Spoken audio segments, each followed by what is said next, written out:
paradise.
People talking about being here in force today.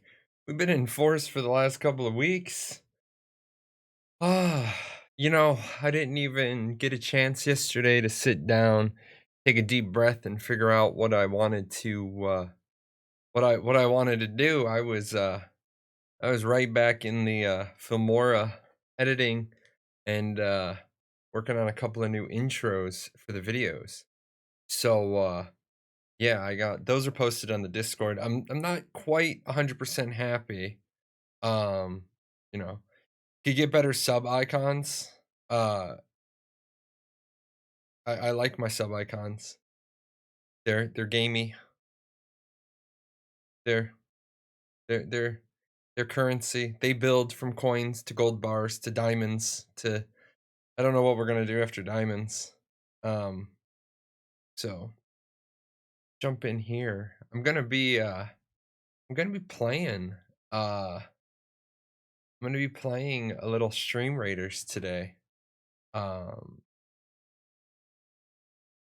gonna be playing a little streamers. Yeah, the problem is when you start dealing with an icon that's that small. I mean, the quality of them is really high at 5,000 by 5,000, but when you start shrinking them down, um, you start to run into problems. I what I may do is do the same thing I did with the gears. I may tweak them a little bit, and then there's this really cool program, which actually, now that I think about it, I need to make sure I bookmark. There's this really amazing, um, really amazing website about it. It shrinks down, um, it shrinks down images immensely. Let me make sure I pull that out. When was I doing that? Um, that was a good program I was using. Um, I have this really bad habit of I never save stuff. Like I never bookmark stuff, and then someone's gonna be like, "How'd you do that?" I'm gonna be like, "I don't remember." And then I'm gonna have them be like, "Go looking for it then." And you can never find stuff. You can never find stuff when you're looking for it in a hurry. Let me try um check my search history that way. But yeah. Saturdays, guys. Saturdays are amazing. I love Saturdays. It's the hangout stream, it's the casual, it's the planning stream. We got a lot to plan. Extra Life is coming right around the corner. Um Extra Life is coming right around the corner, and I did want to give a shout out. Somebody made a $250 donation yesterday, and I'm an idiot, and I didn't have the Extra Life alert up. I had it on the screens I'd be using after Halloween, but I didn't have it up. This is called Gore, and I didn't have it up on Gore. So, now I do in case somebody makes a donation. If you wanted to send a 10K topic, when would be the best time during the stream to do it?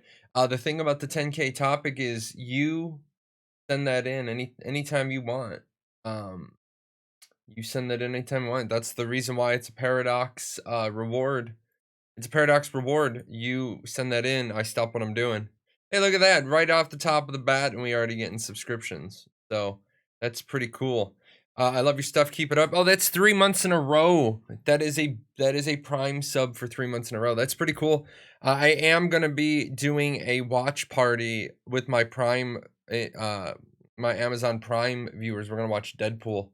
That's gonna be fun. So let's see. What was today? That was Friday, so that would have been Thursday night that I was working on that. Let me. Wow, I look up a lot of stuff. Where's Thursday? There's Thursday. Thursday. Tiny PNG. There it is. Let me bookmark that. If you guys ever need to make an image file smaller, this is a good website. You just drop your image in there. It's going to reduce the file size without reducing the file quality, which is how I was able to do the cogs. So, we are a little slow on Ashes of Creation news, but that's okay because as we get people in here, somebody always drops a good topic and we get going. And once we get going, man, people don't stop.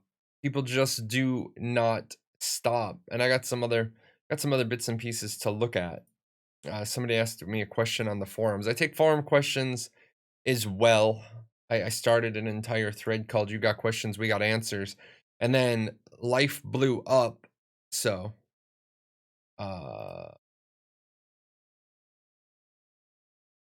okay, cool. I have no idea what that is. I'm not ashamed to admit I have no idea what that is. Dante, why don't you let us know a little bit more about what that is? Because I have no idea. The DP. Oh, hold on. I gotta let little buddy in. Little buddy's having a bad day. Little buddy's peeing blood again. Come on, little buddy. Yeah, you peeing blood again? We're concerned about you too. Don't worry. We called the vet. The vet's like, no idea. They have no idea why he's peeing blood again. Come hang out with me. No one else is home. So this is little buddy. Getting a little worried about little buddy. He's peeing blood again. Nope, they've already ruled out UTI. They ruled out UTI. He went in and they cathetered him and they got a urine sample and they ruled out UTI. So yeah, I am a little worried about little buddy. He's an old guy. Go to the bed. Please don't tear up the floor thing. I don't want to yell at you. You're having a rough day and I don't want to yell at you. If you guys do have a question for Ashes of Creation, no, that's Sora. This is the Ashes of Creation Q&A thread. You want to you want to ask your question there. Lieutenant Toast does an amazing job of bringing all of the best questions into the live stream, but she also goes a step beyond and she tries to give an answer for every single question that people ask. Your cat was peeing blood and it was bladder stones. Ouch. All right, I'm gonna grab these two questions and then we're gonna spend 10 minutes on Razzler's questions. So Q&A is open. Q&A is not up, so that's a good thing. Any news on Fractured? Yes, November 4th is when I'll be starting Fractured stuff. Do we know about the guild progression? No, we do not know about guild progression in Ashes yet. All we know is that the guild leader will have to choose between increasing the guild size or giving the guild buffs. Let me get a timer started. I need to make a note to have my timer program so that we can see that. But for today, I'm just going to use this stop. You don't claw up my stuff, thank you. Watch timer. We're gonna put not 10 hours on the clock. That would 10 hours. That'd be a whole lot. So 10 minutes on the clock, and here we go. The topic is, with gathering being a focus in Ashes, just being able to gather rare resources and be more efficient at it is expected. What other things could Intrepid do to make it more fun besides that? Any ideas to benchmark from other games? So I do want to talk about Gathering, and that is a great question, and we'll spend 10 minutes on that. I understand that some people like gathering mini games. Okay. And gathering mini games were fun in Final Fantasy 11 or Final Fantasy 14. I will say that the Final Fantasy 14 original mini games, the original mini games were more fun than the current one. The current one is just obnoxious. The current Final Fantasy 14 gathering minigame is so obnoxious that they actually allow you to bypass it, and there's now a box that says auto gather. So you know right there, if the developers have gone ahead and bypassed their own minigame, that they know it's not fun and people don't enjoy it. Now, the piece of Final Fantasy XIV's current minigame that I would like to benchmark is the timed node spawns. Now, yes, it is obnoxious to have an in-game clock. So when I'm going looking for rare resources in Final Fantasy XIV, you can set your in-game clock to Eorzea time. And I know at midnight to 3 a.m. Eorzea time, a unspoiled node will spawn roughly at this spot. And then I go there and I get the rarest resources. The problem is, once you're a max level 80 gatherer with everything's pentamelded, there's no more challenge. The mini game of the pulsing minor rock or the swinging arc on the tree, those went away.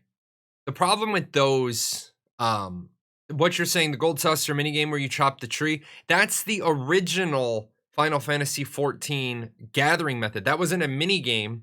They scrapped that in Final Fantasy XIV vanilla, if you will, not a Realm Reborn. That was actually how we gathered in the actual game. That rewarded people who were good at gathering.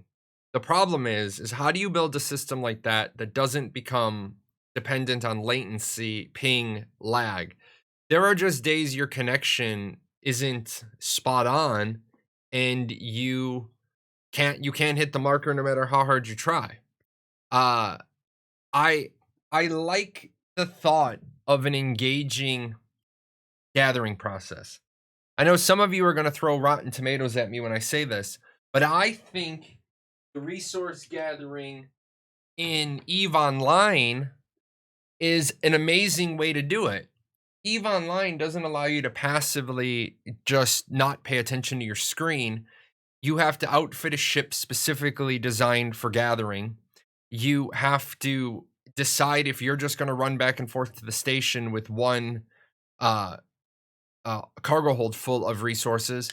There are command ships specifically designed to increase mining yield.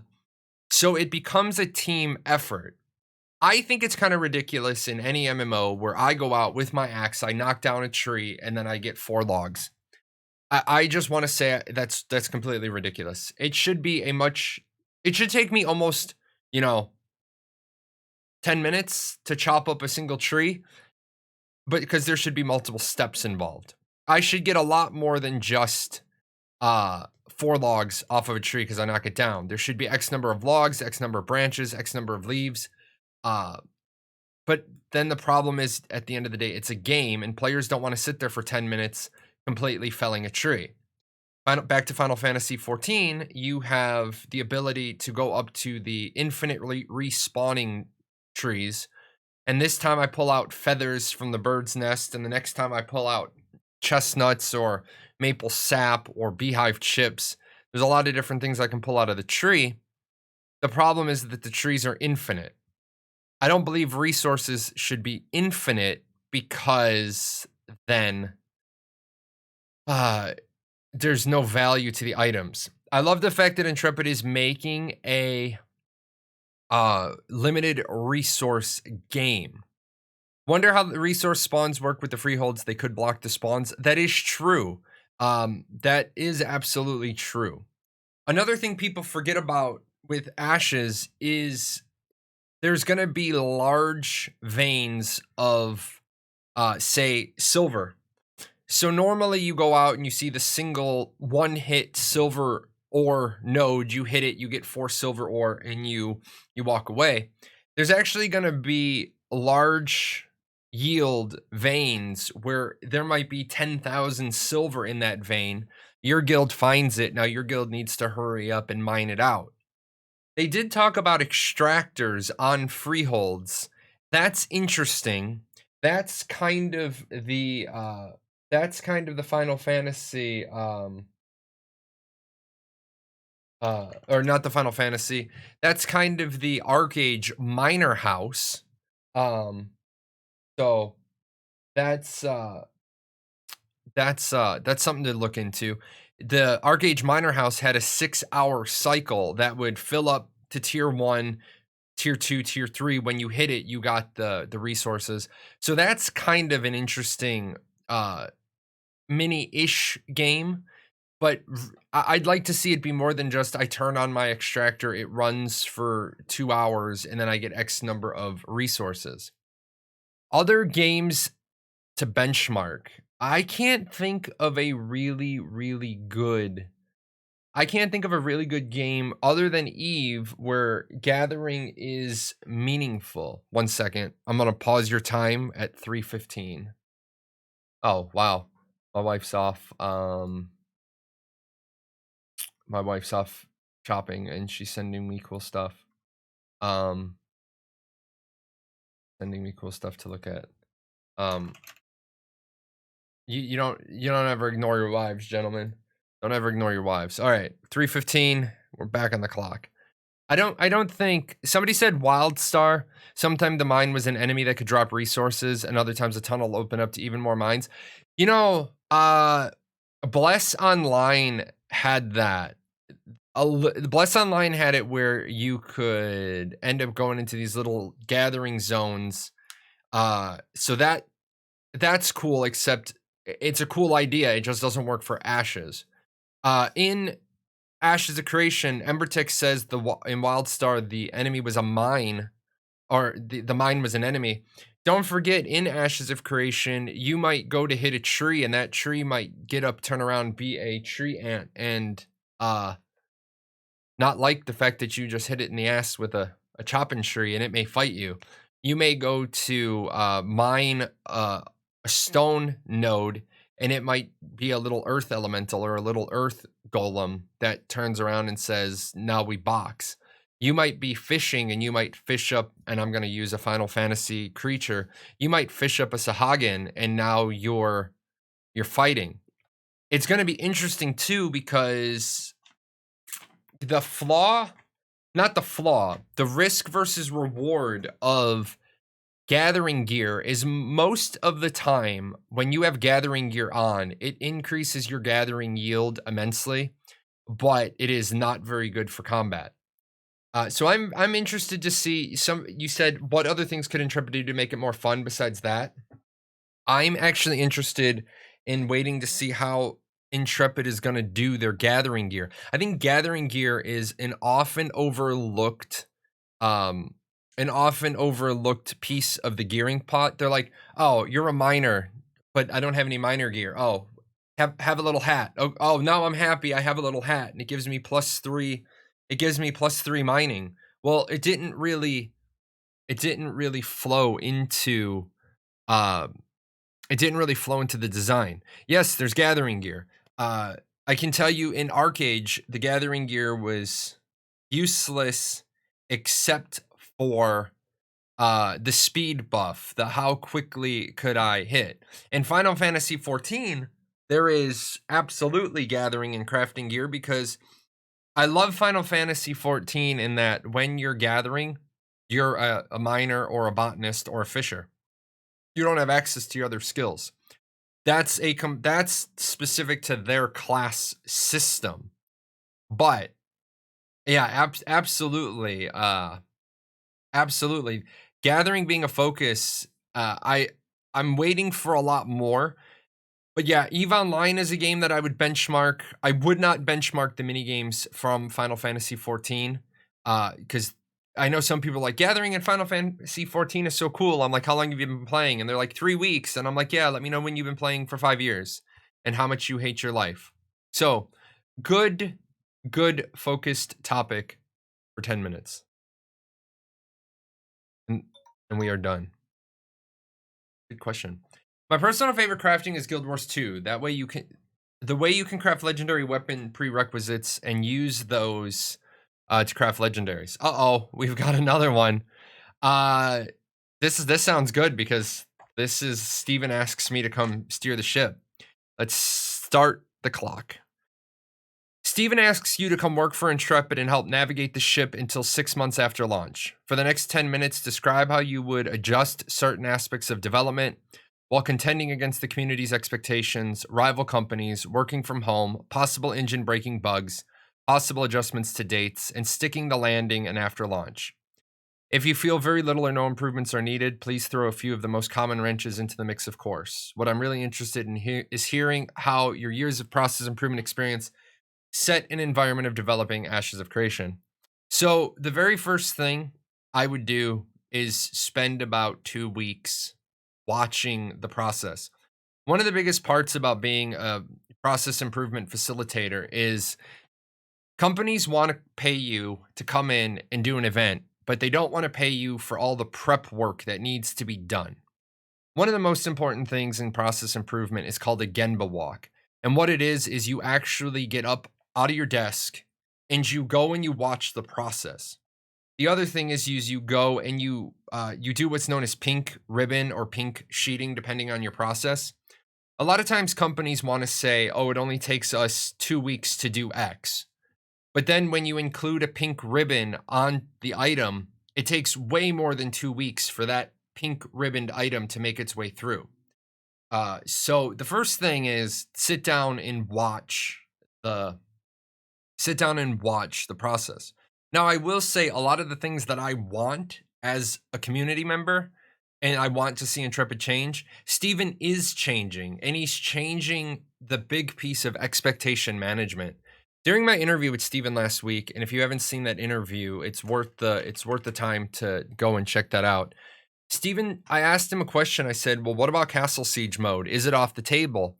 And he said, no, it's not off the table yet, but they might be able to get the data they want in Alpha 1, or they might not need to do Apocalypse Castle Siege mode until after they get the initial data. I don't care where they're getting the data, just as long as they're getting good data. Now, working from home is always very, very difficult to manage. I had a team in Ohio where our boiler, like we had an antiquated 1950s boiler. It was done, and there was no way to get heat into the building. I'm not against coming into a building, but we couldn't use space heaters because it's a fuels testing lab. So space heaters are hard banned, period. But yeah, working from home is always difficult. The good part about working from home is that people are usually willing to, to work a few more hours because they're not including their commute. Working from home also is great for people because they don't get the, can I ask you a question? Hey, can I run this by you? Hey, you got a minute? You have the ability to control who can talk to you when you're working from home. On a side note, besides from just Intrepid, companies are finding out now in the year 2020, teleworking is going to save them hundreds of thousands of dollars. What we are going to run into now is there's going to be a ton of real estate that is no longer going to be inhabited because more and more people are going to work from home. Now, possible engine breaking bugs. I think as gamers, we need to look at what Intrepid Studios is doing, and we need to get ourselves more educated. We need to realize that we need to realize that we don't know as much as they do. So the fact that some of us do, because some of us work with other developers, and some people in my community are developers, so I can ask them a game question. But I think the community needs to take a deep breath and realize when there's an engine breaking bug like the 4.23 to the 4.25 upgrade, that's just the nature of the beast. Would I, if Steven said, "Hey, navigate the ship," I would have been very, very hesitant to doing a double engine jump. I would have been very hesitant to do a 4.23 to 4.25.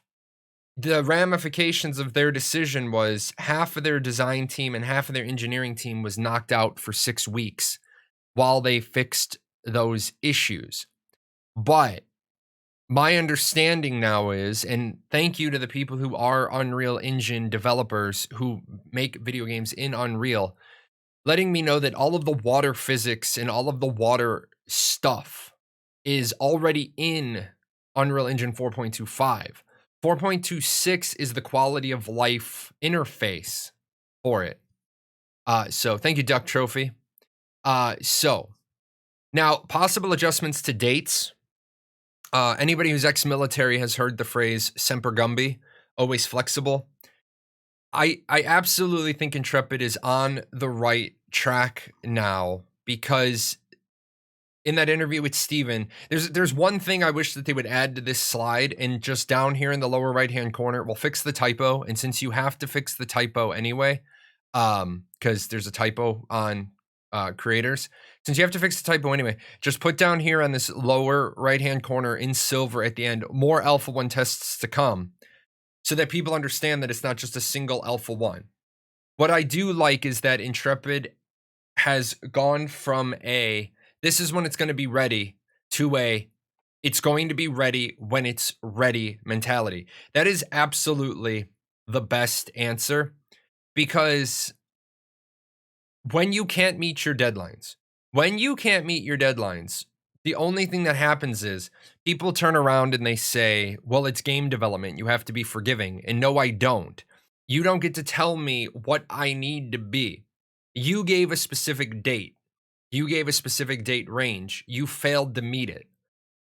I believe Steven and company have done more than necessary to tabula rasa, blank slate, level the playing field, start over from square one to say, look, we were a young company. Steven owned it. Extreme ownership. Look on the shelf and down in the blacksmith below. Steven said, I own it. This is my problem. I own it. I made mistakes. Guess what? I can't. We talked about that Casey Jones golf bag full of sticks that I can use to beat Intrepid up with. Steven said I made a mistake. That's it. I go to hit him with, and the stick is gone. It disappears out of my hand. So the possible adjustments to dates, they're hitting that exactly. And then landing, sticking the landing and after launch. The biggest thing about your launch is the stuff I've talked about. I'll hit on them again. You need separate authentication servers so that you don't run into that bottleneck. You need so if you're going to have an East Coast time zone set of servers, do an East Coast time zone authentication region. Central, West Coast, you probably would just do one everywhere because of the way it would work out. I think keeping the servers locked until the servers that get filled really quickly, keeping them locked until you get the peanut butter spread, that's spot on. So really there's no big like, oh my God, I'm worried Chicken Little, the sky is fallings right now with Intrepid. Now, to throw in some common wrenches, here's what's going to happen. If you didn't see the Lazy Peons video, it is an amazing video. And he touched on something in that video where Intrepid's YouTube is now a 100,000 follower YouTube. That's huge. If you guys don't realize how huge that is, that's huge in and of itself. That means that there are 100,000 people who actively follow their YouTube channel for news. That's to me, that's a source for them to generate revenue at zero cost. I believe that the YouTube should be monetized. They should monetize their YouTube. They should monetize their Twitch. And the reason why is it just gives them extra money with no cost to the consumer. My cost is in time, but not in money. Can I sit through a 5-second ad or a couple of 5-second ads if it throws 0.3 of a penny into their pot? Sure. And I'm willing to do that because it doesn't take money out of my wallet. I would rather have you monetize your YouTube and monetize your Twitch, okay, than then come back to me and say we need more money. I would say they need to never, ever, ever look left or look right at other games anymore. They are now at the point where they are the crowdfunding frontrunner. The problem about the crowdfunding frontrunner is that you never want to look left, look right, or look behind you. Just run your race. It's your race to run now. Oh, you're being bad, but I don't want to yell at you because you're having a bad day. There's our 10 minutes on that. But we're going to talk about that a little more. I want to catch these questions and then we're going to loop back to that. This guy's being bad, but I don't want to yell at him because he's bleeding again. So he's in here with me. You okay? I've got a little handheld laser light for the clicker I use for the PowerPoints. Even though his little cat has a light on it, he likes when I do it. He knows which one is which. Let me turn the QA on. Open Q&A is open. Let me grab these other ones.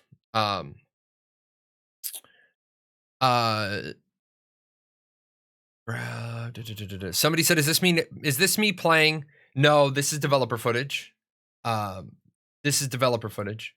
The nodes develop in a certain way depending on the classes that generate resources. If certain classes are more popular, wouldn't we see the same node compared to the others? How would that be balanced? The nodes don't develop in a certain way depending on the classes that generate resources.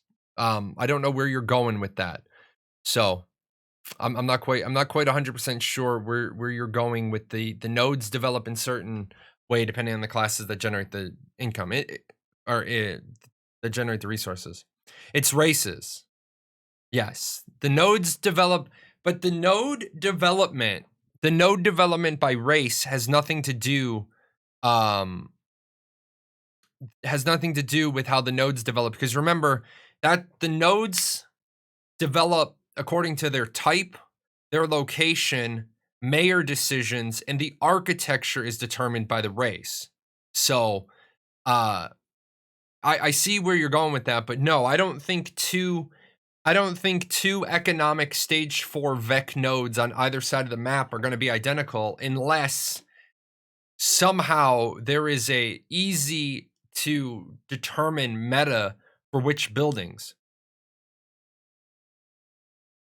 However, my community, I'm going to use this map because it has circles on it.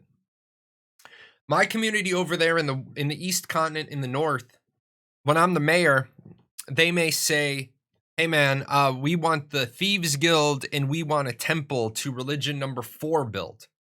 So we're a VEC, we're an economic stage 4 VEC architecture node. We build a Thieves Guild and a religion 4 shrine. On the West Continent, over in the North, they might be an economic node, stage 4 VEC architecture, but they want the Scholars Guild and they want religion 6. I don't think you're going to see identical nodes everywhere. Plus the fact that the filler buildings are procedurally generated along with their node tech. So, yeah. Will there be a possibility to donate items with players? Yes, you will. There is player-to-player trading. Now, with that said, there is player-to-player trading. If you decide to RMT, if you decide to give away items for money, be prepared to lose your account. If you decide to buy money with buy items in games with real-world money, prepare to lose your account. They've been thinking of security measures since Alpha Zero. Since they've been thinking of security measures since 2015, 2016, when this game was still being thought out on, notebooks and napkins and conversations in comic book shops in like different lunches. They've always had security in the forefront. So, you meant more like WoW. Okay, well, okay, WoW, the player acquisition funnel. Yeah, I'll talk about that. And actually, that's on the other side. Is this game out yet? No, this game goes into alpha testing in a couple of months. And then it'll be open alpha testing in March. Once it's in open alpha testing, I will be there with you. Well, you'll be here with me, and we'll be going over everything, absolutely everything that we can go over. I've already made arrangements that week, that first week we can do open alpha testing. I'm going to uh drink lots of coffee, sleep very little, and then we're just gonna power through like um we're gonna power through like 7 days of testing. Do you know if buildings that are there just for looks, or will every building have a function? Not every building will have a function. Sometimes you just need filler buildings. It gives you the flavor. Um, when did they release this game? They didn't. This game isn't out for release for a while. Um, so uh some buildings are going to be there for filler. Some will be player-owned houses. Some will be NPC-owned houses. You can't have every single building in a node have a specific function. Otherwise, you end up with a very boring town. Remember, they're going to have half-kilometer metropolis. So you're going to be walking down some alleys. Remember, there's going to be taverns in the nodes. There's going to be, shops. There's going to be a lot of bits and pieces. How will road conditions affect caravans and travel times? Will parts of the road heavily affected by weather be untravelable by caravans? Yes. Roads will happen. Again, I'm just going to use this map because the circles are already here. Two neighboring nodes that reach, well, actually, it doesn't even have to be a peace agreement, a trade agreement. But I'm going to say that in this example, you have a node and another node, and there's no road between them. Those mayors come together and they enter into a trade agreement. As the nodes develop, there will be a road built between those nodes. So that will help your travel time. That'll help your travel time in a couple of ways. It means, number one, you could customize your caravan, your personal caravan, to not need like off-road tires and off-road wheels. You could then go for more speedy wheels if you're going to use the road. Also, the node-driven caravans would then use that road and move along faster. There will be parts of the road affected by weather that will be untravelable. It's too many L's in one word. Ice, downed trees, mud. There you go. But is it going to have an NDA? No, it will not have an NDA in March. The first 2 tests will have NDAs. Stop, please. You're being. There you go. Leave this thing alone. It's not yours. The first 2 tests will. The first 2 tests will have an NDA on them. The third one will not. So when we get to March, there will no longer be an NDA. What I'm going to do right now, guys, is I'm going to introduce you guys to a little fun side game, and then we're not going to be playing anything else. We're going to be staying in Ashes. I'm just going to periodically pop over to this. This is the first time I'm supposed to have been playing this game for a while. This is Stream Raiders. If you guys know what Stream Raiders is, it's a cool little game. I've watched Wolfus play it. But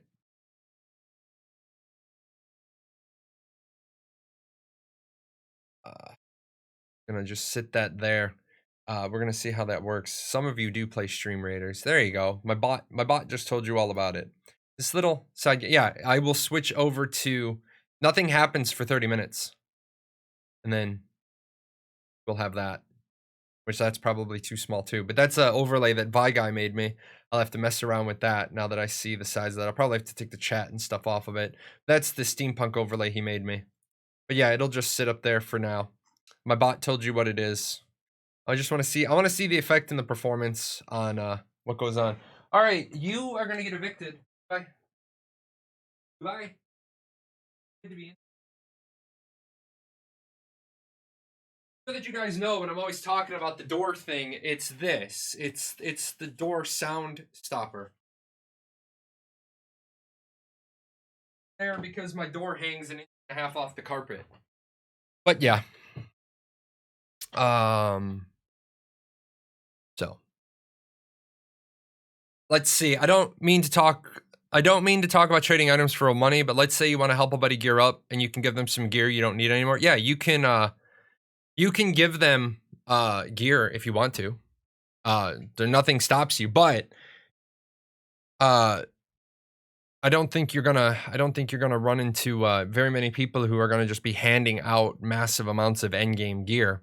You just watched Summit 1G watch this game. I was like, holy crap, this game is gonna be the best MMORPG out there.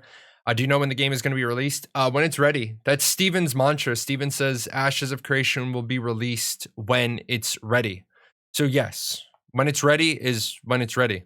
Which class race combo appeals to you most? Okay, so I'm like the supreme leader of the Vec. I didn't want to be. This guy on the Discord made this statement and then it just took off. So my chibi's head is on the top of like monuments and stuff.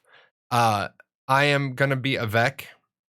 And the only two classes I've eliminated most likely are Fighter and Rogue.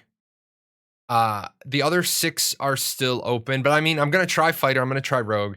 I just don't think I'm gonna be a Fighter or a Rogue.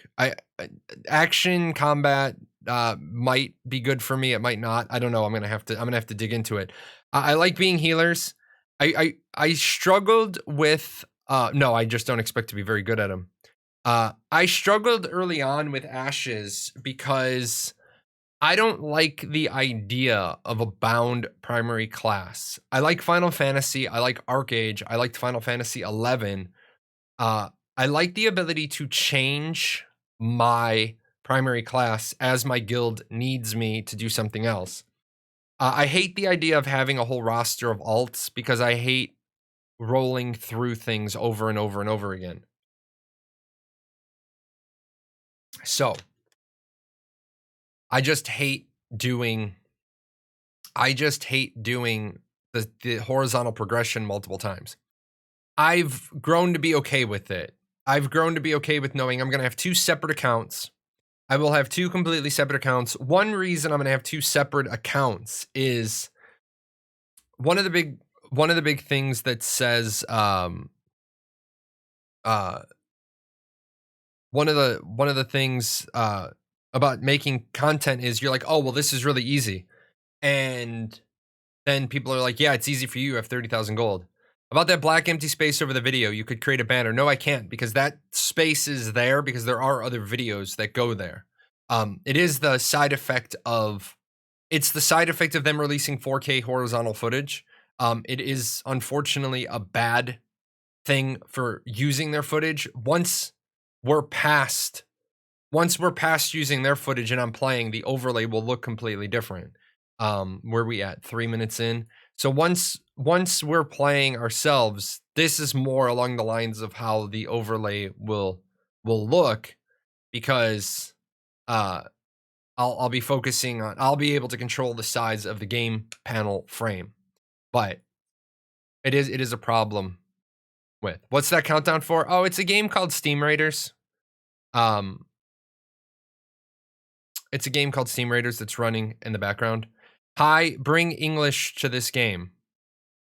The game's already going to be in English. What English do I need to bring?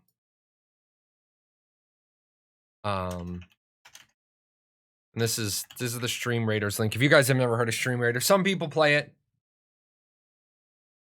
Some people play Stream Raiders, and I'm supposed to have been playing it for a while. I was accepted into their affiliate a long time ago, and I didn't really get started because I was waiting on partner, and now that partner's done, I'm going to try to do like more fun side little game things. I also had to go up to Wolf's house. We called it Paradox Studio B. She was having computer problems. I have no idea what computer problems she's having, but did that usual tech support. Things are running. I mean Polish. I don't really see Polish being on the list. Let me check. I don't think Polish is on their first 6 languages. Here's why. Here's why. Let's be honest. It's not exactly as if Polish. Oh, Polish is. I'll shut my mouth. Polish is in their second round of languages. Ashes of Creation will initially be available in English, French, German, and Russian, and then Italian, Polish, and Spanish. So there you go. Polish is coming. Polish is coming.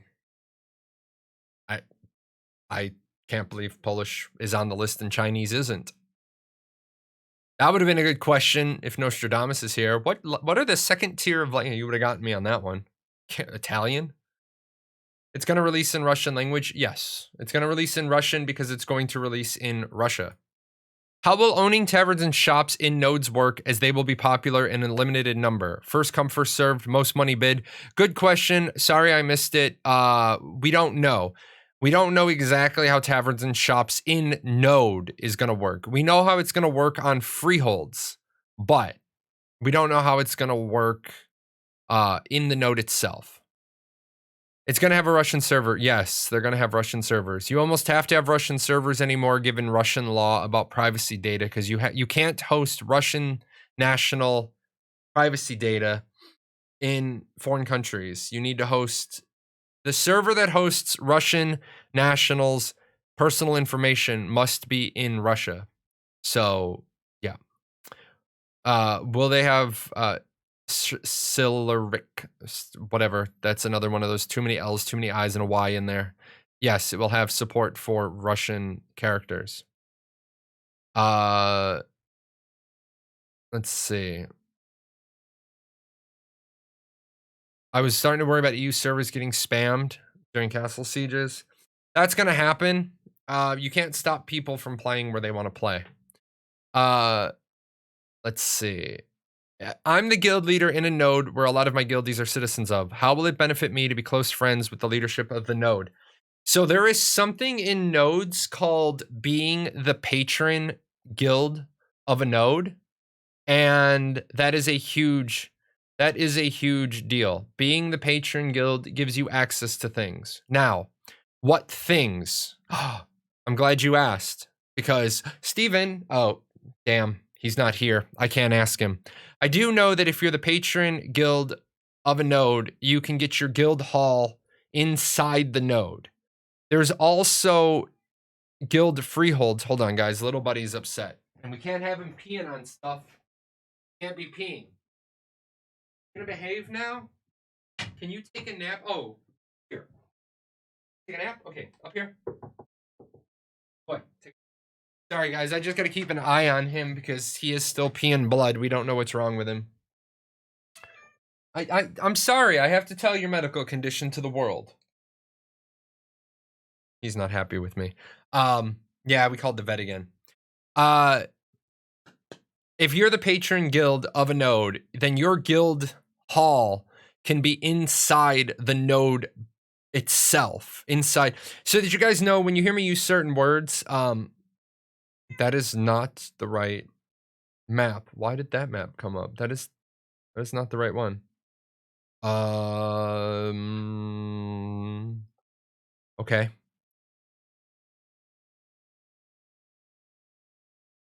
That's the one that's supposed to come out.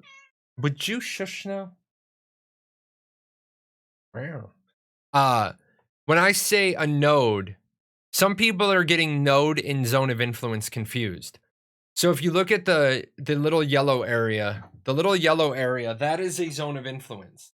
The black dot inside that yellow area, that is the node. That is the center of civilization. I go into a lot of detail on this on ashes101.com, which is down there below the little chalkboard thing. Will take you to ashes101.com. Obviously, it's my product, so obviously I'm going to recommend it. Obviously, I'm going to say it's a good read. But lots of things going on inside the zone of influence. Lots of things going on inside the node. Node itself. One of the things that goes on is the patron guild can have a guild hall inside the node boundaries, inside the actual center of civilization boundaries. Guilds can also have guild freeholds. No, I don't have more information on them, where you can have a guild hall or a guild fortress. Now, the guild fortress idea may get scrapped or may get pushed. They're not 100% sure what they're going to do with it. with that. Yes, Ashes 101 is so beautiful now. This very wonderful community member named Zetrix donated hours and hours and hours of their time to make the website look nice. And then while I was driving, I thought of a solution for some of the slow load times on the pictures. It's the same one that I learned yesterday about tiny PNG. So I'm going to make sure that the couple of pictures that load slow get taken care of. Are zones of influence different from environment zones for weather, seasons, etc.? Yes. Zones of influence are different from environmental zones for weather.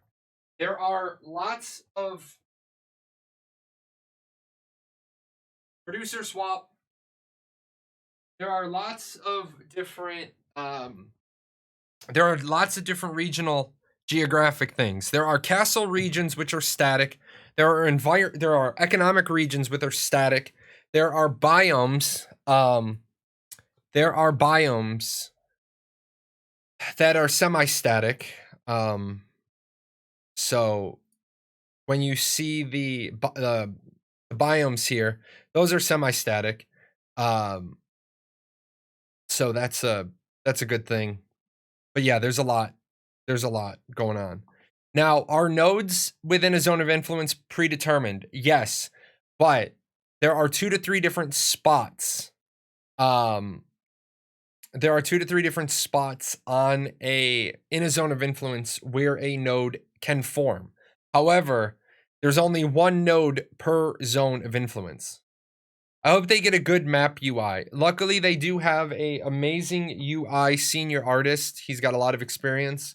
He's been there since January, and he has already shown off some ideas and some stuffs that he wants to do. So that's a good thing. The fact that he's already shown off some sketches and some design ideas is good. Good questions. I like when all the questions like stay on the same topic for a few minutes. Not that I don't mind the zip around, but I will also see if I can make a lazy loading function to help with more loading speed. Don't worry about that, Zetrix. Let me change the picture size because that's probably going to help it. This website drops the images down by like 91% in size, so that's going to help a whole lot more. Let's see. By the way, guys, this is the planning show for the week. Tomorrow I'm going to be busy because if my shelves get delivered early enough in the day tomorrow, then that wall, everything behind me is going to move around the house tomorrow. New shelves will be in, the new table's in. You can't really see it. You can see the secondary Joker artwork on the table, but there's going to be 2 steampunk shelves behind me. Once I get the shelves in, I'll start ordering the lighting. You can see on that 3rd shelf down, I've got the Edison light bulb fixture. I'm gonna get some Edison lighting behind me, some stuff. We're gonna make the background look a little better. We're going all in on steampunk. Like Blizzard decides to release Warcraft of Creation 3 months before Ashes launch. What do you do to course correct from something like that? Going back to what happens if Blizzard targets a expansion right when Ashes launch happens, you don't do anything about it. You press forward. You press forward with your plan. That's the thing. Nothing benefits you moving your plans around to accommodate the other guys. There are so many. First of all, if Activision were to just pull out of their back pocket a brand new, fully developed game, let's be honest. It doesn't matter who you are. It doesn't matter which game company you are. You could be anybody other than Yoshi P over at Square Enix doesn't have the resources to immediately and instantaneously go into production on a brand new MMORPG that can compete. If Blizzard was to have a brand new, full-blown MMORPG, right? And they were to release it, it doesn't matter which game you are, you're kind of boned. Steven doesn't have there's nothing in Steven's arsenal that he can counter with. Here's the only counter to it. say nothing, pretend it doesn't exist, and let everybody else in the industry hammer the Goliath for you. Do you think that the MMORPG industry would be kind or forgiving to Blizzard if they had a brand new surprise MMORPG and they dropped it in the same week as Ash's launch? No, they would take a horrendous amount of negative publicity. They would get a ton of negative press. They'd get a ton of negative press because it would literally come out as, you're doing this because you're afraid of the little guy. It's kind of like when movies, you guys all know that movie companies get together and they kind of decide who's releasing what when, except the holiday weekends. Christmas, Thanksgiving, and Memorial Day weekend. That's whoever has a movie they want to drop on that weekend, they're going to drop it on that weekend. Disney used to be the we pay homage to Disney, like everybody pays homage to Disney, because Disney had a one movie per rule month. That was Disney's own internal thing. Before they bought Fox, before they had all these other things, Disney had when it was just Disney and Pixar, and they didn't own the Fox movies, they had we will not release more than one movie a month. Oh, and Marvel. They didn't have Marvel yet either. It was always, this is our very deliberate timeline of stuff. Now they own Marvel, now they own Fox, now they own Disney, now they own Pixar. Well, there's not enough months in a year for them to put out all their movies.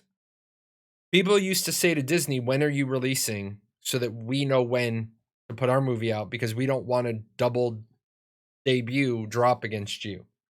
Now the movie industry may not even be, so you guys may not know this, but in 12 months, we may not have movie theaters anymore. Movie theaters may be gone in 12 months. That entire industry is on its head right now. Long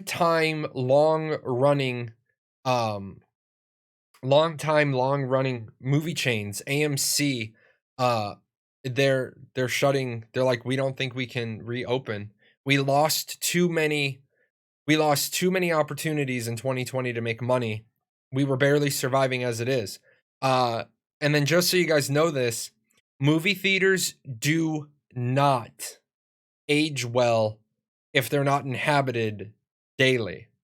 There's a lot of there's just a lot of things about movie theaters, the size of the space, the humidity, the mold, it doesn't matter if you don't have people in and out of there.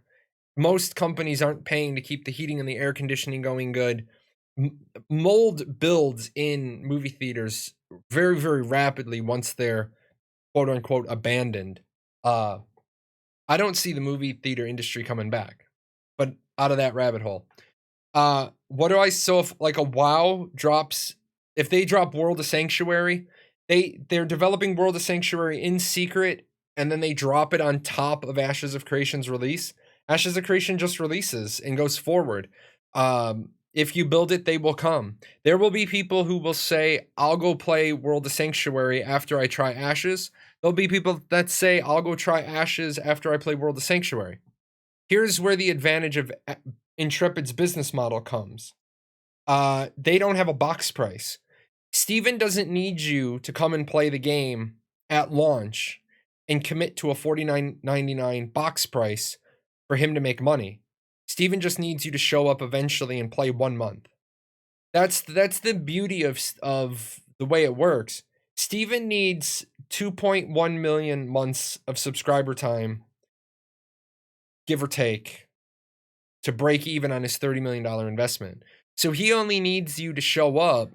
He only needs you to show up one time for 1 month. He needs 2.1 million people to try his game 1 month. And that's it. Now, when we get to a $40 million benchmark, I think I did the numbers once. I think it rolls up to 4.4 million. But 4.4 million monthly sub time. That means he could have 800,000 people play for 5 months and he's golden. He could have 5 million people try the game in the first 90 days and be golden. That's where their advantage comes in. Did I make a pumpkin for the contest? No. Couple of reasons. Number one, I got swag from the wiki contest, and if I got swag from the wiki contest, I'm more than likely giving away at least one piece of the swag. More than likely going to give away at least one piece of the swag, if not two. I may give away two, because Just I'm a nice guy like that. Some of you never had a chance to buy lanyards or mouse pads. Plus, I have a hard mouse pad for my Logitech thing. But it's cool that I won, and I want to pass that stuff on to you guys. I think it'd be kind of horrible if I did put in a pumpkin and I won. With that said, the likelihood of me winning the pumpkin contest, I have a better chance of winning the bronze in female gymnastics than I do to win that pumpkin carving contest. Because some of those pumpkins are, I couldn't do that.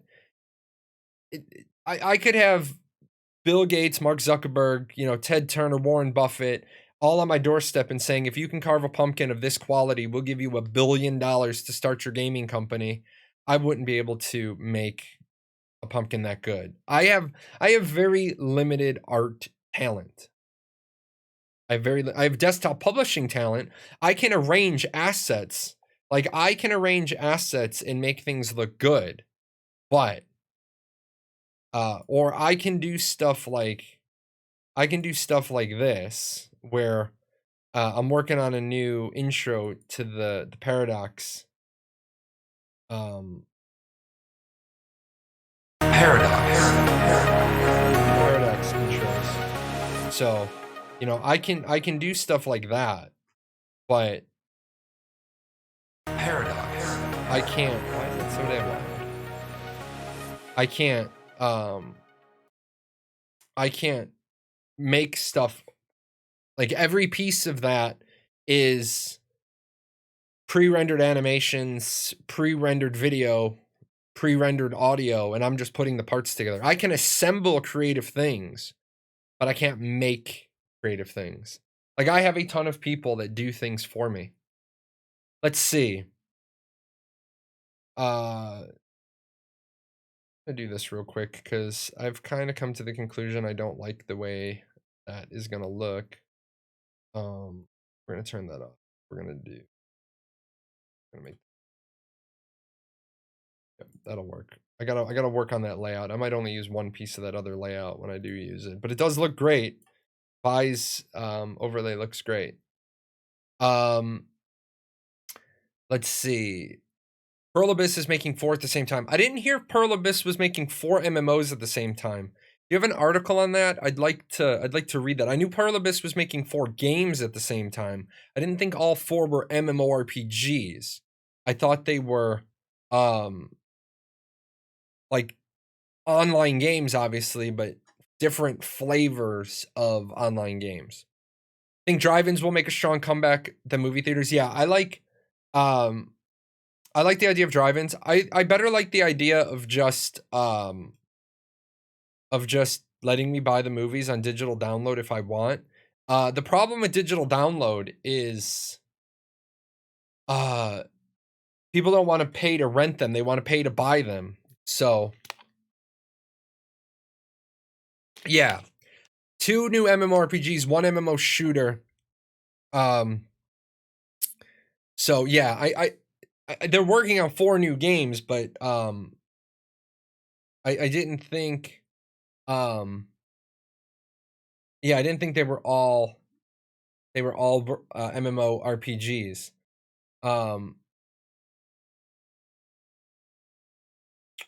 Yeah. There we go. I'm gonna drop that in. If Pearl Abyss keeps their pay to win habits, any MMO they make won't get too big. Yeah, that's the thing. Dude, it's funny that there's Happy Pappy and Sleepy Sloth right on top of each other in chat. That's just funny to me. That's that. I do agree. Pearl Abyss doesn't exactly have a great reputation for not pay to win. Will there be more Alpha 1 keys? Is it closed? It's closed right now. They'll open it up again when it's time. If the progress is good.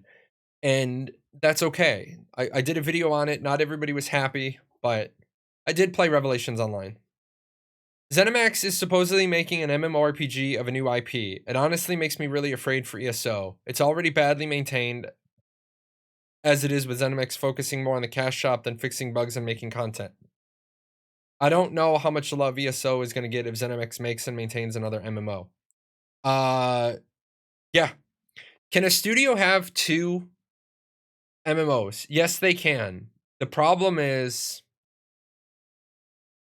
a studio has to be run by a person like Yoshi P, who understands that each product requires X amount of care and feeding. Companies are in business to make money.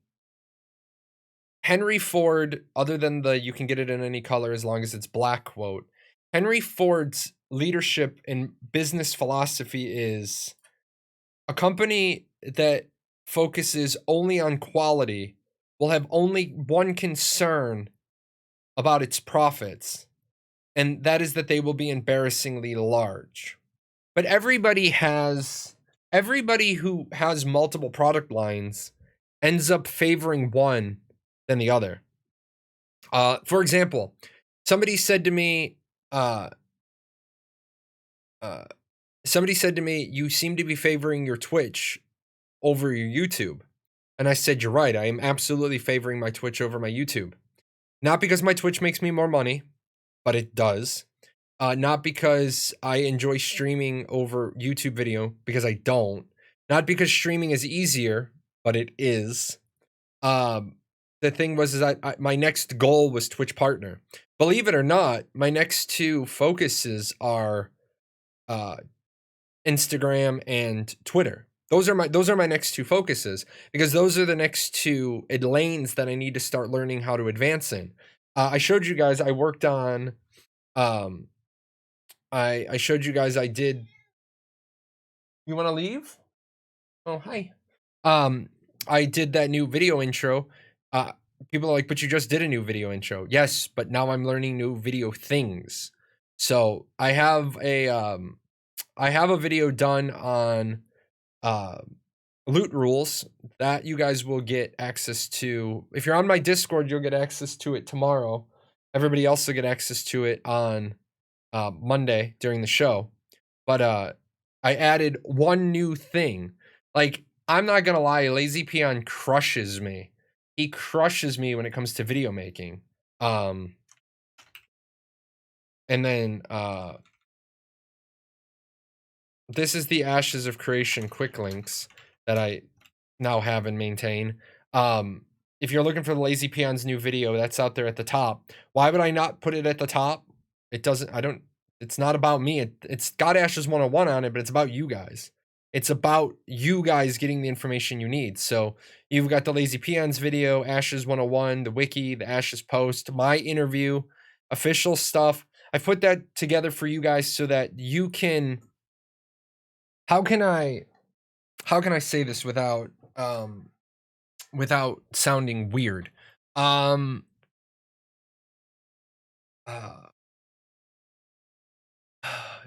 You oh, we need to switch over. Our battle's going to be starting soon.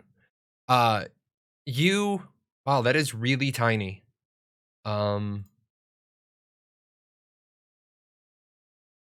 Let's I've never done this. So you guys all know, wow, there is a lot of you. Look at all of you guys.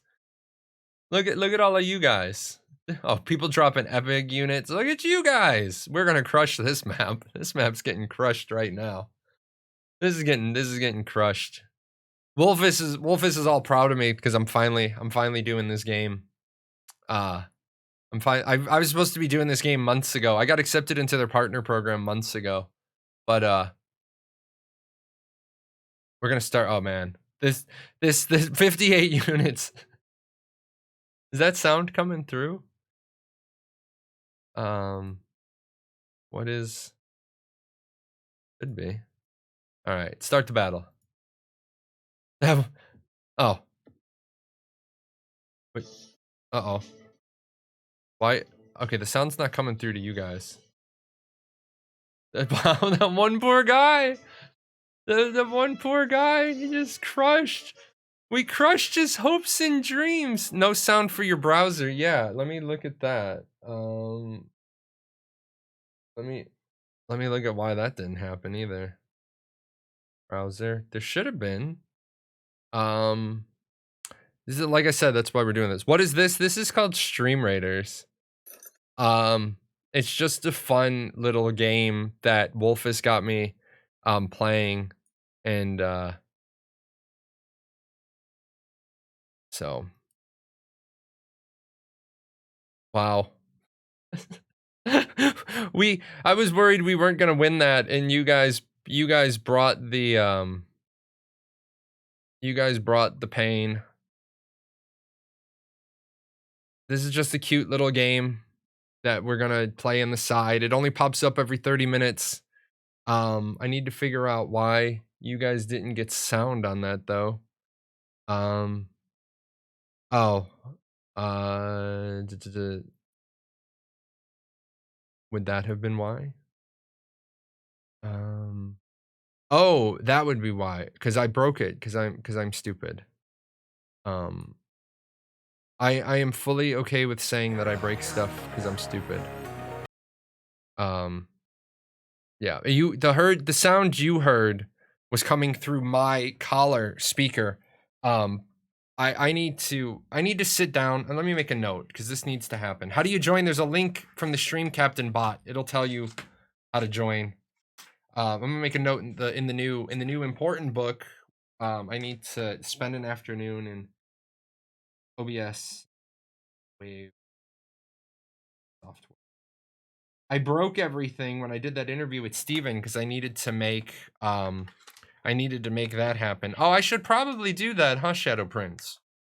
I can do that right now. See, this is why I love my community, because my community gives me the commands that commonly people are looking for, and I can just adapt. It's just something fun to do, like to have a little break in the conversation every 30 minutes. I can start them early, but I'm not in any rush to get anywhere. Wolfus is involved in the $30,000 PvP tournament. That was kind of cool. That's her second time in that tournament. So she got me involved in that. I'm gonna be playing whatever Phasmophobia with her. Be playing Phasmophobia with her next week on Halloween. That's gonna be cool too. Um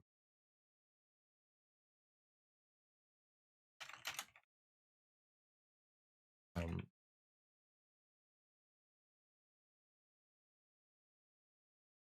there we go. And then oh, this guy's purring over here. On the topic of self-creativity, I wish I could draw because I have an idea where IS is set in the Cinderella universe, while Steven is Cinderella, Bacon is Prince Charming, and certain ex-content creators are the Wicked Stepsisters. I was inspired by the pumpkin contest. It's glorious in my mind. Wow, man. Wow. That's amazing. That that's amazing. My 2 weeks of labor have borne fruit. What 2 weeks of your labor have borne fruit? What fruit are you here to bear? Your sound may be to do with the sound volumes inputs in your wavelength software. That's where I had issues before. Yeah, what it was, I just realized last week. So you guys don't know this story. Last week, I said to Steven, just off the cuff, I said, the creative director letter came out, and I said, hey, you want to drop by the show and talk about the creative director letter? And he's like, yeah, sure. And I'm like, it was like late on a Friday. It was like 10:30, 10:45 my time. And I was like, hey, Steven, you want to drop by the show tomorrow? And he's like, yeah. And I'm like, dog chasing car, caught car. What now do? And so I had to get, because I had just gotten the new camera or the new microphone. And I was like, okay, Steven's showing up tomorrow. Well, I need to sit down and spend an afternoon and literally map the the wavelength software. If you guys aren't a streamer, I'm sure you're thinking to yourself, how is this hard, Jay? Let me show you. It's actually really good. It's really, really, really good.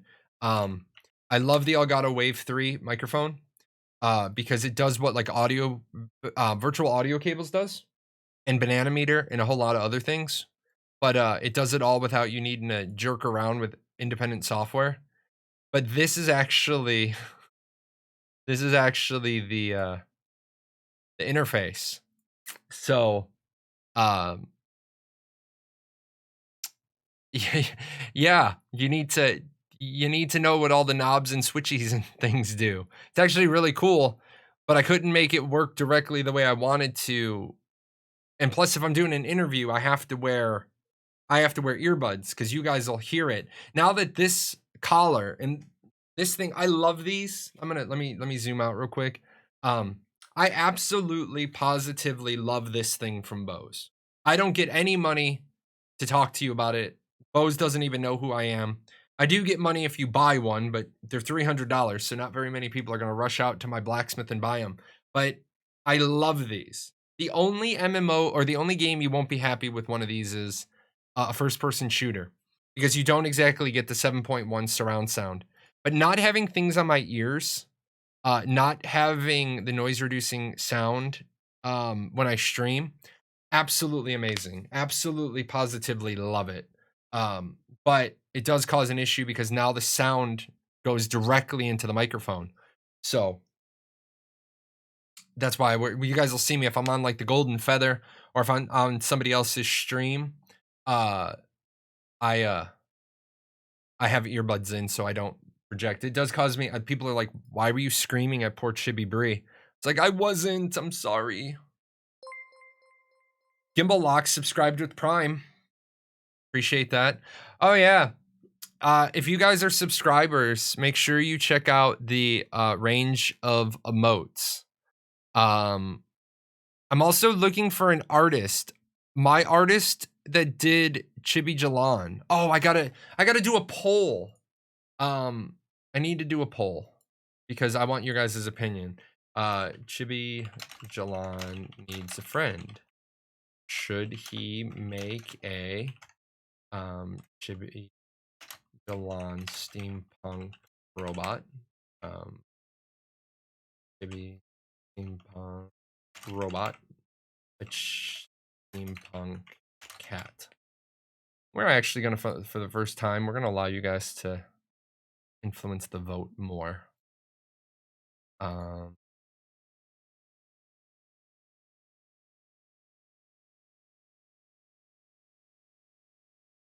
There you go. There is a poll going on. Chibi Jahlon needs a friend. Should he make a Chibi robot or should he make a Chibi cat? This is Chibi Jahlon. I'm sure he's happy to meet all of you. He is also going to get redone. I'm going to take Chibi. Oh, there's the train. The train on the head. Forehead. I'm going to take Chibi Jahlon and he's going to hang up his Inquisitor robes. And he is also going to get steampunked and he's going to have a steampunk hat. Not that he's going to give up his Inquisitor robes forever, but for the time being, we're going to steampunk him out as well. But he needs a friend. Does he make a friend, a robot, or does he make a cat? The train animation, yes, we are going to put something other than the crossroads. I don't know what we're going to put. I'm thinking of putting something we don't want to have hit, like Steven's face. Maybe put Steven's face on the crossroads. This is actually a guy named Harris Heller runs the Alpha Gaming channel. If you're a new content creator, by the way, if you're a new content creator, join my Discord. I do help content creators, and I think that's the best thing I can do is give back and help other content creators learn what I didn't know. But this guy is amazing. His channel is like 400,000 people. He calls himself the Stream Doctor. He deserves that title. He pays money out of his pocket, out of the money he makes, and he made this train software. Well, he didn't make it. He paid somebody to make it, and so anybody can use it. You don't want it to hit an alpha delay. That's awesome. I know we're gonna put the alpha key. We're gonna put the alpha key there so it can't hit. So in train animation. He is so good. Devin Nash is helpful as well for marketing. Devin Nash is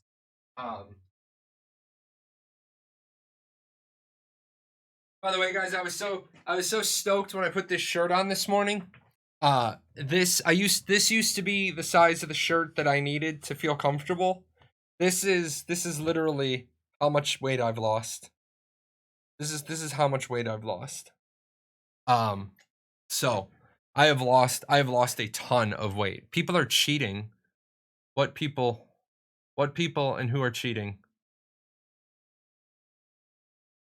Oh, but they're not cheating. Everyone is using points. It's not cheating. I allowed them to use points.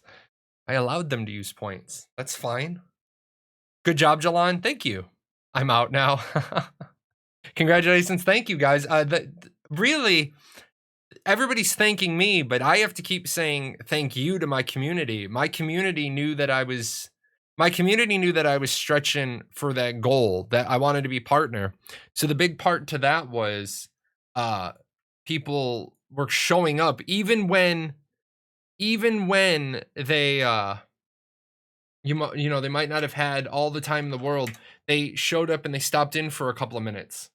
And let me tell you, I was really, really happy to find something out. Uh, I was really happy to find out I don't have to have my check mark on when I go into other channels. I was really kind of worried for a minute that I was going to have to go primarily to my other account.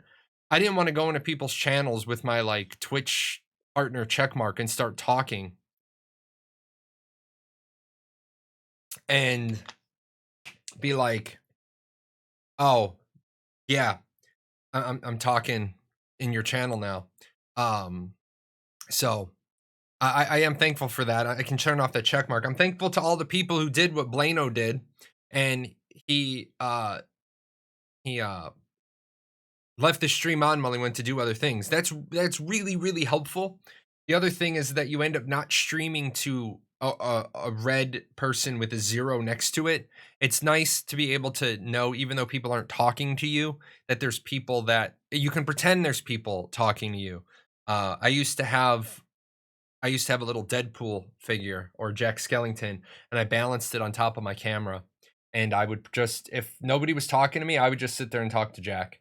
And then you get that one person who'd answer, and you were like, okay, now I got you. You answered. I'm going to talk to you. I also learned an important lesson. Don't call out your lurkers. If they're lurking, they're supporting. Don't call them out. Don't make them feel like they are obligated to. Don't make them feel they're obligated to talk to you because they're lurking because they don't want to talk. When they're finally ready to talk, they will finally say something. So for my content creators out there, that's my little advice, my starting platform of advice. I will actually later today, when everything is said and done with my day and my stream, I'm going to be where's my brain?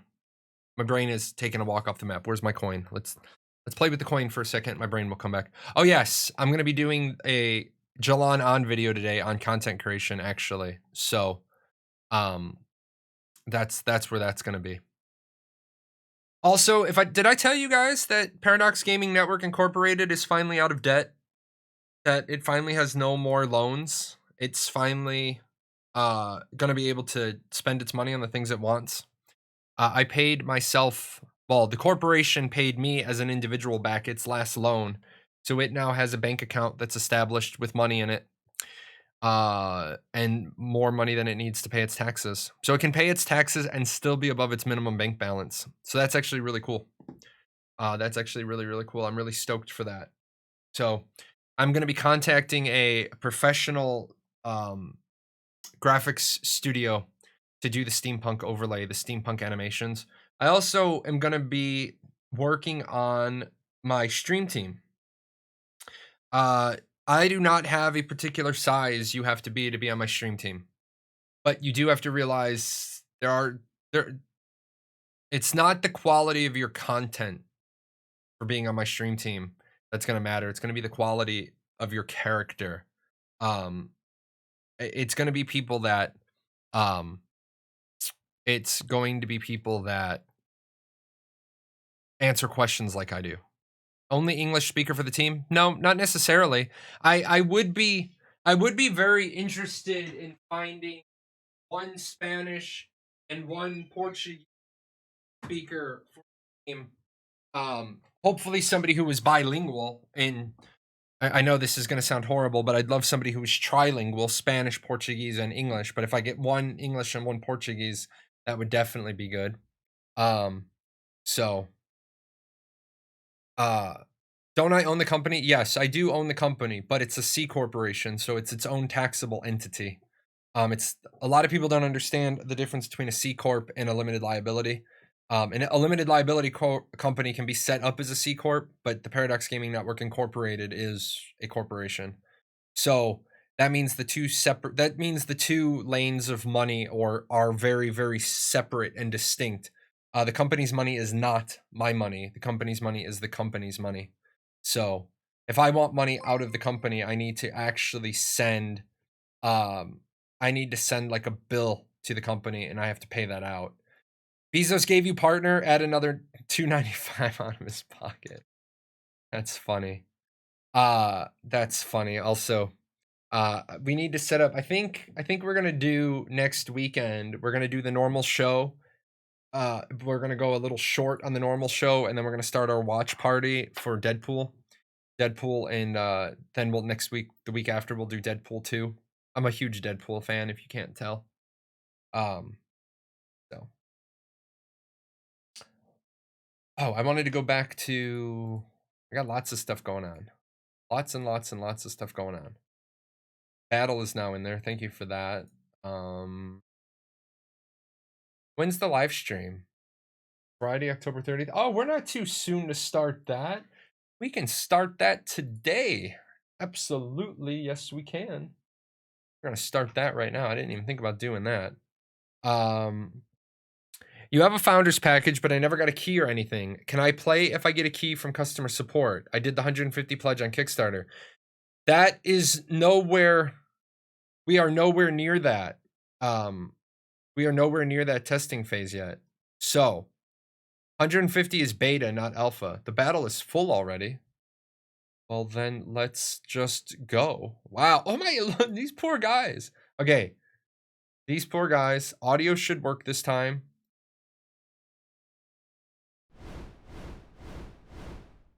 There we go.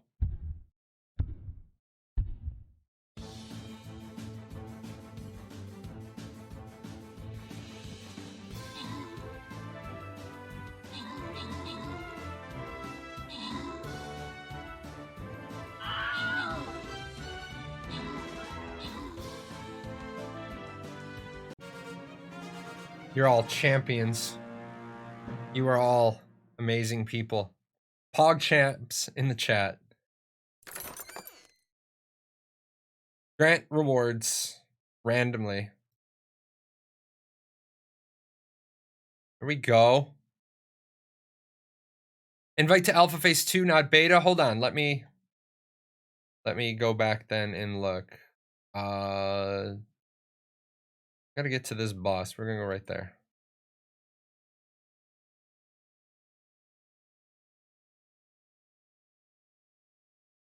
There we go. Steampunk cat.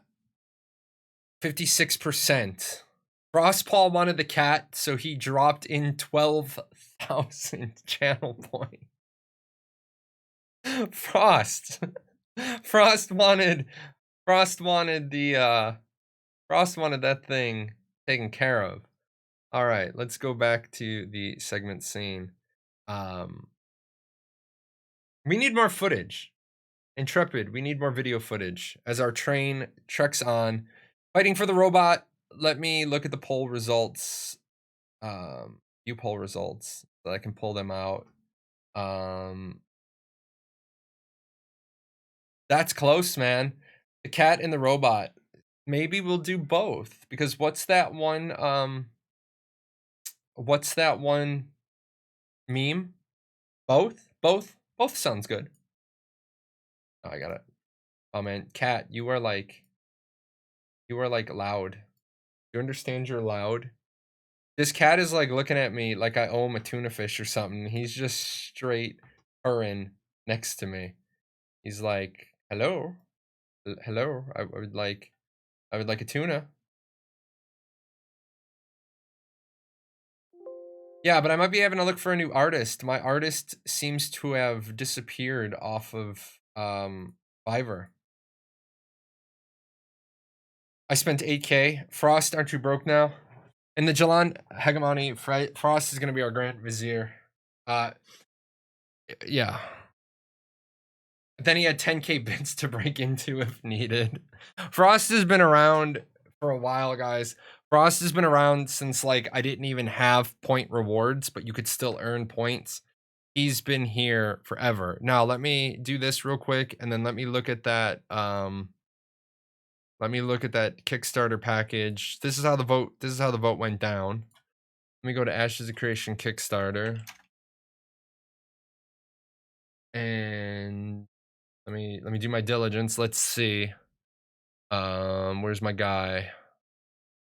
Where did he go?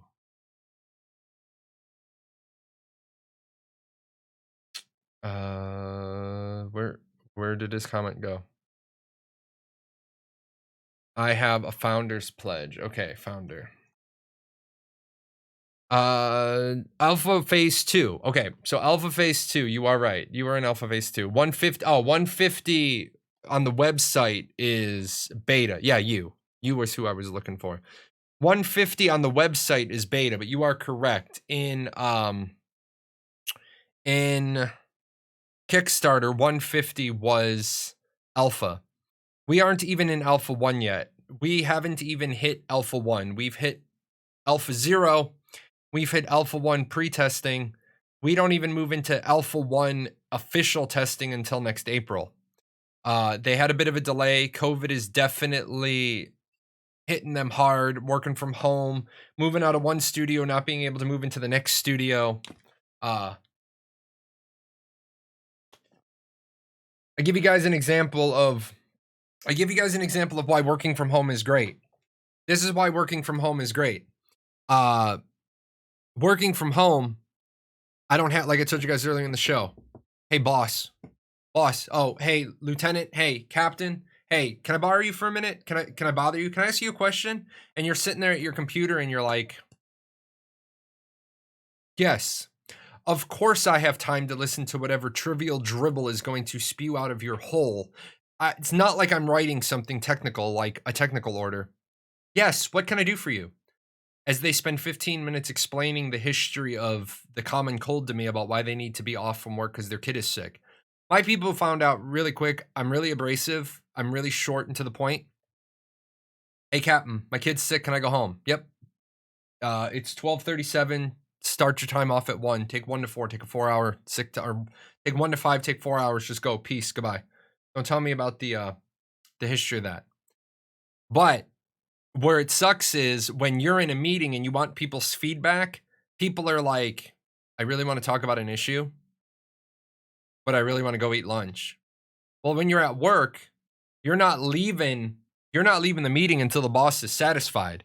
The boss can't read the room. The boss can't read the body language of people. Even through a camera, it's hard to read the body language of people. So that's why working from home is sometimes bad. Not that I'm saying people do that deliberately, but if you're waiting for lunch, you're not going to offer feedback because you just want to go to your microwave, or you got something to do, or you want to watch Days of Our Lives or whatever it is you do at home. And I'm not saying don't watch Days of Our Lives. If you're at home working, just get your work done too. I used to game and answer questions. So with that said, somebody asked another good question. We got lots of good questions coming today.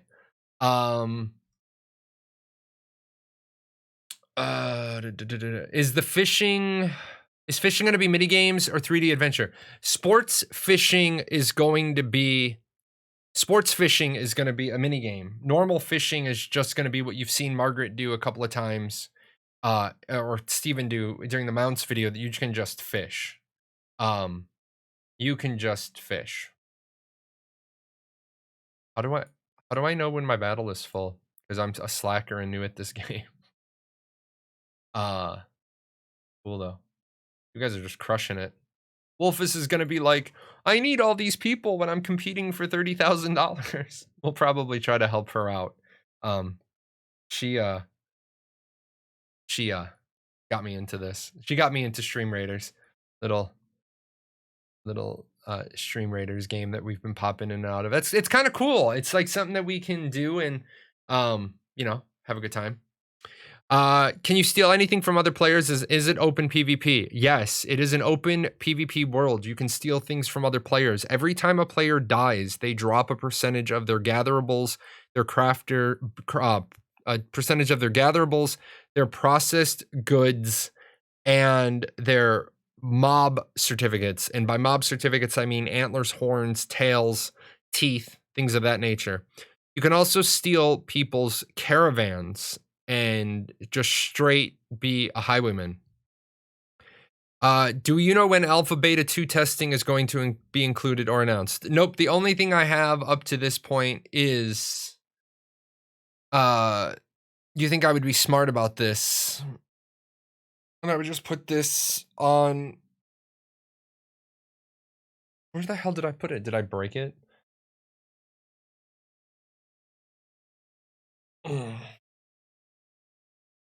Where is it? I think I deleted it because I'm stupid. Actually, I think I did delete. Oh, there it is. The Alpha 1 timeline. You think I'd put that on a button? So. Hi, buddy. Oh, buddy wants the chair. You're gonna fight with me until I give you the chair, huh? Here you go. Here you go. Dude, you straight didn't even wait for me to get my floor mat. You just were like, nope, my chair. Sorry. He sometimes does this. He sometimes just gets in a mood where he wants the chair, and he's actually gonna hurt me if I don't give him the chair, because he has sharp claws. So, the kill certificates will only be used in exchange for gold or coins, or also as a crafting material. Great question. Both, we believe. We actually believe it's going to be both. Some of them will be turned into the Hunter's Lodge, and some will be crafting materials. We just don't know. It's one of those things, we don't know what we don't know. I wouldn't count on too many of them being used in crafting, because then it sort of takes the gatherer out of the deal. But that is something already in my to be tested. To be tested. No, my snowflake. Ha ha ha ha ha ha ha. You lost your snowflake. Frost is so proud of his charity relief snowflake, only because it goes with his name. Oh, he got it back. Yeah, that was the thing. Like I said, I was really, really, really thankful for. I was worried that I wasn't going to be able to go hang out in other people's streams, because I was going to have my Twitch partner. I was going to have my Twitch partner check mark, and you don't want to. So value, man, value. You don't want to take away value from other people's streams by showing up and showing off. Like one of the things that irritates me about so many small streamers is they think that because they stream, that their stream has value. And I'm not saying that they don't have value. I'm not saying they don't have value. I'm saying that you don't determine what your value is, your viewers do. Your viewers decide what your value is. So when you look down, when you go to my when you go below the fold, you've got About Me, YouTube, Twitter, Facebook, donates there because people kept beating me up because I didn't have a donate.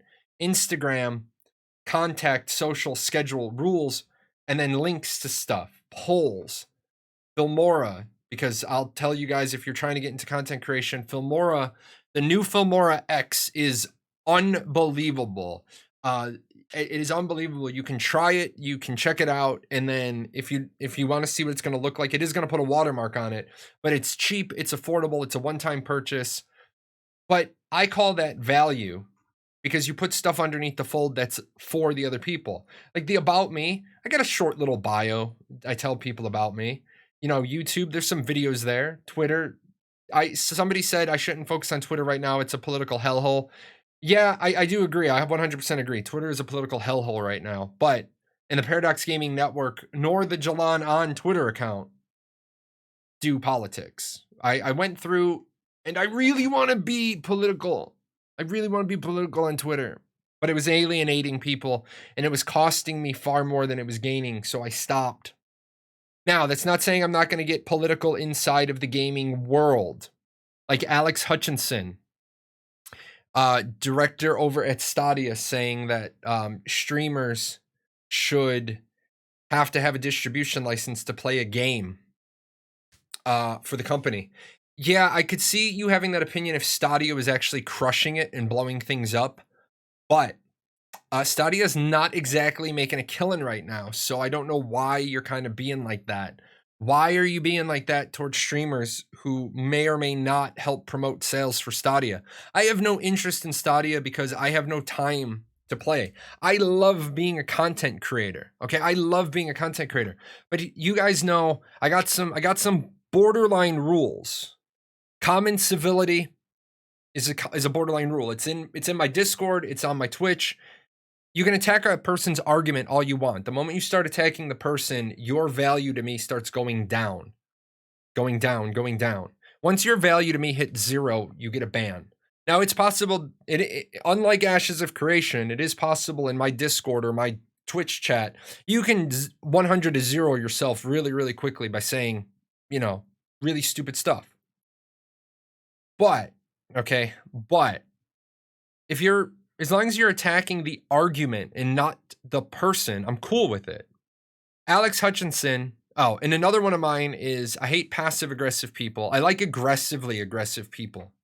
I like aggressively aggressive people. Okay? Don't be passive-aggressive. If you think I suck, say I suck. If you don't like me because I'm wearing a Hogwarts t-shirt today, say, hey man, I can't follow your stream because you're watching you're wearing a Hogwarts t-shirt. I'll be like, that's cool. I'm not going to change it, but that's cool. But don't be a hypocrite either. Alex Hutchinson on his Twitter says streamers should have to pay for a distribution license for the video game, and as soon as video game developers and distributors decide that that's how it's going to be, streamers are done. While he has stolen artwork as his Twitter header, while 20 minutes later he says that he's going to go stream Fall Guys. Now, there are times where you inadvertently end up using somebody's artwork. There's times you inadvertently end up using somebody's artwork. What do I mean by inadvertently? Somebody gives you a piece of artwork, they tell you it's royalty free, and it's not. It's actually somebody's. Number 2, you grab it off of a website that says it's royalty free, and it turns out that the owner of it didn't load it. So there is the opportunity that you can accidentally use. Now, accidentally. If you go out of your way to remove a watermark or crop an image so the watermark doesn't show up in the header, you knew what you were doing. So Alex Hutchinson should be called in. Alex Hutchinson should be called in by his boss at Google. Now, notice what I'm saying. Pay attention here. And like I said yesterday, if you're going to misquote me accurately. I am not saying that Alex Hutchinson is not entitled to have his opinions. He is an American citizen, I imagine. He may not be. If he's in America, I don't know. I hope he comes from a country that has freedom of speech. I think every human being should have freedom of speech. I always take for granted my freedom of speech because I appreciate freedom of speech. I just take it for granted. I forget everybody doesn't have it. But Google, his boss at Stadia, should pull him in and say, look, Alex, don't mention us on your personal Twitter again. Don't talk about us. Don't talk about gamers. Don't talk about our platform. You are not a representative of this company in the public sphere. Now, I know some people are going to say, well, he should have the right to say whatever he wants, whenever he wants, wherever he wants, about whatever topic he wants. And he does have that right. Google and Google Stadia also have the right to protect their interests and say, you're an idiot. You got to go. Why am I being fired? A lack of a professional image while dealing with the biggest free marketers we have, YouTubers and Twitch streamers. So, really, they should just say to him, you are you are too dumb to represent us. Because really, that's the end of the day. At the end of the day, that's really what it is. Kind of like what they did to Scapes at Tryon. They just fired him. Like, you're a bad community manager because the community hates the company. What? What sort of rationale is it that Scapes is a bad community manager because the people hate the community? They don't hate the community because of Scapes. They hate the community because of the stupid things you're making Scapes say. He doesn't want to say this stuff. Evan's a good dude. If anybody ever runs into Evan and he goes by Scapes in the gaming world, don't beat up on Evan for his time at Tryon. He was handed cue cards that he knew were dumb things to say. And you know that that's how that went because that's what happened to Muzzy. And then Celestrata got all bent out of shape after she showed up to what I believe is a stream drunk. I believe she was drunk on a live stream and then got punted. Should she be punted because of whatever her orientation is? No, of course not. Should she be punted because of whatever other things? No, of course not. Should she be punted because she's the community manager or an associate producer who shows up to a live stream drunk or high? Yes, absolutely. Sorry. Let's see. Yeah, Dante covered the Jacksepticeye's thing. I haven't really been into MMOs because I'm not endgame focused. I like to do mundane harvesting, crafting stuff, even in games like Eve that need player harvesting. It seems few games care about the super casual gamers that will never go endgame. But I'm so excited for Ashes of Creation. Let me tell you this, Sparky. I like that name, by the way. I love Sparky. Sparky, Sport, Scooter. Those are all good names. Ashes cares about you because you can actually be a power player and never go end game because Ashes of Creation has no end game. People are always going to say there's always an end game. No, there is not. There is multiple end games. There is end content. There is political end content. There is node end content. There is castle end content. There is raid end content. There is PvP end content. There is we've worked for 9 months to build it and Paradox shows up and it was in its way, so they burned it down. Crafting end content, social organizations. I have a video up on progression, and there's so much vertical progression. I'm sorry, there's so much horizontal progression. You're gonna be busy. You're gonna be busy. Perfect. You reposted it. I know this may sound naive, but what is the difference between fishing and sports fishing? Fishing is coming up here real quick. Where does he do it? So this is fishing right here. You're gonna see Steven do it. I love the new media controls. I love it. I love it. Not exactly perfect. So this is fishing. You're gonna see Steven. He creates a spot in his inventory in that bottom row. He's gonna stand here. He's just cast. Bottom row is gonna fill up. It's gonna be a red snapper. And he just sits here and he waits. And this is auto fishing. This is what's known as auto fishing. And where the hell did his red snapper go? Oh, I thought it popped in the bottom row. It actually pops in somewhere. But yeah, that's just you go to a spot, you cast, you fish, you cast, you fish. Sports fishing is going to be for the bigger fish, the more expensive fish, the ocean fish.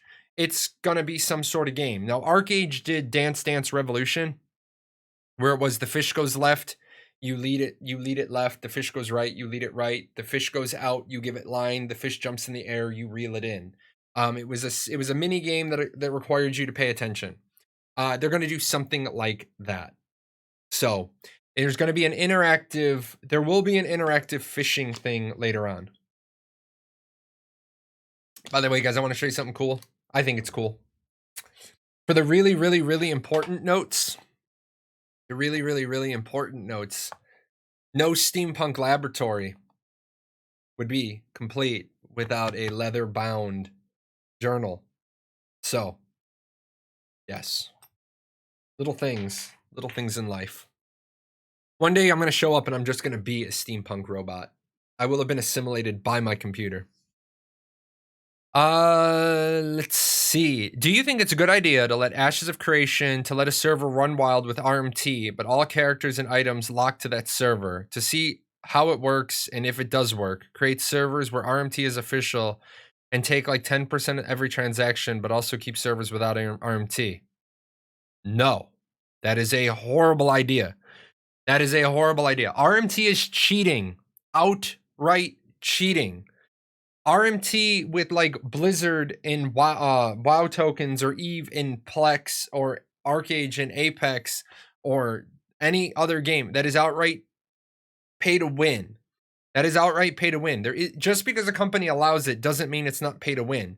When a company doesn't allow it, it becomes pay to win RMT.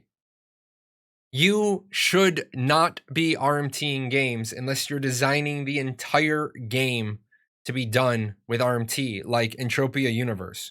No, it should not be where RMT is official, because now you run into a problem of banning people, because you have to understand that the lowest common denominator of people is they aren't going to be bothered to find out if their server allows it.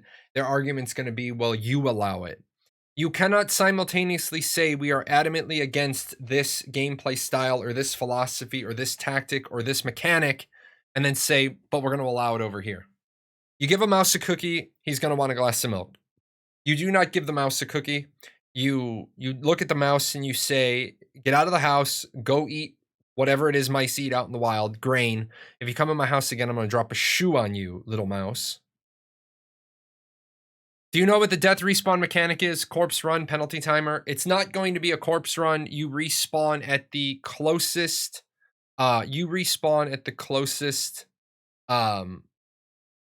Respawn point.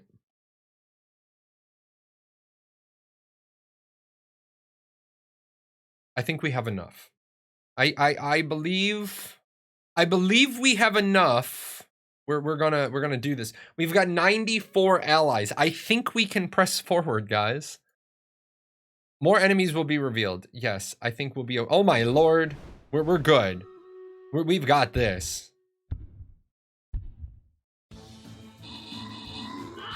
Little dance music.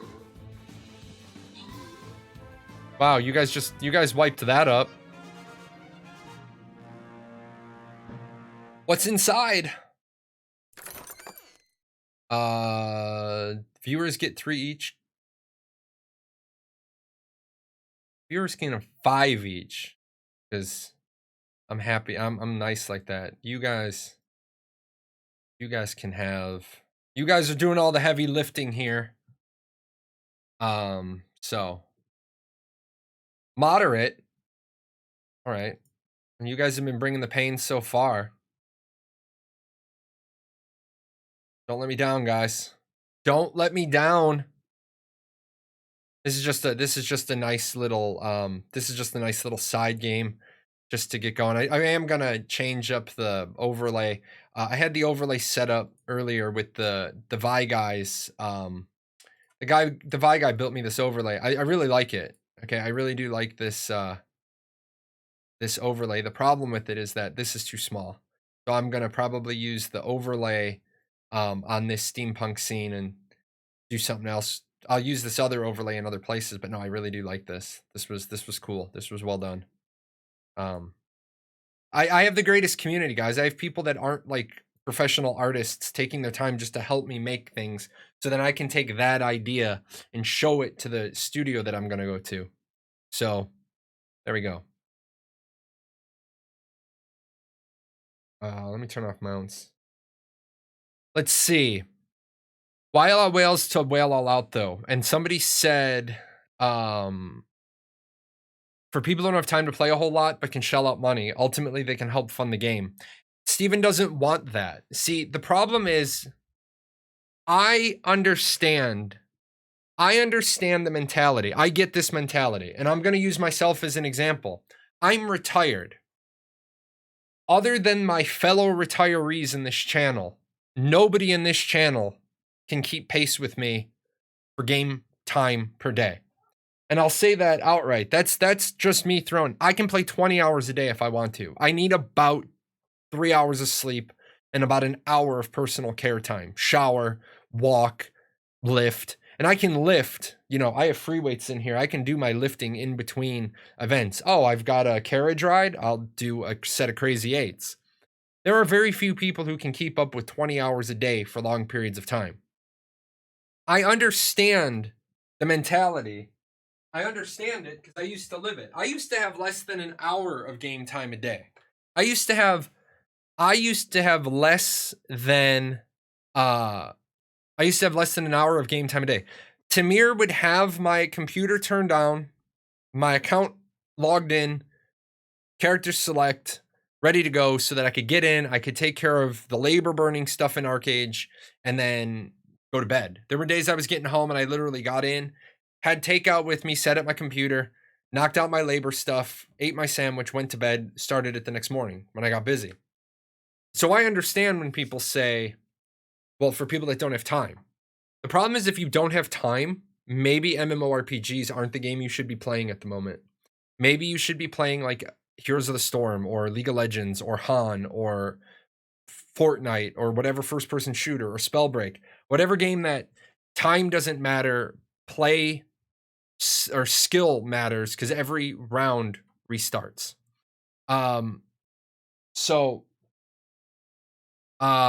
I understand why not let people who don't have time to play but can shell out money, because money will always compensate you faster than time. I can buy ahead faster. And then you run into this problem. What about people like me who have more disposable income than you and more disposable playtime? I can do both. I can whale the shit out of a game and put more time into it. I could understand if there was a buy to catch up mechanic, but there's really not going to be there's really not going to be a way for you to ever balance that. Somebody that's like, there's a person in Arcade who dropped $30,000 on the game just to have the best gear early on. They literally bought the entire auction house out because $30,000 to them was nothing. It was the equivalent of my $3,000 or some other buddy's $300 or somebody else's $30 or somebody else's $3. They were just like, yeah, it's $30,000. Who gives a shit?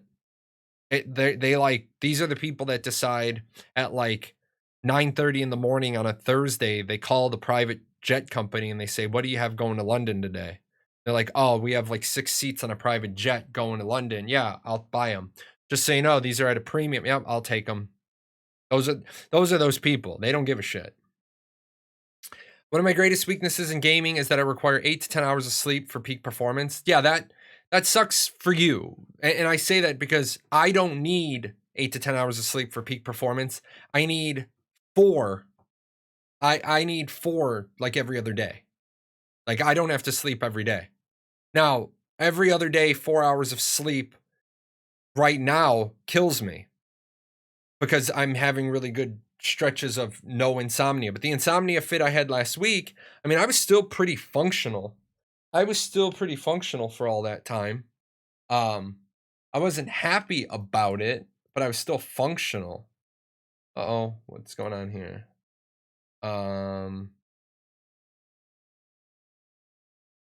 Let's see.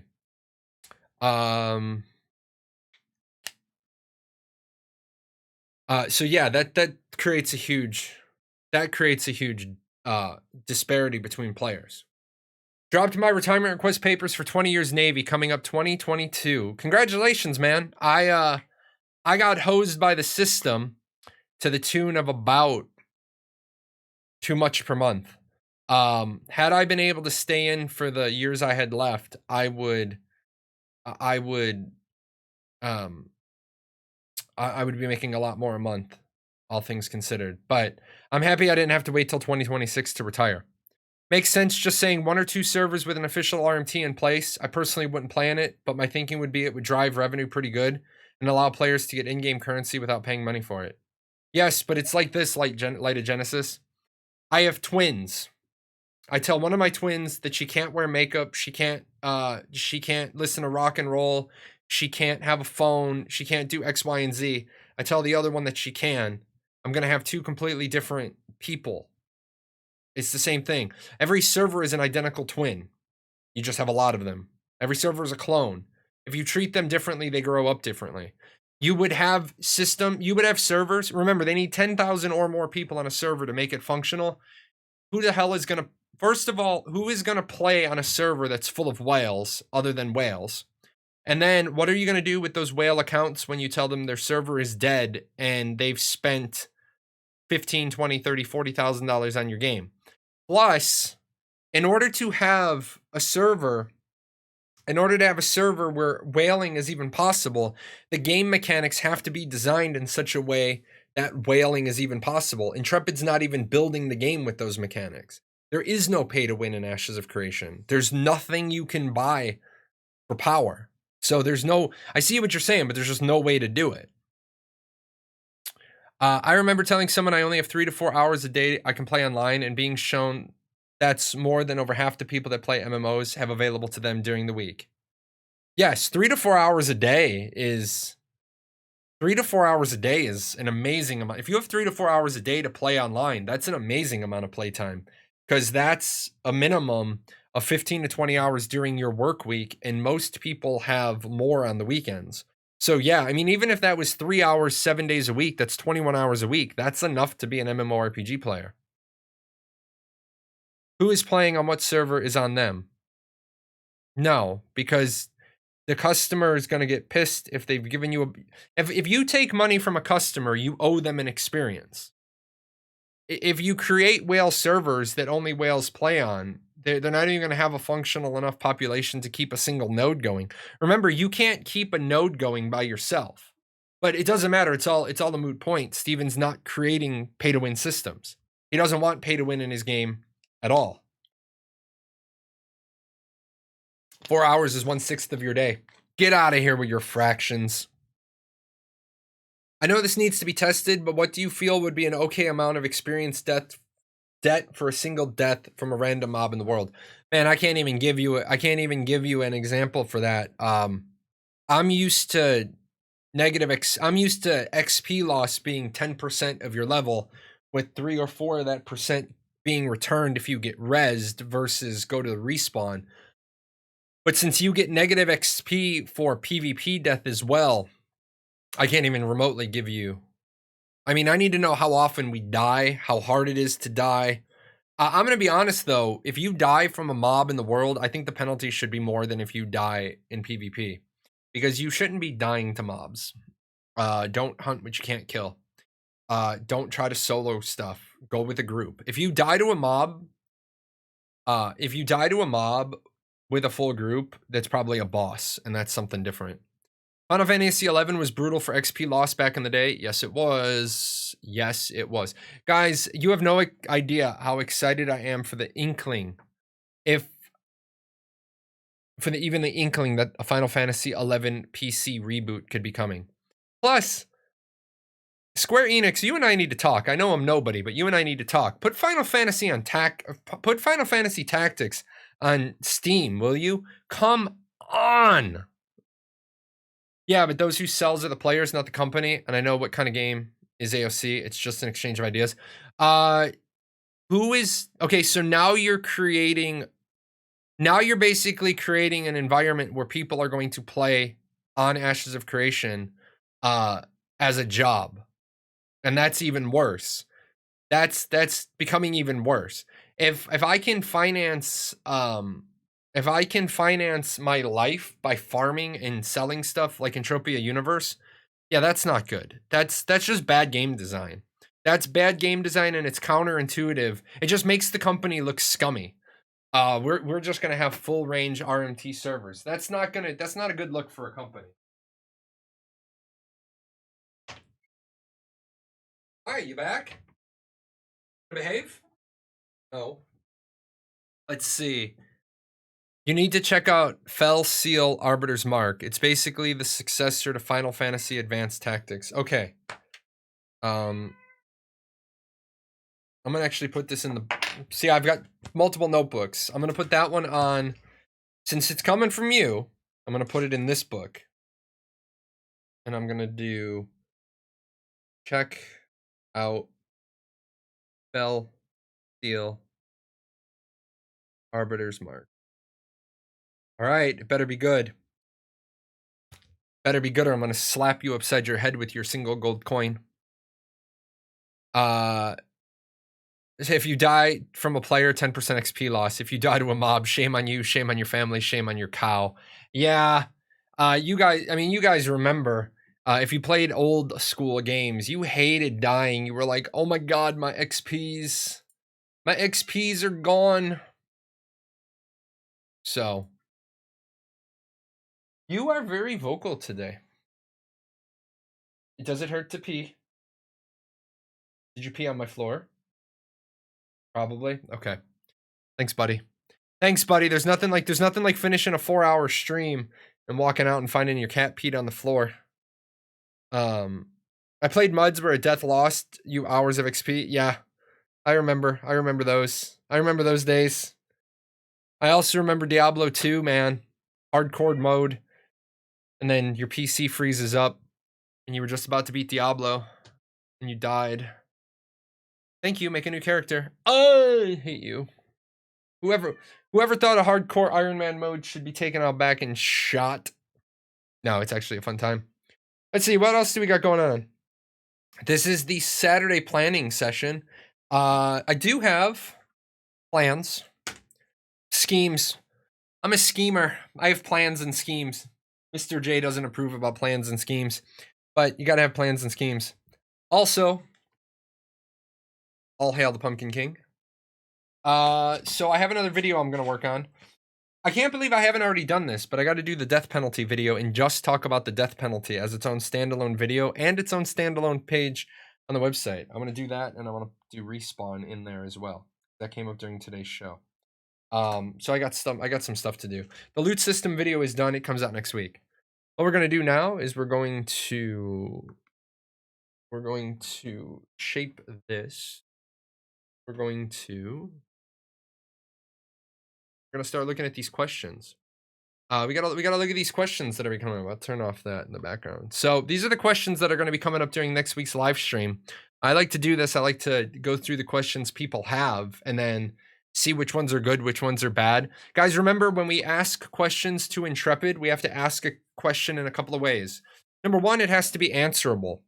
Number two, it has to be fair. And number three, it has to be realistic. And so what I mean by that is don't ask them a question that they've already indicated they're not interested in answering, okay? And don't ask them a question with like 97 hypotheticals in it. So hypothetically speaking, if I'm in a stage 5 economic node that's run by Vec and there's 2 taverns, 1 brothel, 1 thieves guild, 1 patron guild, 2 patron guild vacancy. What? You've already lost them. In Lineage 2, it was 4% if you were killed by a player or mob, but only 1% if you die in a siege or from a member of a guild you're at war with. Healers recovered part of that XP on Resurrection. Was an insignificant number at low levels, but important number in high levels. You could also lower your level by dying. So, Ashes of Creation, you cannot lower your level by dying. There is no de-leveling. There is XP on death. And there is no XP lost in sieges or arena. So that was something we found out from Steven. Now, unfortunately, that quote comes from Steven as an answer to somebody in a PM. I accept that as an answer because the person who got the answer doesn't lie. They don't have any reason to. But I don't believe the wiki can use that because it's not a public statement from Steven. Which is actually a good policy. It's actually a good policy to do that. Because you will get shitheads who will deep fake quotes just to advance their agenda. Also, speaking of agendas, I don't want people to think that I'm against ideas. And I have committed to my community a little growth in 2020, 2021. I'm going to stop arguing with toxic trolls. I'm going to stop. If people insult me on Reddit or people insult me in the forums, I'm just going to let my community deal with it. This is one thing where I want to be similar yet different to Asmongold. I am not going to, like if somebody has derogatory things to say about me, I'm either not going to address them at all, or I'm going to address them in such a way where I only address the factual incorrectness of what they're saying. But if they say Jahlon sucks as a streamer, I'll be like, I won't even acknowledge it. That's my commitment to my community. Yeah, that's my community. That's the commitment to my community. I got to stop getting dragged down into the trenches because you can't soar with the eagles if you're rooting in the trenches with the pigs. Not that there's anything wrong with the pigs because they make delicious bacon, but with that said, there's a guy on the Discord right now. He's got this idea of murder pits. I went out of my way to make sure I told him I thought his idea was good. It was just not good for Ashes of Creation. The guy just won't let it go. Okay, well, last night I finally left a response. It's like, your idea needs to go back to the drawing board. He's got some good points in it. The guy's just his approach. He's alienating, like, and I know people don't want to hear this, but there's more powerful people in communities and there's less powerful people in communities. When you start antagonizing powerful people in a community, you're basically screwing your own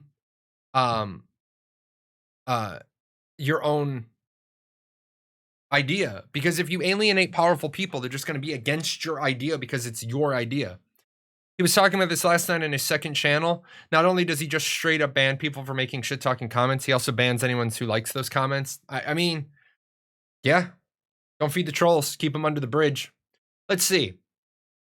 The combat pets are like a cut off part of the player's character in terms of power. If I made a cleric that was more DPS orientated using gear and augments, would my pet also be more DPS orientated? Or could I somehow make my pet more tank orientated? I like it. I like that question. I like that question. I have there is no room for improvement on that question. Well done. Will the narrative quests, presumably main story quests, take us all around Vera or be specific to a node with each one having its own version of the story? Hold on. Jahlon has gone to the referee's box to look at the footage from the field.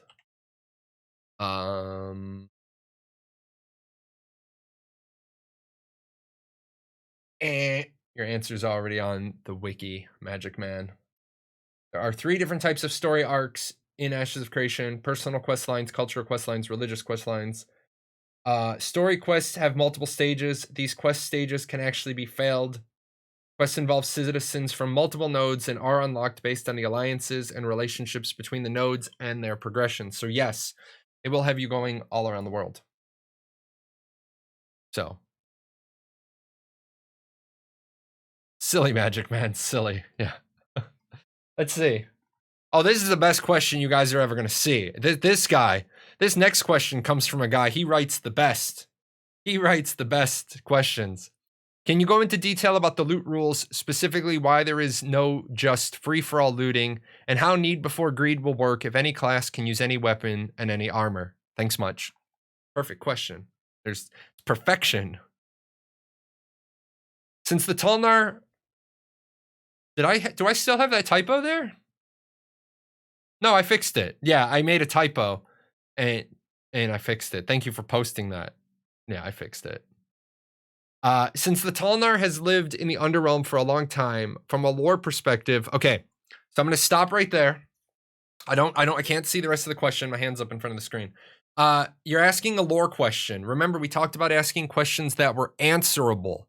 I don't want to answer lore questions. So we're gonna see where this one leads us. I know I'm irritating you with the laser light, but I don't think we're gonna get anything here. Let's find out. Since the Tulnar have lived in the Underrealm for a long time, from a lore perspective, it would make sense that there are already built cities in the Underrealm at the start of the game.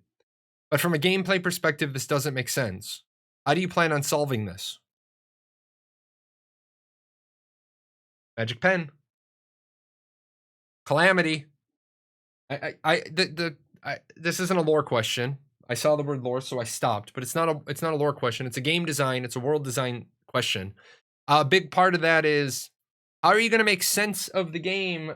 Since, yes, you're right, in the pockets of the Underrealm, there should be civilization, and we're not going to have them, because if we had them, then everybody would want to start Tulnar.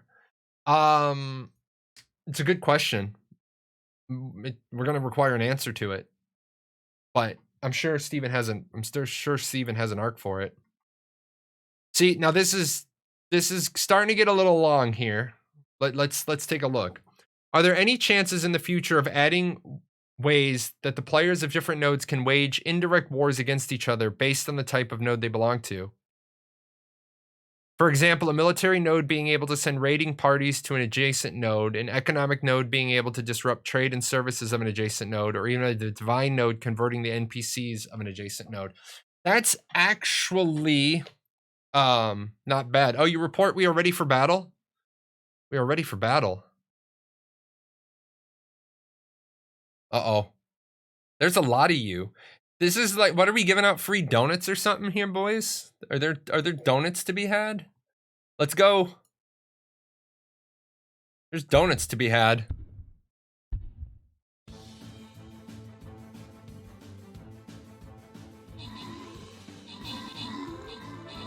Oh no, don't let me die.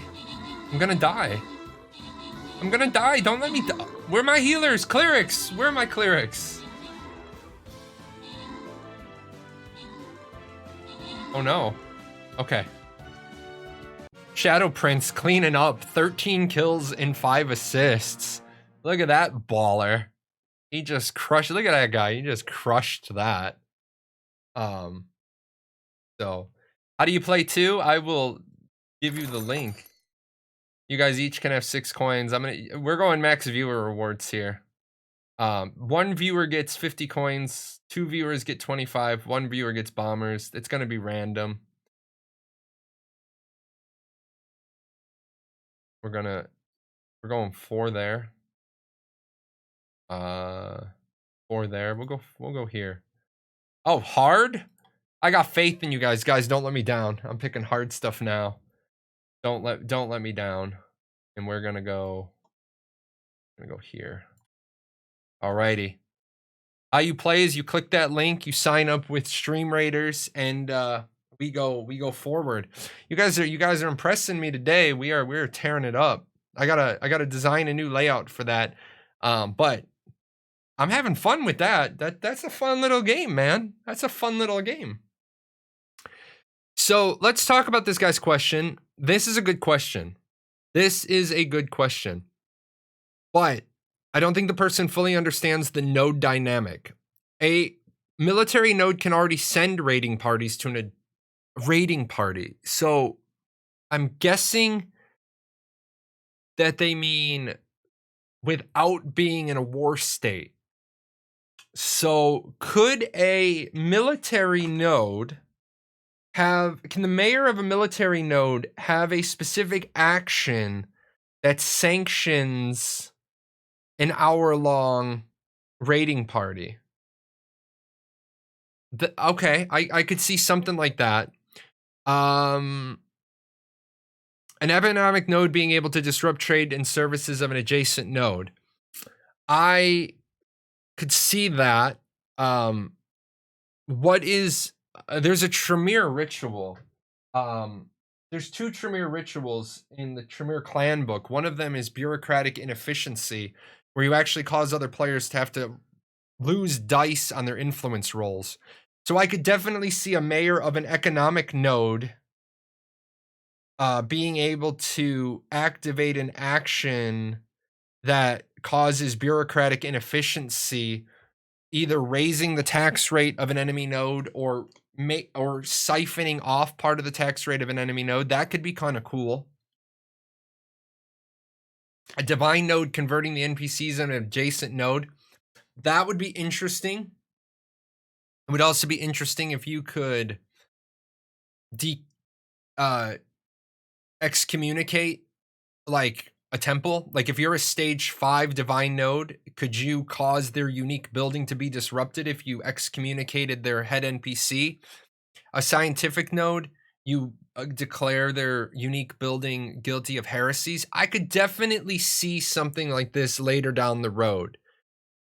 This is actually, wow, guys, I'm impressed. Like out of the box, this is more a suggestion. This probably isn't gonna be talked about on the live stream. If anybody knows Gunman Dude 2, let him know this is a great. I would love to see this guy. I would love to see this guy turn this into a flat suggestion. In fact, one second. I want to.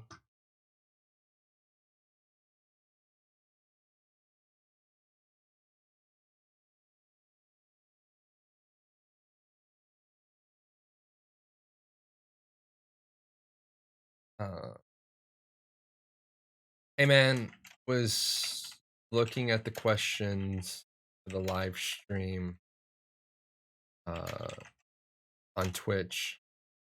Your question at is amazing.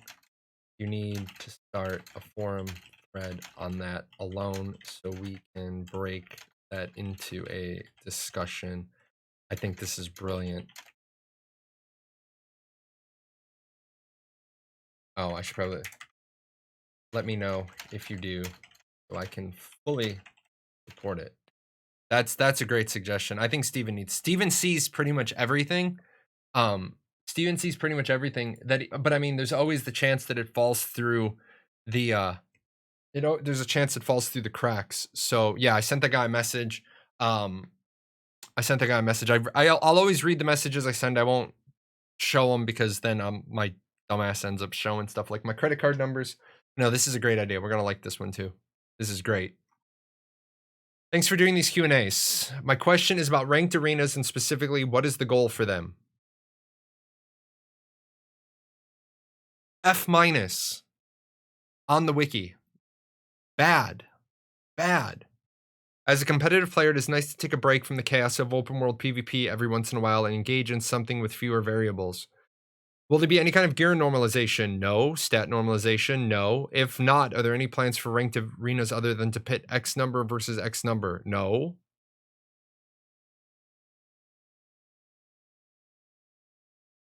With the monthly cosmetics, we have seen freehold skin and freehold building skins. Can the building skins be applied to any building or only certain types of buildings?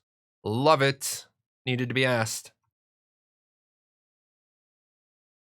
Yeah. I know that you guys are holding a lot of lore, the majority of it, close to your chest, but on the topic of gods and goddesses, is there going to be a god of wrath? Not necessarily war, but wrath.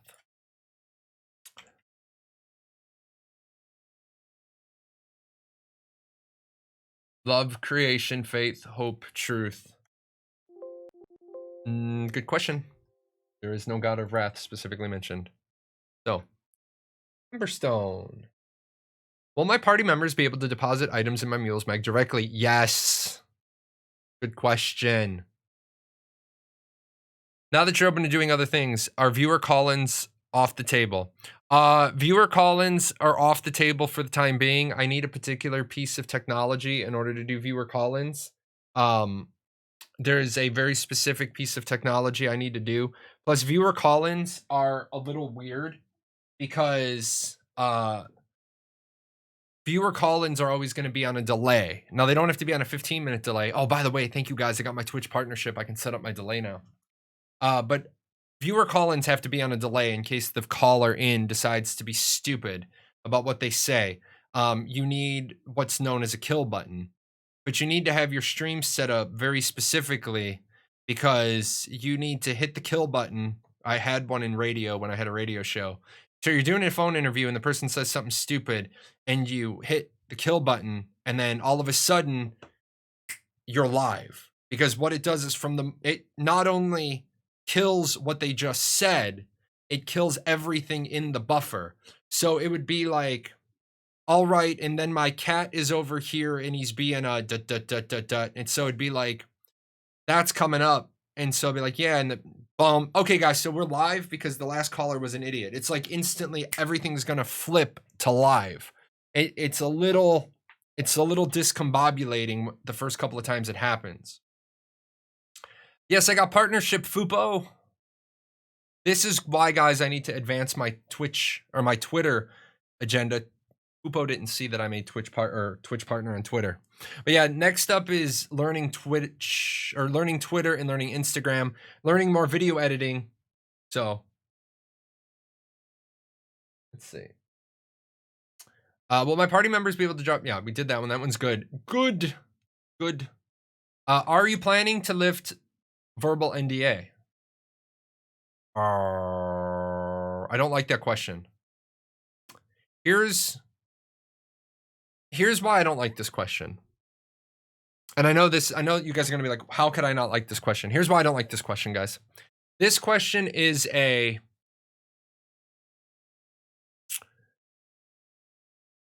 pretty presumptuous question. One thing I learned in journalism in college was you can ask a presumptuous question during an interview, but you better be ready for the person you're interviewing to pull a Robert Downey Jr. and just stand up and walk out.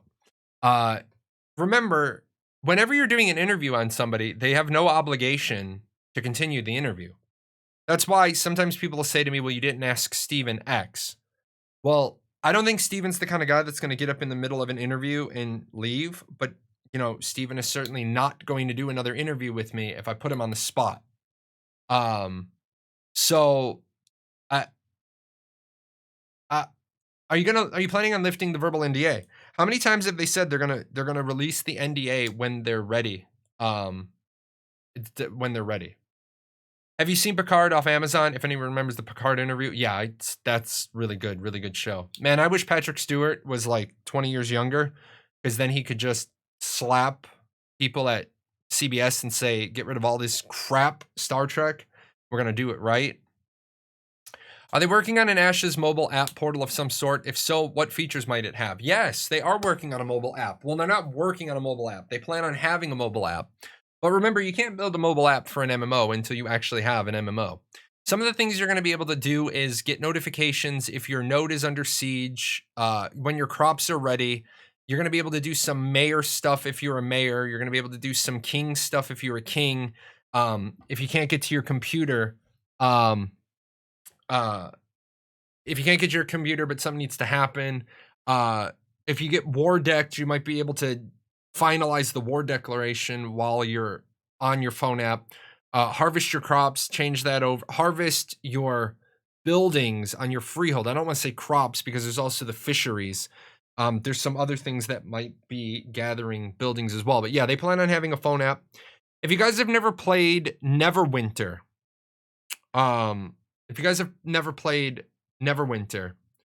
that's a game that has a really good phone battle.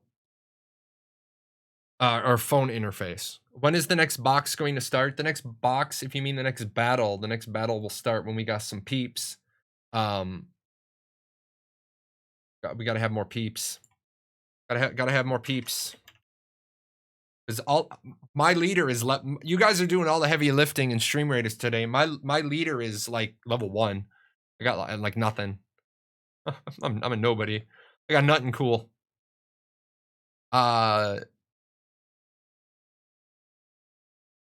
Like you could read my mind with what I was meaning, knowing what I mean and not what I type. Yes, I kind of got good at that, Sparky. It's a talent, figuring out what people want.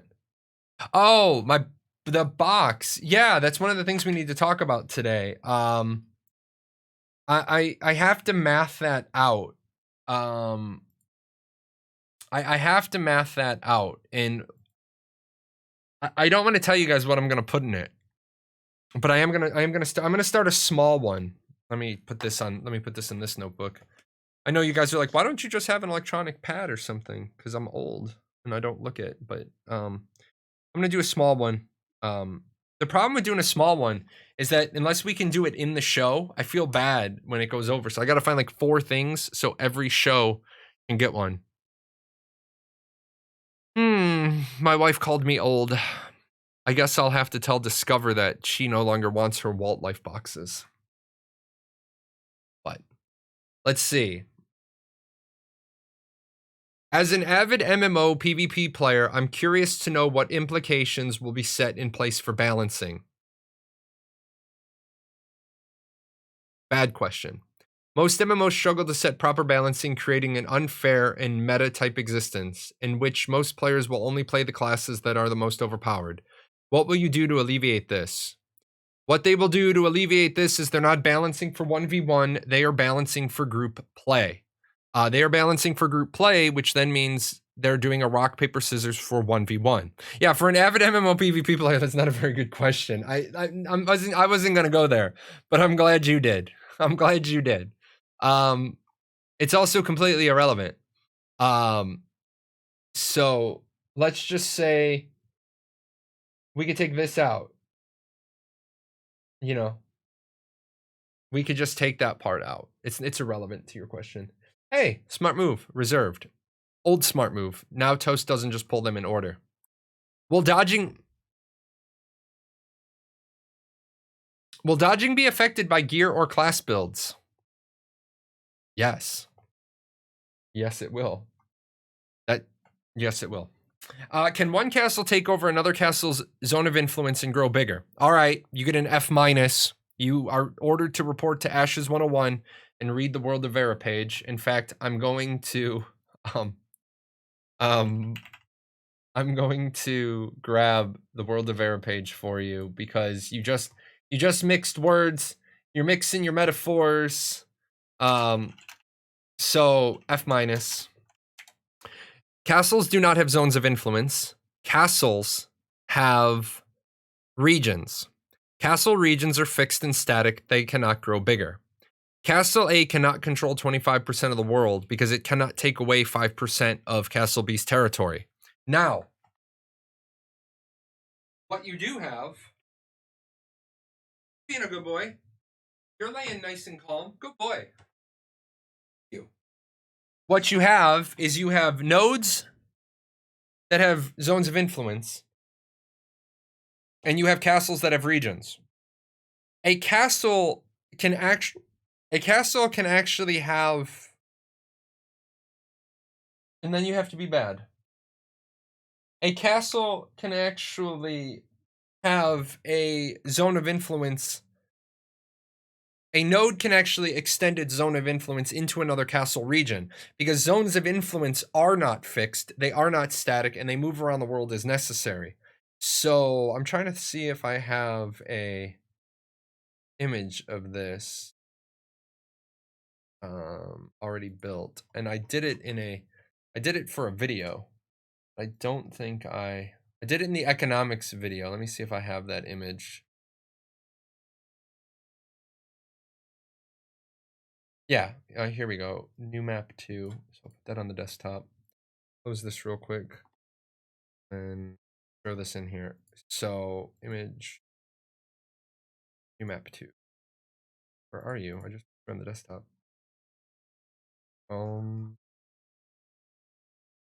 There it is. So here's an example of castle regions and nodes. So you've got the two castles in the corners, right? Castles can theoretically be in an adjacent node to another castle. No, castles are fixed on the map. Castles are they're 5 locations. This is the wrong map. The castle's 5 locations are static on the map. They can't move. Castles can't move. And then what you have is, so you have these 2 castle regions, right? Obviously, they're small, so they fit on the map. You've got the castle in the lower left and the upper right. Those are the 2 castles. The colored area is their regions. This big old city on the white side is a metropolis. Those 2 smaller nodes on the green side would actually fall under the zone of influence parent vassal system of that borderland metropolis. So the white king is actually dipping into the green queen's. I should have done those backwards. The white queen is dipping into the green king's pocket because some of that tax money is rolling up to that metropolis. Now, here's something we found out from Steven when we found out that the tax payments actually have to be transferred to the monarch by caravan. It makes a whole lot of sense to have the metropolis right next to your castle so that the biggest tax payment actually has the shortest and easiest trip. So that's a big one. Now, just because the metropolis is reaching into the green area and pulling out tax money, that doesn't mean that the White Castle region has gotten any bigger. You go 1 inch over the border, you're now in the other region. Economic regions and castle regions are static and they overlap. I know that's a lot of information. I trust me. I know it's a lot of information. It's so much information that I actually have to break it into a crash course video, a world size video, a nodes video, a castles video. I had to actually break it into multiple videos. I know my videos don't hit home like Bustin's or the Lazy Peons, but mine are for more education, like on the spectrum of entertaining to education. I'm more here on education. Those guys are more here for entertaining and hype. Their videos are educational, but not to the extent mine are. I try to be entertaining. I just can't be entertaining to the extent they are. Wait, then, do you think guilds owning castles are going to target Metropolis or higher level nodes further away from their zone of influence to let the node closest to them grow be the largest? I believe that would be a valid tactic on the part of a enterprising monarch who wants to ensure his tax payments get to the castle. Yes. Yes. As a monarch, I want my metropolis on my borderlands. Nabs, don't ask questions like that in my Discord, please, or my Twitch, please, because then I have to yell at you and tell you, no, that's illegal and don't do that. You're breaking the law. Hello, everyone. Hello, Sent.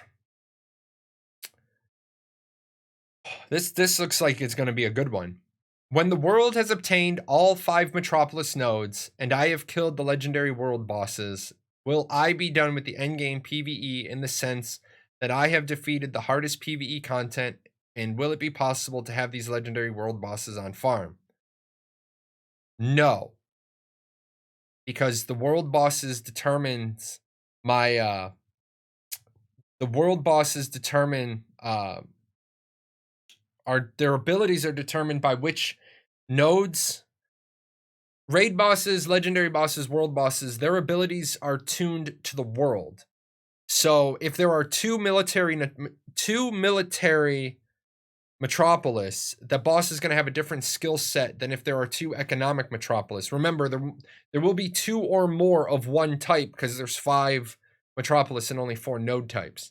But you will never have the hardest PvE content on farm because there's 12 to 15 legendary world bosses, regional bosses, and certain bosses will only appear when certain nodes are in a certain configuration. So, yeah, that's gonna be like that. Oh, you guys are just all you guys are just all ready. Let's do it.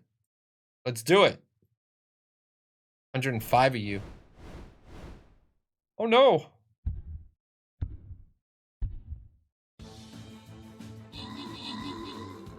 Protect me. Protect the hegemon.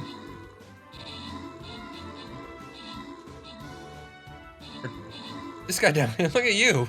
You're just, thanks for handling the southern front for me. What's in the chest, guys? What's in the chest? Open it up. 7 coins each. I'm gonna give you guys all, you guys are all getting the good stuff. I mean, I could do this and I could get 35, but that'd be, you know, not cool. You guys each get 7. I'm here to feed you guys if you're playing this game with other streamers. Help you be strong. For other people. Dante killed the chest, code dance. Oh, cool. Grant rewards. Back to the map. I kind of want to go down here and do this level 4. But we kind of want to get to this guy too during the show. So full speed ahead, man. Full speed ahead. Drag a captain.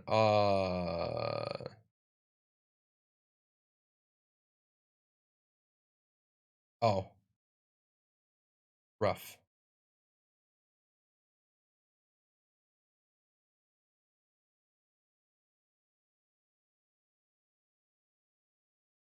Go back to our questions. Let's see. You got epic. Excellent. Will my character disappear immediately when I log out, or will it stay in the world for a short while? That's a suspect question. Are you the type to quickly log off when losing a duel or getting ganked? Not judging, just curious. Once you're in combat, you can't immediately log out. Once you're in combat, you will persist. If you are corrupted, you will persist for a while, even if you are not in combat. So you're not going to be able to see a bounty hunter and just Alt F4. Guys, I realize I've been going for 2 hours and 41 minutes. I'm a thirsty camel. I'm out of liquid. I recommend you all take this opportunity. Stand up, go for a stretch, go for a walk.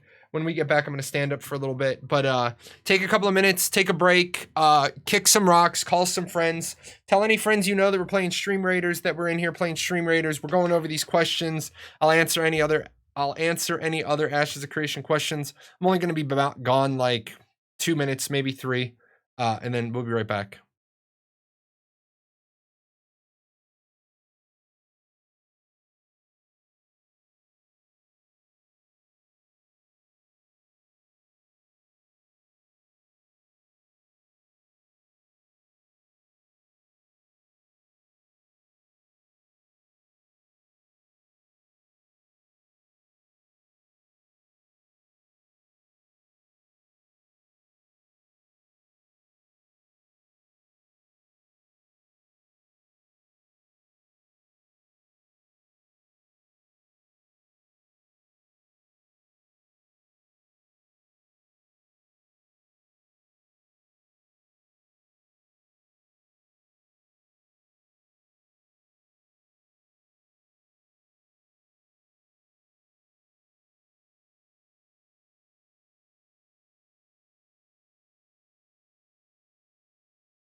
Alrighty. Had a chance to go downstairs, see my kid. My kid is the Mandalorian for Halloween, and she's got this really cool Baby Yoda that sits on her shoulder. I'll take pictures on Halloween and show you guys.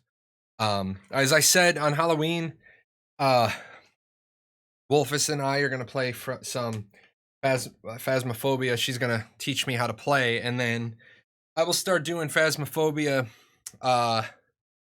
potentially with my viewers. I just have to get. I have it written in the black book to work out my wavelength software so that I can hear you as we're playing, but you can't. I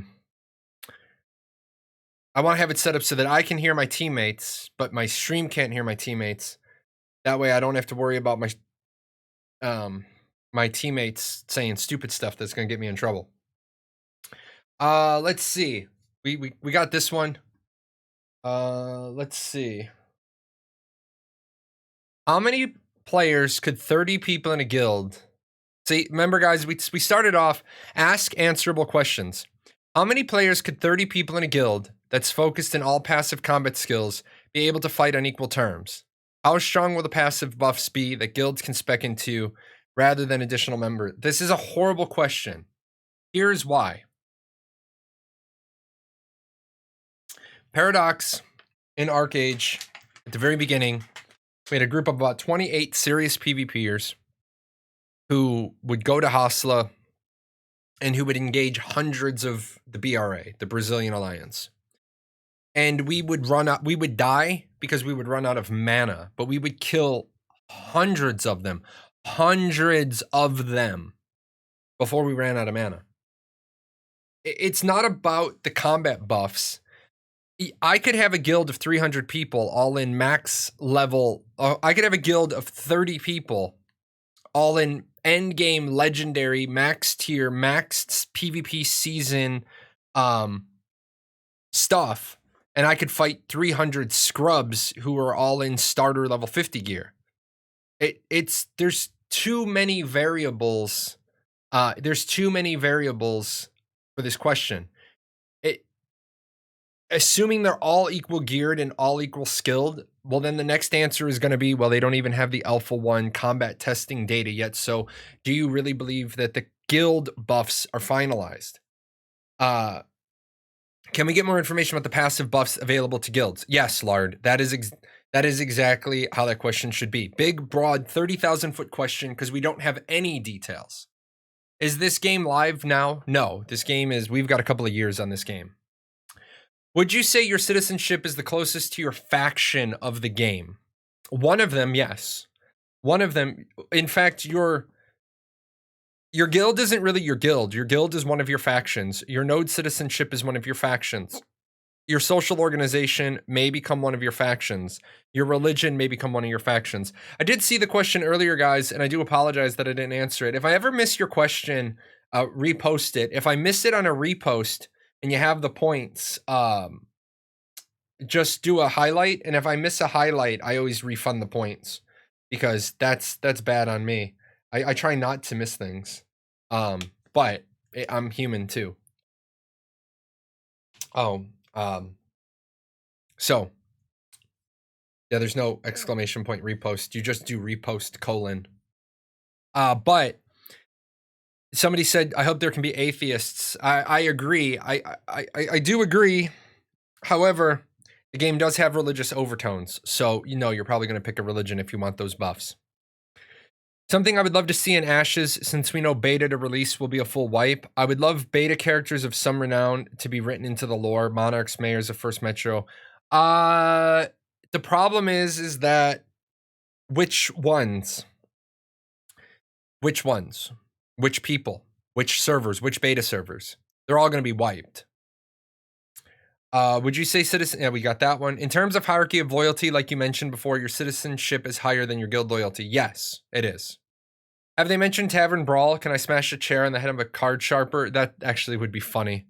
But no, they haven't. Tavernside Gaming is here. He was on the Golden Feather last night. The Golden Feather ran into some technical issues, but they got. I like any stream team who can analyze, overadapt, and overcome. And Bree and Vertec did that last night. So they did get their they got their show off. It was a good show. I kind of bailed. Vertec kind of made it about me and not about his guest. I didn't want to take away anything from Tavern, so I kind of just grabbed a beer and went out to the patio, smoke a pipe. Not in real life, going with the Tavern thing. So social organizations are Merchant, Thieves Guild, and religions. No, social organizations are the Thieves Guild, the Scholars Academy, and the Merchants Guild. That's one horizontal progression. Religion is another horizontal progression. So yeah. If you the real trough, if you haven't seen the progression video, If you haven't seen the progression section of Ashes or the video, that's here. That you might want to take a look at that. Yeah, they are professional. They got it all fixed up. That is the one thing I struggle with. If I break my stream just before I'm streaming, I'm rather screwed. That's why I usually am set up like 45 minutes in advance to an hour. Next guy. Oh, this should be a good one. As it is the season of ghosts and ghouls, could we have an info dump on the summoner? No. And you know why? Because it's not flushed out yet. It's the summoner is going to be one of the last archetypes flushed out. As you heard Steven say in the interview last week, there's a lot of systems that have to be touched for the summoner. So that's why we're not going to get information on the summoner yet. Those systems aren't flushed out. Aren't the religions kind of off social organizations? No. Social organizations are very specific terms. Social organizations are Merchants Guild, Thieves Guild, Scholars Academy. That's specifically what those three things are called. Religions aren't social organizations. They are the religions. They have a completely different set of mechanics and rules and buffs. In fact, if you had to focus on one horizontal progression thing, I would say focus on your religion because it's the only thing that gives you an additional augment on top of your augments. Will the minimap and map display the location of quest objectives, or will it be required to properly read the quests to know where to go? Don't follow the brand new. Red. Bad cut. Will the minimap and map display the location of the quest objectives? No, you'll have to read the quests. Can you give us a broad idea of what we shouldn't expect in the upcoming Alpha 1 testing? A final game.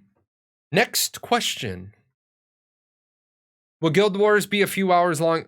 No. Go to the wiki. Will Guild Wars be a few hour long event at prime time, or will there be an option for longer lasting Guild Wars? Guild Wars puts you in a legal combatant state around the clock. Objectives portion of the Guild War is only available during prime time. You're right all the time. But if it's steal from their guild hall or siege their guild fortress or kill their guild leader, those events only happen during prime time, which I'm against. But I got to see how it plays before I can tell Steven I'm against him. We'll say this, guys. Some of you got amazing signatures. Some of these people got awesome signatures on the forums. On the topic of customization and cosmetics, what system is Ashes going for with dyeing? Is there going to be multiple slots to put different dyes into? Will there only be a few slots or one slot? How will dyeing operate in the game?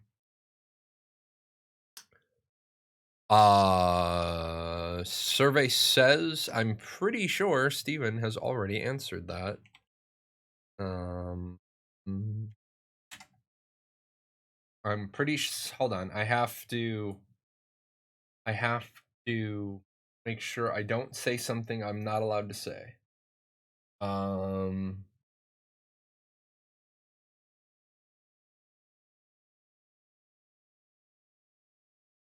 Let's leave it with yes and move on. Let's let them answer that question. Let's just leave that one alone. On the topic of mentorship, you said that certain node buildings and organizations will offer quests such as dungeon runs or escorts. Any chance that there would be a way for player-run taverns to also offer mentorship quests?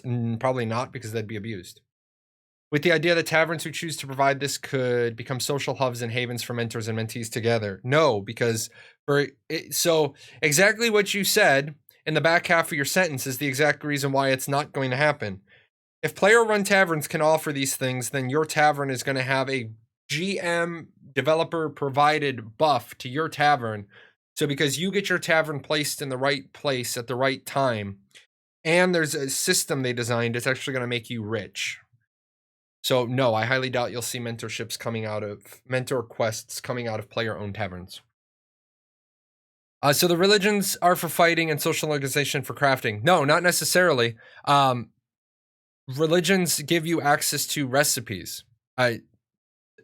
Just because they give skill buffs. I mean, all the social organizations give buffs to everything.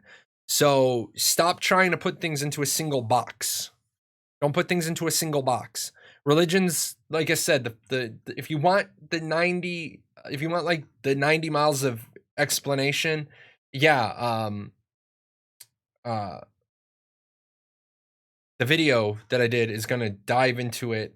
But yeah, your social organization is going to give you some benefits. Your religion is going to give you some benefits. Some are going to give you crafting. Well, they're all going to give you a little crafting, a little gathering, a little combat buff, access to recipes, access to dials. Is Ashes of Creation going to be, in your opinion, as we said in 2008, the WoW killer, aka dominate the MMORPG on the market? No. Couple of reasons. Number one, the time of the WoW killer is gone. The reason why is nothing will ever bring down the elephant in the room. Because back in 2003, 2004, you had Final Fantasy XI, EverQuest, Dark Age of Camelot, a couple of other games. And then Lineage 2. You had a couple of other games. The number of MMORPGs on the market was so small that there was always one trying to one up the other. Right now, in 2020, there are so many MMORPGs that can be played and so many coming out. No one game is going to bring down WoW. WoW is too big to be brought down by one thing. The only thing that's going to kill WoW is WoW. The only thing that's going to kill WoW is Activision and Blizzard. The only thing that's going to kill WoW is old age. WoW is 15 years old, okay? WoW is 15 years old. It has made billions of dollars. If you kill it today, you're putting it out of its misery. But in order to kill WoW, you have to beat WoW. Like Ric Flair said when I was growing up, Ric Flair, wrestler, really good role model. To be the man, you got to beat the man. To be the WoW, you got to beat the WoW. You got to make billions with a B. While retail is completely for PvEers, it is way different to compare to Ashes. Yeah. Also, keep in mind, it was a different time. It was a different place. WoW had its success. And I always say this about WoW. I was a WoW player back up through Wrath of the Lich King when I got my commission and I didn't have time for video games anymore. WoW was an example of the window of opportunity. Right place, right time, right product. Final Fantasy XI at the time was no GUI interface, was still all about writing macros and binding them to F1 through F12. In fact, F1 through F10, I think, was all you could do. Alt F1 through F10, and then Control F1 through F10. That's how you had to bind your macros. In fact, you couldn't even bind 3 sets. It was Alt F1 and normal F1, or Control F1. There was no normal, or one of them. I don't remember, but you could have 2 sets of macros per character. EverQuest, there was no interface. There was no graphic interface. What does WoW do? WoW makes MMORPG casual, and they just get a huge player base from it. And then right place, right time. Now there's just too many games. And then what do we hear? There's ArcH 2 is being worked on, a new product from ZeniMax Studios. WoW is always working on a new MMORPG, whether or not they release it or scrap it. WoW is always in the lab working on something. Kakao is working on 2 MMORPGs and an MMORPG shooter. Square Enix is not working on a new MMO. Yoshi killed that. They are committed to Final Fantasy XI and Final Fantasy XIV. Everybody is New World, Crowfall, Camelot Unchained, Chronicles of Illyria, Fractured, Defend the Night. Those are just games from 2 small studios. There's too many MMOs out there. People are too fractured. Haha, fractured. But we're okay.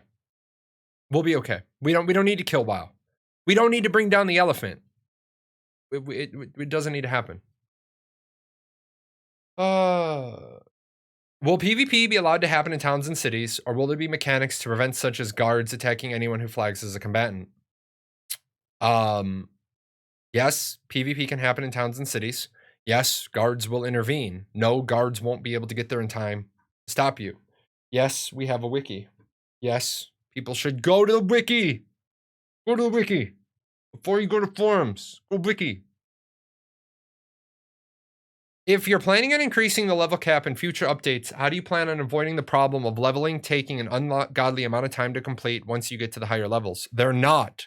Leveling should take an ungodly amount of time to get to the higher levels.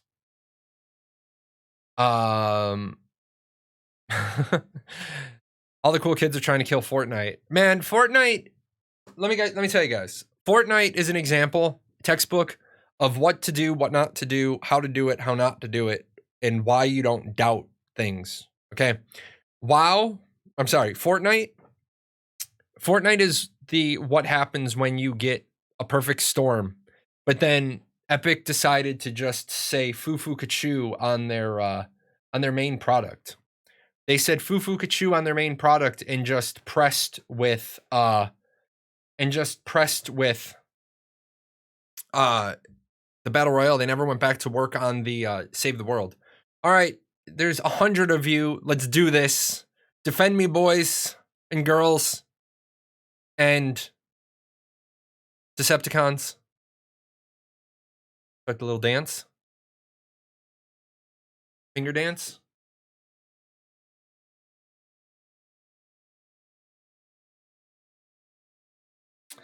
Oh, look at this. Look at this. Uh-oh, oh, they broke through the lines. Oh, you lost the sound again? That's not cool.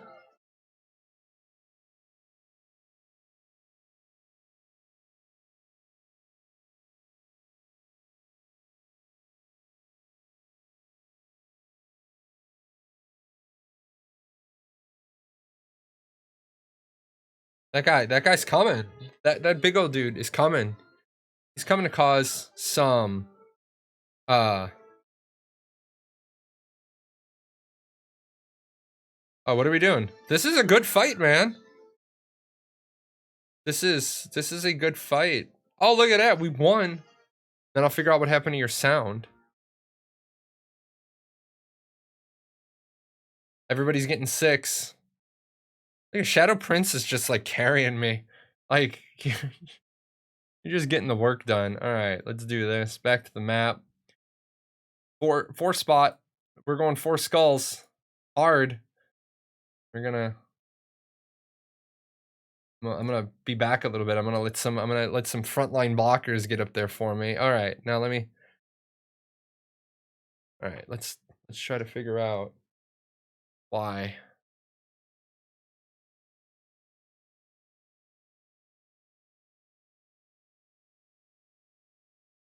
I walked downstairs and my headset disconnected. That might be why. This is what I'm telling you. My OBS and I do not agree with each other. My OBS and I do not agree with each other. I gotta get my wavelength software set up better, but that's okay. Let me get in this. Yeah, there's a link 2 lines above you. Outshined. Sorry, Slims, bro. That's just how it is. Let's see. See, this is another bad one. Okay, this is another bad one. Your question is 3 paragraphs. I know it's technically like short paragraphs, but this is 3 paragraphs. They're not going to read this on air. On the wiki, on Transmog, it says gear will have appearance slots that are used to copy the appearance of an item in some cases. Could you clarify in some cases? My other question. Okay, stop. You get 1 question. It says it in the rules. You're allowed 1 question. So don't say my other question. So what they mean is that is used to copy the appearance of an item in some cases. It means some items can't be transmogged over. For example, if you put a full body cosmetic in the full body cosmetic slot of your paper doll, then your entire body takes on the full body cosmetic. What do I mean by a full body cosmetic? I mean, if I put that upper left hand item, so first of all, I put the hat in the headpiece of the paper doll, right? I put the hat in the headpiece of the paper doll, and it shows up on my head. And then I drag this full body cosmetic up into the full body cosmetic slot, kind of like an arcage. And that means my entire body takes on the example of that full body cosmetic. I don't get to decide that I want to add a hat to a full body cosmetic, and I don't get to decide that I only want parts of the full body cosmetic. Now, I know some people got mad when they found out the full body cosmetic is a full body cosmetic. And they're like, well, why can't you make it individual pieces like Final Fantasy does it? Well, there's a reason why, and that's the full body meshing in the animation. They absolutely positively could make every single piece individual. You're just talking about a very much longer, elongated development time. So that's the sometimes. That's the sometimes in some cases. For Zelevation events, will they sync up with the seasons change on the server? Halloween on the week of fall, closest to the actual date. Christmas on the winter week, closest. No. Steven actually doesn't believe in bringing the real world holidays into Vera. So, for example, these cosmetics I just showed, these are not the Halloween cosmetics. These are the darker theme cosmetics. That's the darker theme cosmetics. Here's here's the for sale sign on the all the darker cosmetics I own. Steven recognizes that he doesn't want to bring in the real world events. Now, will there be a holiday of gift giving that happens to fall in Christmas time frame? Probably. Why? Because it's a no-brainer. Will there be a festival of love that falls around Valentine's Day? Yes, probably. But there's not going to be an in-game Valentine's Day. Hydrate. That was one of my least favorite jobs in basic training. Hey, sir, you're wearing a watch. Yes, sir. Call hydrate every 45 minutes. Oh, sucks. All right, my other question was about bulkier armor and larger weapons. I know you don't want some giant swords and oversized shoulder pads like WoW, for example, but can we still expect some bulkier, larger armor like medieval version of a juggernaut and some larger sword?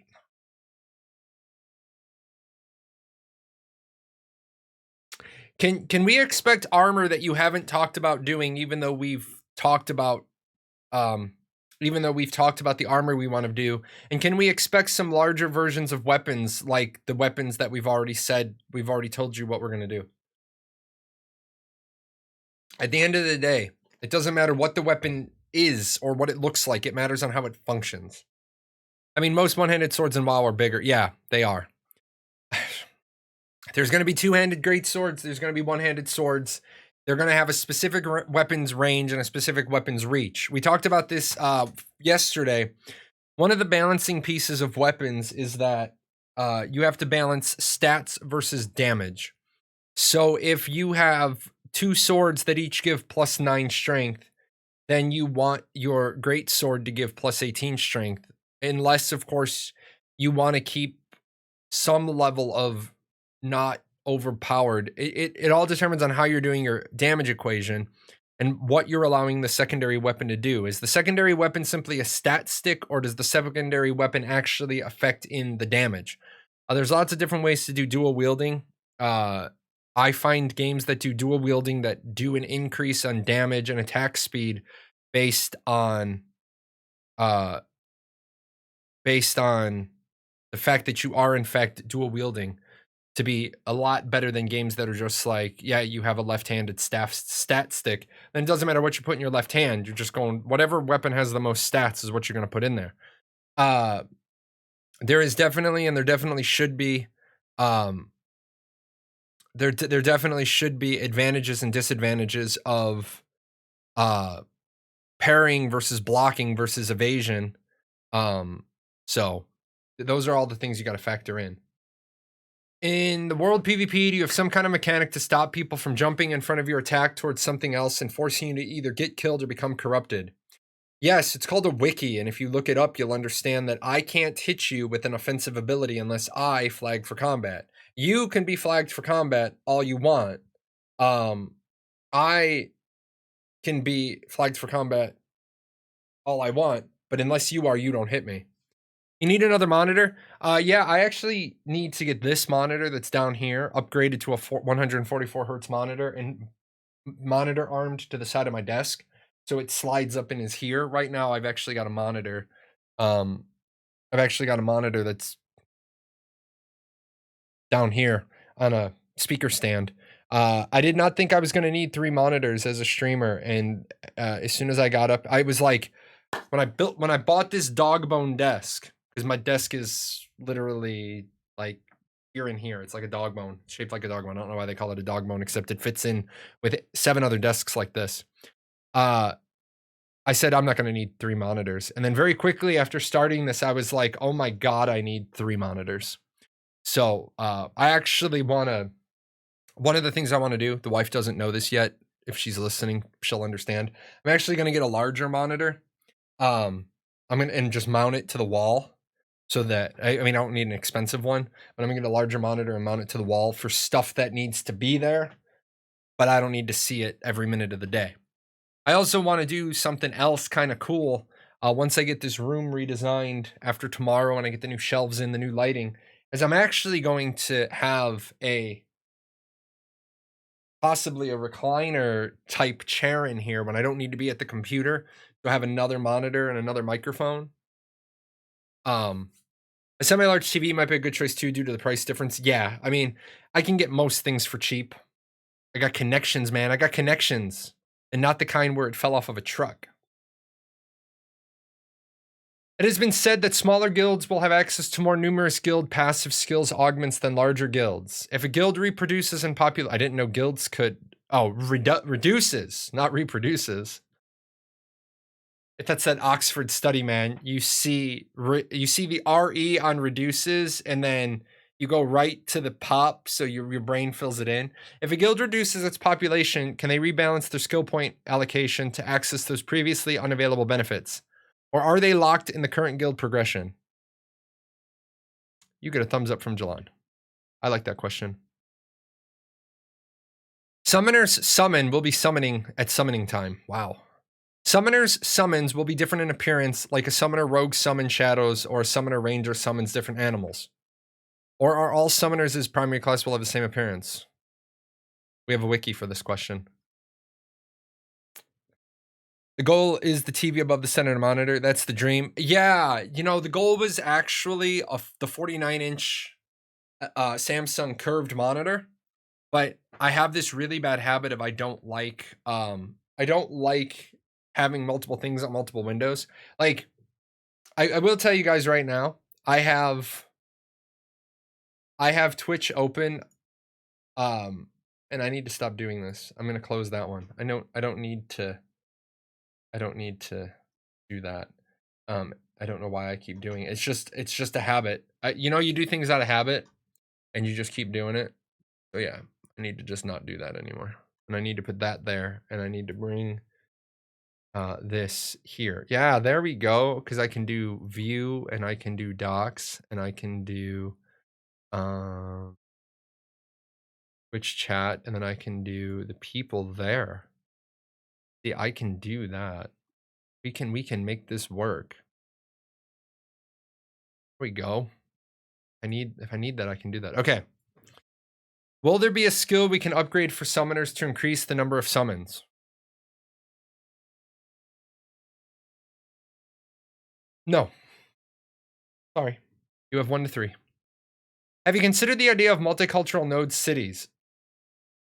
I.e., using the architectural assets from different races to build dynamic hubs? Yes, they have considered it. They're doing it the way they're doing it because of technology. When will the orcs be implemented into the game? When they're done. I'm not trying to be a jerk, but when they're done. How exactly will the secondary class be switchable? Do we have to visit a class trainer of some sort and pay them? Will the switch have a cooldown? Yes and yes. Edit. Are there any plans for a fist weapon brawler class? No. Does fighter fit that bill? No. Every class fits that bill. There is no fist weapon. Not to say there won't be. There's just not one now. There's no real plan for new classes. Not anytime soon. Classes. So did you guys know how much work there's going to be to add in new classes? You're talking a massive, a unrealistic, massive amount of work to add in new classes. Like, keep in mind, if they add in a new class, right?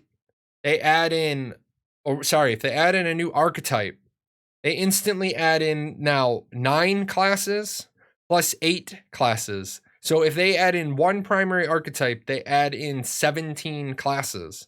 That's a lot. Barehanded fighting in general? No.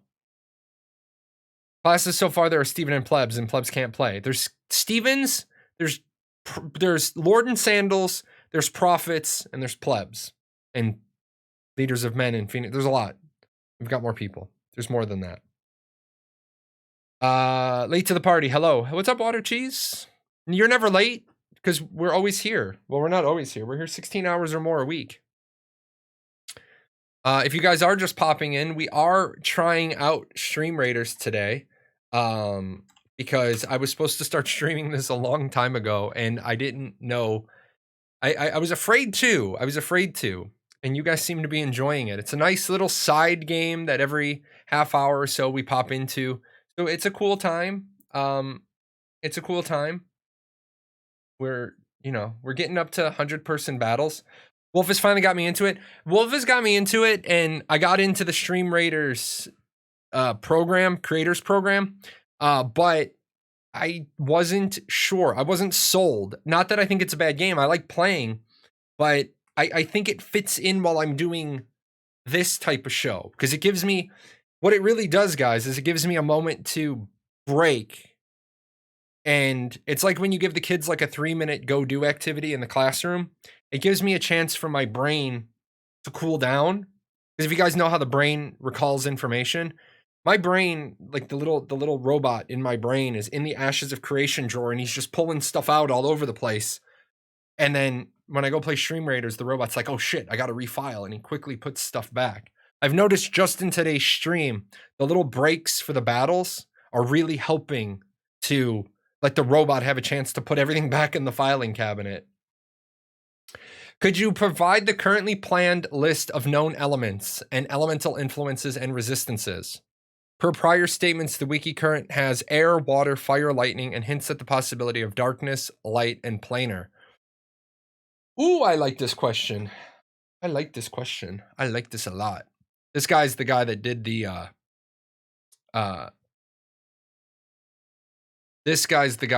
quiz, and he's smart dude. Jahlon is so into steampunk that his brain has taken on the theme too. Yeah, exactly. I've always been into steampunk. You guys know what steampunk is, right? Steampunk is when goths discover brown. But no, I've always been a fan of the steampunk genre. That's why I loved Arcage, and most of you didn't know why I loved Arcage. Arcage, the Nuians shunned technology, and the Haranians are the ones that had all the technology. That's why they allied with the dwarves, because the dwarves had technology in their juggernaut suits.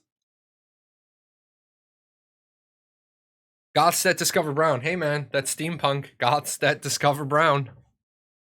If you have multiple characters alts on your account, will you have to take up multiple slots in the guild or one? Multiple.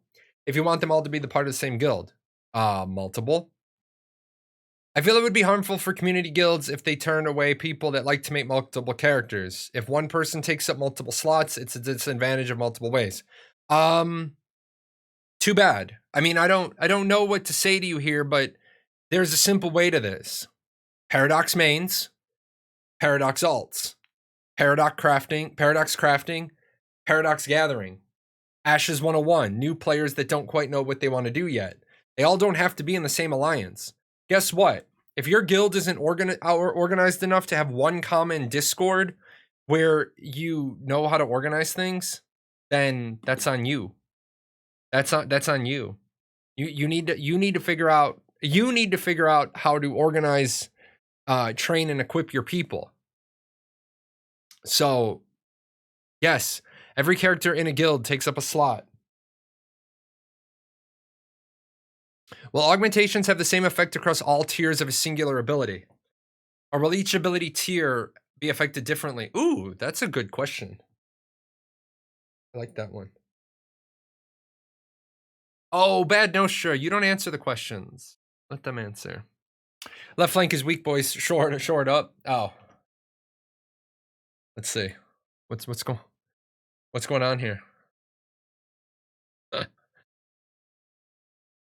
Don't I have the ability to... Oh, I do. I'm supposed to be leading, right?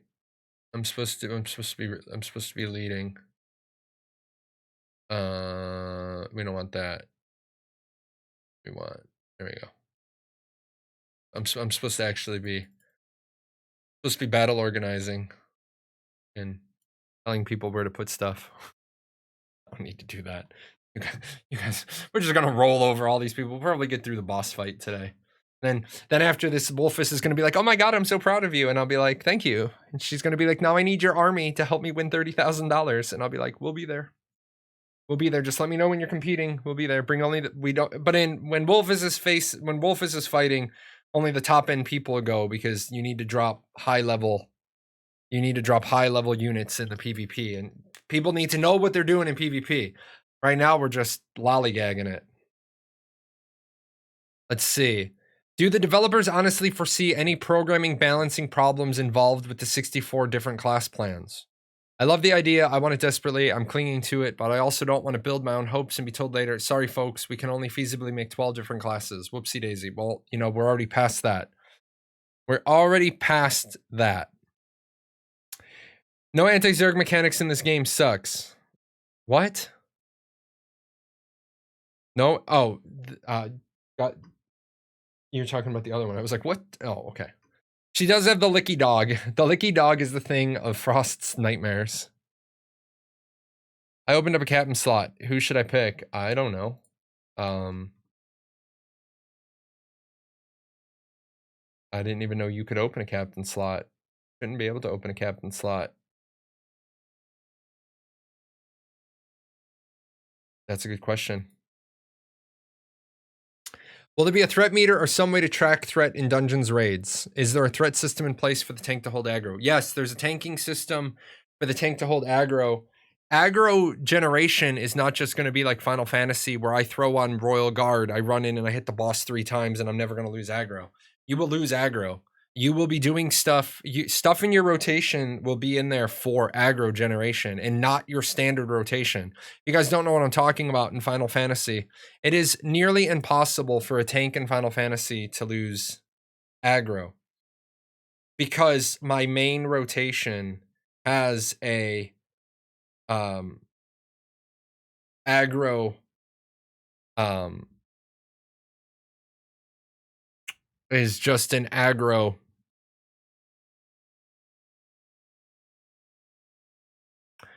The problem with Final Fantasy 14, see, there goes the brain, and the Moogle just walked off with the mail. The problem with Final Fantasy 14 is that once I put on Royal Guard and I'm running through my standard rotation is generating me aggro. It shouldn't. I should have a standard rotation and an aggro rotation. But as it is now, all I got to, if I hit the thing, once I'm locked in at A for top aggro, I'm not losing it. Most people now, I don't like running the raids because I like to make people laugh during the raids. I'll be like, I'm a big dumb tank. Be like, I'm a freak of a bird. I don't know the name of my breed. I'll be like, I got a fever and the only cure is more dots. And people will be like, what is wrong with you? And poor Tamir, she's like, I'm so embarrassed. But we got 120 allies. We're doing this. Let's make sure we have, hopefully we got some audio. Start. Hopefully.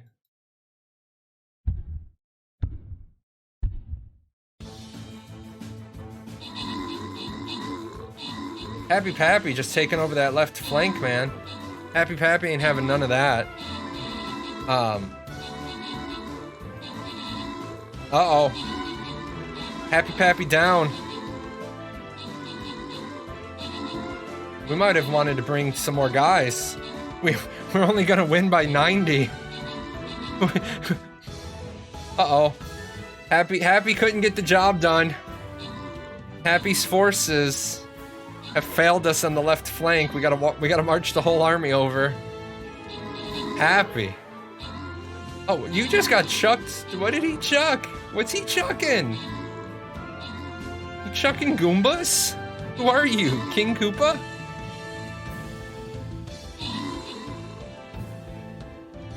There we go.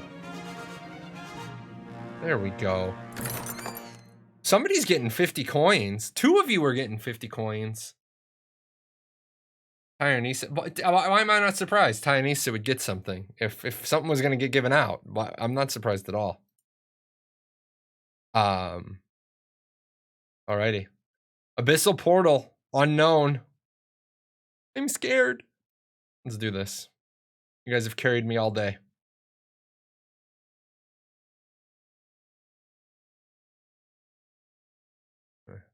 Have you guys be in the... Oh, I can upgrade him too. I'll upgrade him later. Alrighty. You forgot to shout Leroy Jenkins. That's why you died. You didn't shout Leroy. We actually watched we used to watch the Leroy Jenkins. We watched the Leroy Jenkins video in OTS or ASBC. ASBC is when we watched it. So yes, there is a threat meter. You will have to directly focus on holding aggro. It won't be automatic. You won't throw on your aggro buff and then never lose aggro like in Final Fantasy 14. I will not lie, guys. There are times in Final Fantasy where I'm talking to you on Discord. I'm actually tanking on the main screen. And I will never lose aggro, ever. So I'm glad Steven has said aggro management will be a thing. Oh, what a horrible question this is. Look at this horrible question. Will holidays be a part of the world of Vera? If it does, will the game feature unique ones to the lore, or will they be similar to the ones we practice? They are going to be unique to the world of Vera. Steven doesn't believe in bringing in real world holidays. So Halloween isn't Halloween. It's the darker time of the year. I'm sure there's going to be a festival of the gift giving. I'm sure there's going to be a festival of love in February. I want this question answered though. Thanks so much for doing these Q&As. You guys are amazing, and AOC is looking amazing for it. Can you explain more how a secondary class will influence your main class? You've mentioned the warrior charge becoming a blink several times when speaking on the subject. How many abilities might one be able to enhance like this, and could we get other examples? Go to the wiki. Every single ability can be augmented. Every single ability can be augmented. Secondary class doesn't exist. Secondary archetype exists, forming a class. Each class has access to multiple augments. 4 of those augments come from your secondary archetype choice. You also get augments from race, guild, citizenship, social organization. You also get augments from religion that stack on top. Will there be mounted versus mounted PvP? The only mounted versus mounted PvP will be mount abilities versus mount abilities. You can't fight from horseback, but you can use your mounts abilities to fight another mounted combatant. And then dragons. Excuse me. The dragons will be a deal. So you remember when Braun saves Jamie from the dragon? That's gonna be your life in Ashes of Creation. Let's see. Don't you think debuffing corrupted players could potentially ruin some of the game's RP potential? No, no, they don't. They don't, ironically. Don't you think that debuffing corrupted players could potentially ruin some of the game's RP potential? Why isn't increased death penalty plus bounty hunters in the game enough? Because the entire point is to... So first of all, you said RP potential. There's no RP potential in the corruption mechanic. Hate to tell you. You want to be a murderer, be a murderer. Guess what? You got corruption. You don't get to say it's going to ruin my RP potential and basically say, I don't like it because it's going to ruin my RP potential. Well, just don't murder people. Well, I want to RP a murderer. Well, then give him the horse. Well, then take the corruption. Ganking has the potential to lead to organic large-scale PvP encounters, which I loved in the past, and it would shame to see that go. Who says it's going to go? This is my opinion, and I'm going to phrase it in the form of a question. This is in jeopardy, buddy. What you're really saying is I want to be able to gank people, and I don't want to take the penalty for it, and here's some bullshit rationale that I'm going to justify my opinion with, even though it's not relevant. When picking a secondary archetype, are there going to be 4 augments per primary skill, or am I going to choose 1 augment for my entire class? I'm gonna like this question because I've been waiting for an answer for this particular question for a while. Will there be a threshold level of corruption before you could drop a finished item, or is there a percentage chance from the very first point of corruption? Go to the wiki. I was asked to save this question for the next Q&A, so here goes. How do hair and beards interact with equipment and attire? For clarity, I'm asking if hair and beards remain while wearing headgear. If anything that clips or covers head hair will just disappear to reduce conflict. If there's a compressed pass-through look that the head hair will have to retain their style while preventing ugly hair clipping issues, or if some combination will be utilized.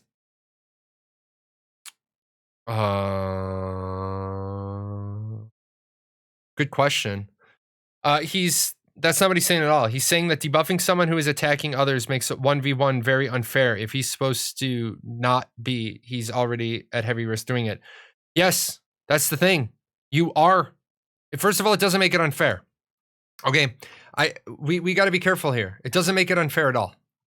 Okay, because there's nothing unfair about it. Unfair is when stuff happens to you that isn't the consequence of your actions. God forbid people have to actually accept. God forbid people have to actually accept responsibility for their actions. He doesn't. It's not unfair, because it's the wrong word. If you're that, it's not unfair in the slightest. Fair is everybody gets what they deserve. What he's saying is, don't you think debuffing corrupted players could potentially ruin some of the game's RP potential? No, not at all. Because there's nothing about the corrupted mechanic that affects RP, that affects role-playing in the slightest. So this argument doesn't even get through the door, period. Okay? This argument doesn't get through the door because there is no correlation between corrupted players getting debuffing and RP, period. Now, why isn't increased death penalty plus bounty hunters in the game enough? Well, the answer is because Steven said so, and because the team that they said so. The reason why you get debuffing stats is eventually you must die. Eventually you must stop griefing and ganking. Remember, you only get corruption when you kill non-combatants. You only get corruption when you kill people who didn't want to fight in the first place. Now, on that note, I am adamantly against the idea that non-combatants can aggressively attack corrupted players.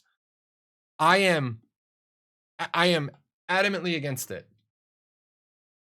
Non-combatant means non-combatant. It means you do not aggressively attack people. So I am adamantly against it. With that said, you chose to gank, suffer the penalty. I think the corruption system is designed perfectly. I think the system is designed perfectly to stop the game from becoming a gank box.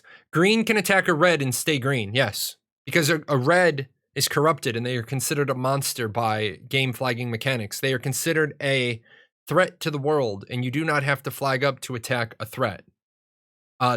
Steven says corrupted players are not to be viewed as players anymore. They are part of the reason that caused the exodus from Vera in the first place. Now, back to the actual statement here. Don't you think debuffing corrupted players could potentially ruin some of the game's RP potential? No, not at all. So that argument is stuck outside the door because it doesn't even walk in. Why isn't the increased death penalty plus bounty hunters in the game enough? Well, because they want it to make sure the game doesn't turn into a gank box. It means when you kill the first gatherer and you take his stuff, and the second gatherer and you take his stuff, and the 10th gatherer and you take his stuff, when you go and attack that 11th gatherer, he turns around and he shillelaghs you and you die.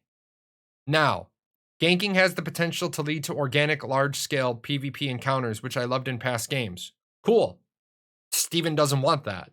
So you're basically saying this whole thing is, I don't like what you're doing and I want you to do it my way. Which, that's cool. But you started your argument with a flaw, and you're building a house on a broken foundation. because debuffing corrupted players doesn't ruin RP at all. Now, if you want to be honest about your question or your suggestion and say, don't you think debuffing corrupted players is too much?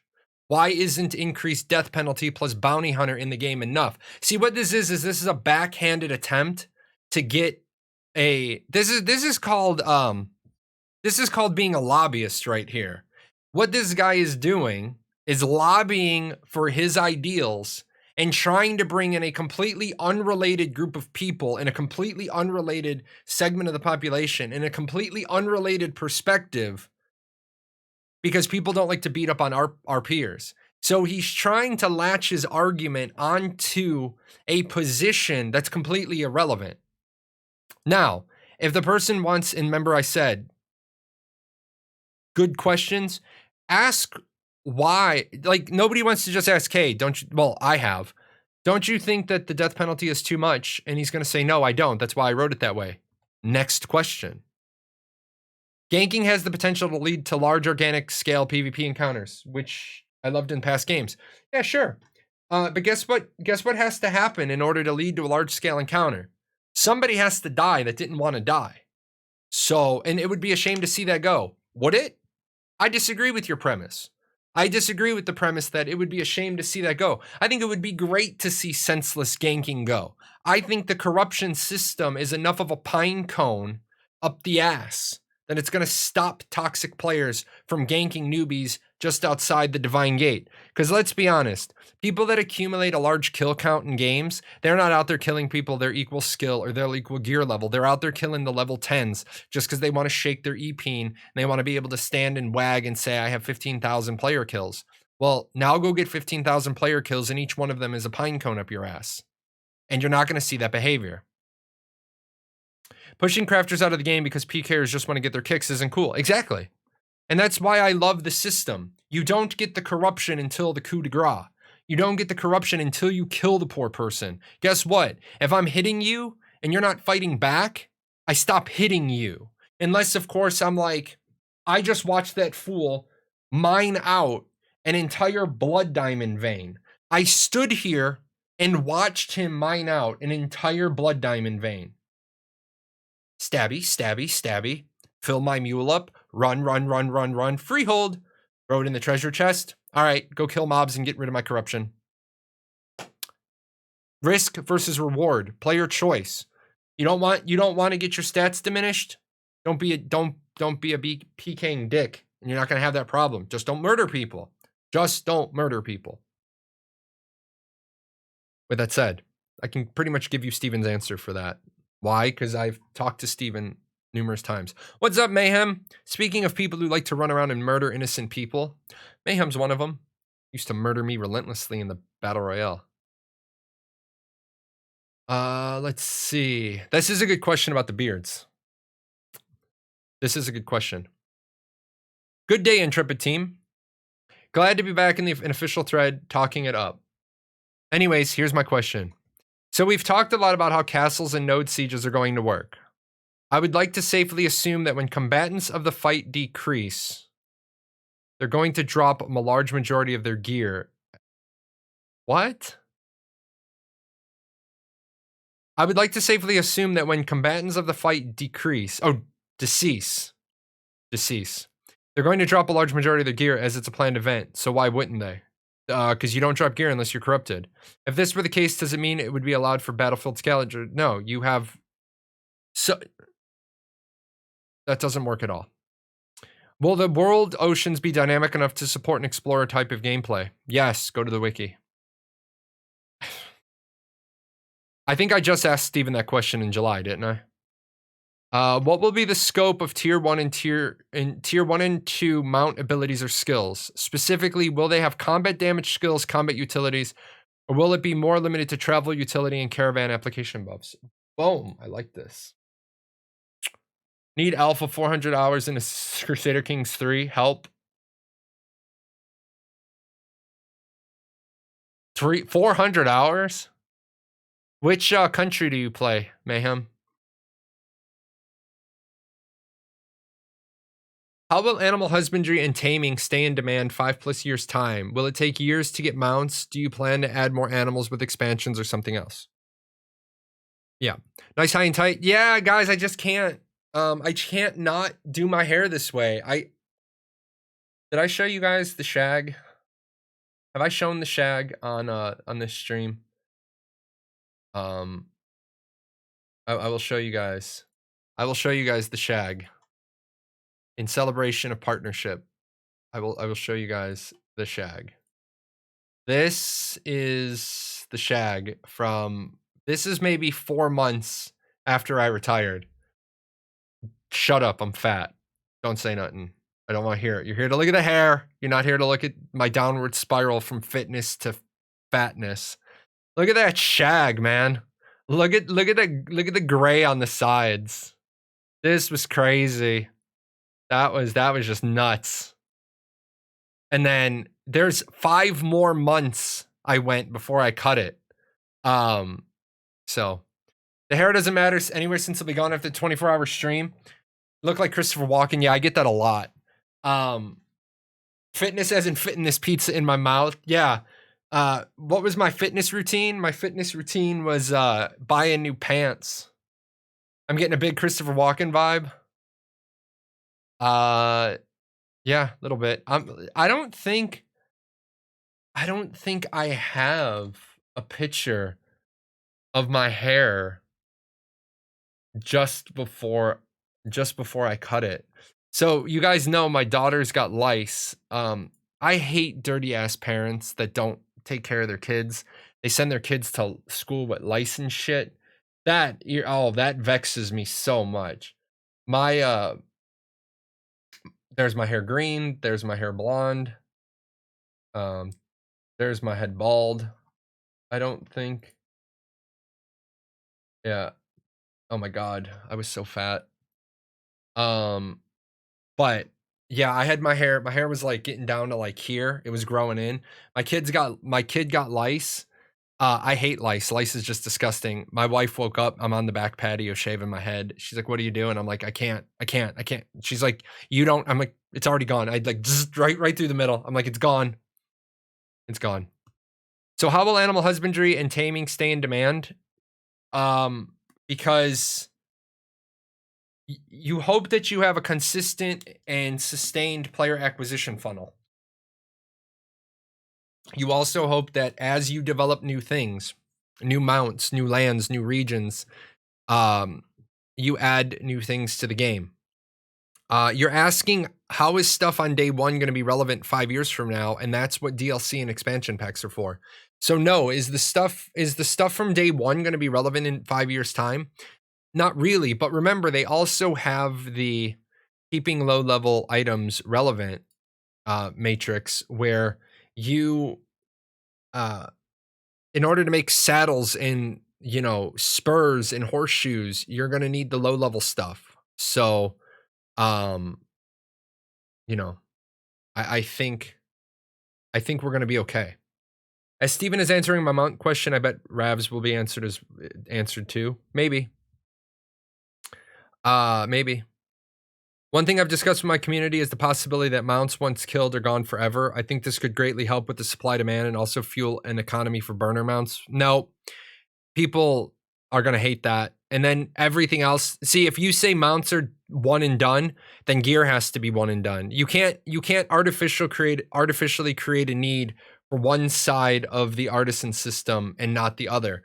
So if one piece is one and done, then gear has to be one and done. I'm totally down for gear having a finite repairability and a finite durability, that after it's been repaired X number of times, it can no longer be repaired. I'm totally down with mounts having a birthday, and as mounts age, they eventually they die. Like, they died one too many times and they're finished. That's it. Hold on. No, yeah, but Mayhem, you missed the fact that it's bad for you, but it's healthy for the game. That's the thing. That's always the piece people forget. You may not like the idea for how it affects you, but it's healthy for the game. Plus the fact we're not talking about, and people are ridiculous. People are ridiculous. Like, I don't want to have to be grinding 20 hours a week just to replace my gear. Who the hell said you would? Who says that gear can't last 6 months? But once you add a finite amount of time or lifespan to the gear, it creates a need on the system. It's just like, imagine EVE Online if the ships didn't get permanently destroyed. The game would suck. What's up? Need my millions of mounts with different genes for animal husbandry? Even if mounts don't disappear, you could always set up a system where they are sold to NPCs for something, and the good mounts will be the highest metric statted beasties. I agree. Eventually, everyone would eventually be swapping their beasts for higher stat ones. Yes, exactly. I'll be pumping out mules for my guild early in the game. Yeah, everyone will be. In fact, mules are probably attainable from a merchant. You probably won't. Base mules are probably buyable, just like base mounts we get in the starter area. So, all right, guys, I've been going for 3 hours, 47 minutes. I'm going to take a real quick 1 minute break. Make sure you get up. Make sure you stretch your legs periodically. Make sure you get water. I will be back in less than a minute.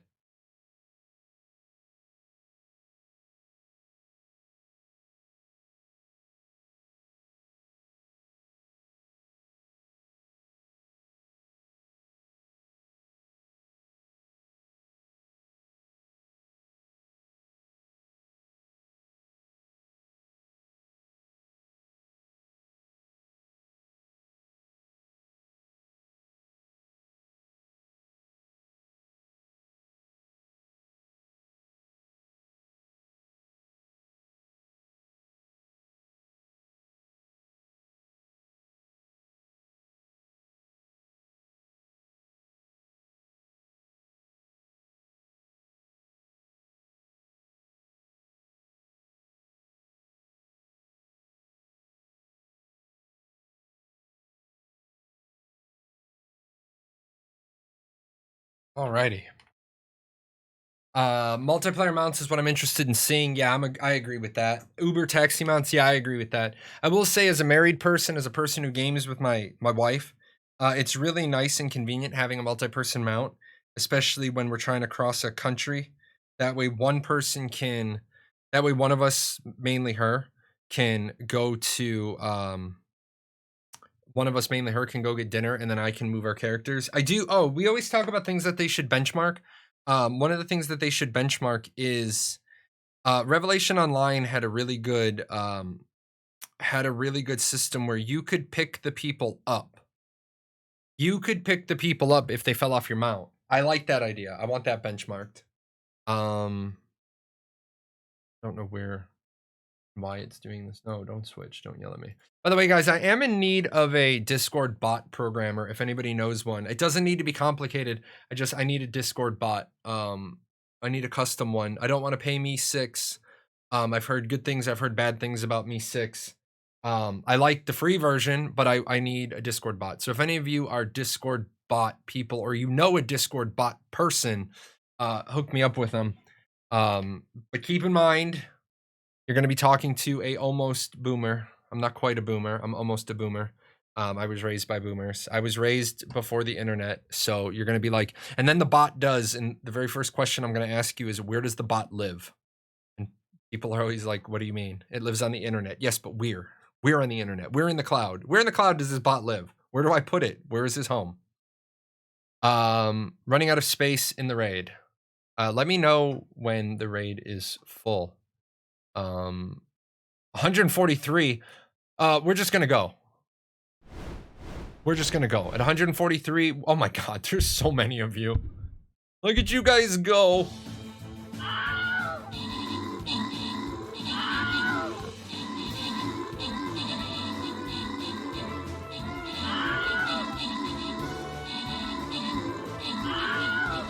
I can't believe so many of you play this. That's kind of crazy.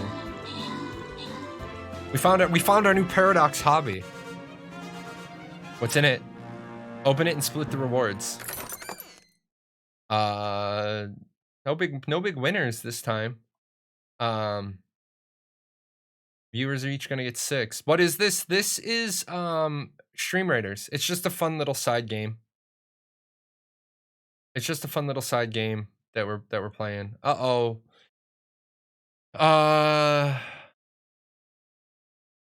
Midnight March. Hard with a gold chest. This is just a little side game we're playing. All right, guys, we're gonna go up here. Protect me. Save your hegemon. Hegemona. There's the link. Stream Captain Bot just told you what it is. It's just it's a free-to-play little side game that Twitch streamers can engage with their audiences.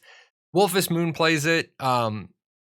I thought I'm gonna start doing it. I figured I'd get like 2 or 3 of you to play, and apparently you all already play, so that's cool. Or some of you started playing today. That's cool too. We're having a fun time. We're gonna try to get some boss fights done. So yeah, I'm just having fun with it. If you guys are new or if you haven't been around for a minute, I made Twitch partner. So that opens up some freedom to do some other stuff. Now that I'm a partner, like today's show's at 124 viewers. We're having a good time. I'm not stressing, kicking rocks and finding people and dragging them in and getting them to lurk. I know Saturdays is rough, especially during the sports season. People's kids have sports or you're watching sports. Although for somebody that doesn't have daughters, are they actually doing college seasons? Is there college football going on right now? Because I know that there was some big hooplas about NFL. Like people are playing in front of no fans in the stands, which that's got to be rough. But is college football all still squared away? Are they like, oh no, you know what? My brain is going to tell me. I saw 4 college football teams suspended their football this year. They just don't want to put their teams at risk. Women's college soccer. You know what? I like watching women's soccer. I like watching soccer. I coached soccer for a season. My wife, funny story. My daughter played soccer. Both my daughters played soccer. My wife was the younger daughter's soccer coach. The younger daughter decided she didn't want to be soccer anymore. She decided she wanted to take martial arts. So martial arts is easy because you just take your kid to the dojo, drop your kid off, come back, watch your kid occasionally. Well, our older daughter said, well, since you're not coaching the little ones team, will you coach our team? Well, there weren't a lot of coaches that season. And my wife said, yeah, I'll coach. Well, I didn't have time in my life. I did not have time. I was a young military officer. I wasn't a young guy, but I was junior. I was a junior military officer. And my wife was already signed up. We had no extra coaches in the league. And then my wife finds out she's pregnant. Well, she can't coach soccer pregnant. So my wife says, can you coach? I'm like, I really don't have the time. And then it was, well, if you don't coach, they're not going to have a team. So I coached. I've got a cool little plaque in the house somewhere from my Bears. They were my Bears. You got me on the posture check too. My feet were off the board. I got to turn the fan on. And it's like 43 degrees outside. But this room is an oven. The Bears. Big hug for Dad. Yeah, I take care of my kids. And then strangle them when they get older. Especially teenage daughters, man. Why do teenage daughters want to poke the bear so much?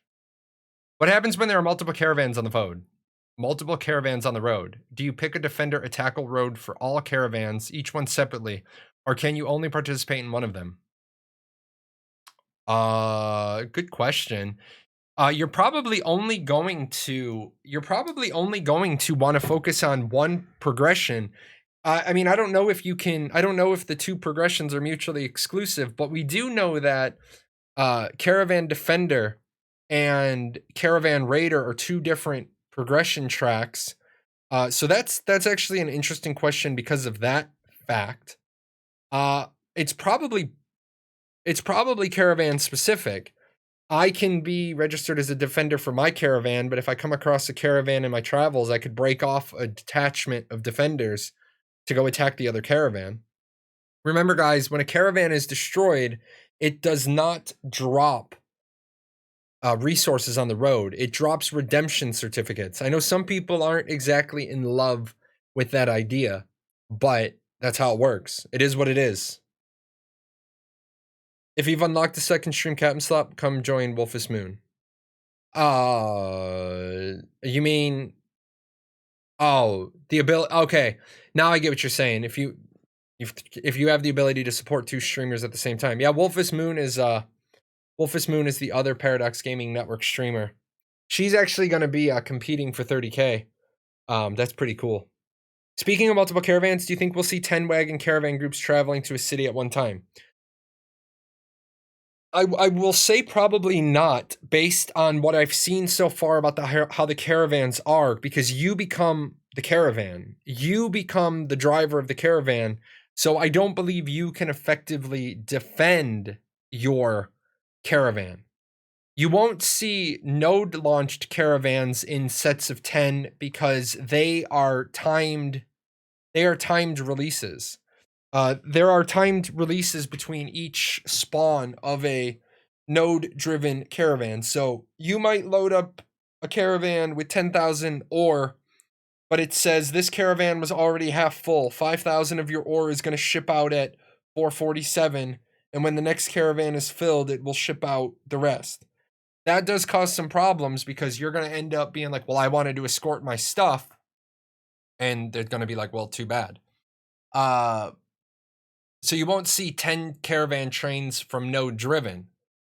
But still a lot of things we don't know about the caravan system, the node driven part or the personal one.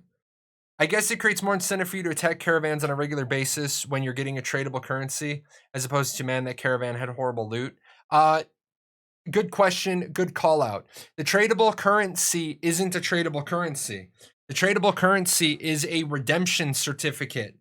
So what has to happen is, and I go into more detail at ashes101.com. And I'll give you guys that link. That's the nice thing about basically having written my own textbook. Is what happens is I load 10,000 logs into a caravan and I ship it off down the road. You destroy it. 8,500 redemption certificates drop. You have to go to the point of origin and get them. I know it creates a little weird scenario, but it's the best way for the system to work. By the way, guys, I'm very, very, very happy. The other little buddy, we're going to do this real quick. The other little buddy, it took months. He was being a stubborn little jerk face.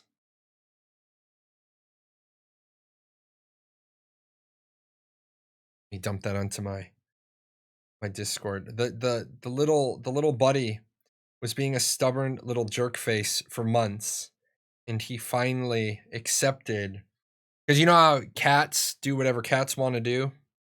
Well, he would lay on the floor behind my desk, and he would not use the cat bed. Boom. Coffee drinker. And now you have a cog coffee drinker. So proud of you. You're a cog head. Save image as desktop. But this little jerk of a cat, right? This little jerk of a cat would not use this bed. And he now lays in it. It took many months to convince him. Uh-oh, what was that? Subscriptions? Nice. Yeah, look at him. He's acting like he hasn't used that bed his whole life. Look at that fat boy. That's Cloud, our polar bear cat. He's got huge paws, man. But yeah, it took a long time. How's it going, Krusty? Appreciate the subscription. Yep. Happy Pappy is hugging the cat that is having some life issues. Yeah, this cat is going to be distraught if his older brother is sick and dies. So, good thoughts for my cat. Hopefully. The vet's going to get back to us on Monday. Let's see. But semi-good question. Will you Oh, look at the train. The train is kind of doing its own thing. Let's move the train for the time being. Hi, train. Why aren't you moving, train? Up there, train. There we go. Train can go. Will you ever tell us the 3 races that will make up the Tolnar race? Uh, the 3 races that will make up the Tolnar race. There are not 3 races that make up the Tolnar race.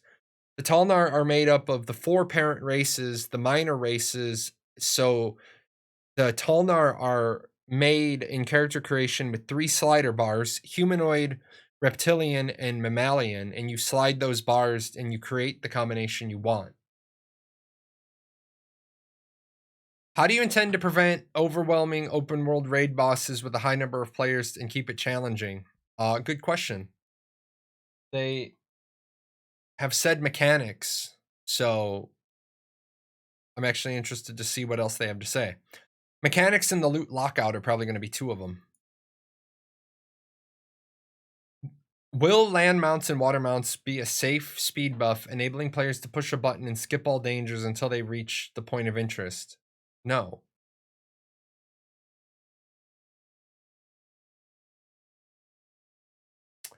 Summoning cast time, 30 seconds or more. No, who the hell has a 30-second summoning cast time for mounts? No. Expensive food. Permanent death. No. Permanent death. Permanent death. Permanent death without res. Well, if there's res, it's not permanent death. Summon, unsummon only in stables portals. This guy needs to go to the wiki. No, this isn't BDO. Will we have an AoE targeting cap? No. Many people just want to AoE farm the whole spot, hopefully crowded with a lot of mobs. No. It's not how it's going to work. Yes, there is a cap to the AoE. The cap to the AoE is how many mobs fit in the AoE, how many targets fit in the AoE. Will the mage get the same 4 schools of augments that the fighter mage gets? I like that one. We need that answer. Should they choose to have no pets, what kind of effects can summoners employ? None. They need their pet out to do anything. Their magic works through their pet. Go to the wiki. With this many systems in 200 versus 250, 250 versus 250, how will you ensure to have servers as stable as possible? I don't know, writing a custom backend architecture for Unreal Engine 4? Using Amazon Web Services? Custom solutions? By not sucking at their job? How many sizes of buildings accessories will be available for a freehold, and will we be able to have more than one large building at a time? Yes. It's already been asked, already been answered. I understand how physical skills like Leap Slam can have magical modifiers, but I don't understand how a magical ability like a fireball could have a physical modifier. Could you describe the subclass modifiers that a spell like fireball could have, similar to how you described the various Leap Slams? Yes, because the fireball doesn't summon fire, it summons a meteor with a rock in the center of it, and that rock in the center of it physically hitting you. Force Bolt,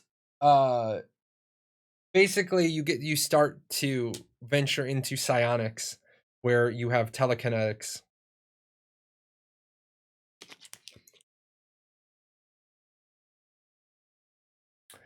What are you doing to ensure that dynamic content such as dungeon difficulty increases when a node becomes a metropolis, does not cause bugs, server crashes, or other expected results? Testing the game. Next question. I am curious about what increased mastery of the gathering professions will unlock for the player. For example, will a more professional lumberjack be able to cut types of trees that were previously inaccessible? Yes, it's on the wiki. Or is it more that they will be able to extract higher quality resources from the same tree? Yes. I'm also curious as how tool comes into play as well here. Yes. Wiki. Are people allergic to going to the wiki? I want to ask my audience. My audience seems to be like cool with going to the wiki. Are people just allergic to going to the wiki? Is there a reason why people won't go to the wiki? I mean, that's like a 2-second wiki search answer. Too lazy to read? Oh. I mean, I guess it must be, right? That literally must be it. You're just too lazy. Not a lot of people like to research. I could understand that. I could understand that. But here's what I don't understand then. The wiki isn't in audiobook format. Oh, that I could get, but Ashes of Creation or Ashes 101 is in audiobook format. So, aha. You get annoyed by questions that are a quick search on the wiki. I don't get annoyed by I do not get annoyed by questions that are a quick search on the wiki. I don't get annoyed by it. I get annoyed that they're asking Intrepid. Wiki is not official, so many people are skeptical. That's a good point. Let me just put people's minds at ease here when it comes to the wiki. So here's the wiki, right? The wiki is not an official wiki, but the wiki is so well maintained that any single thing you find on the wiki is going to have a reference. And it's going to take you to not only the document, but the timestamp. Okay. So there are things like, let me show you how dedicated this group of people is. I was going to work on the wiki. In fact, I do work on the wiki. I have the ability to make edits to the wiki. Lex has kind of restricted my access a little bit, so I can't break things.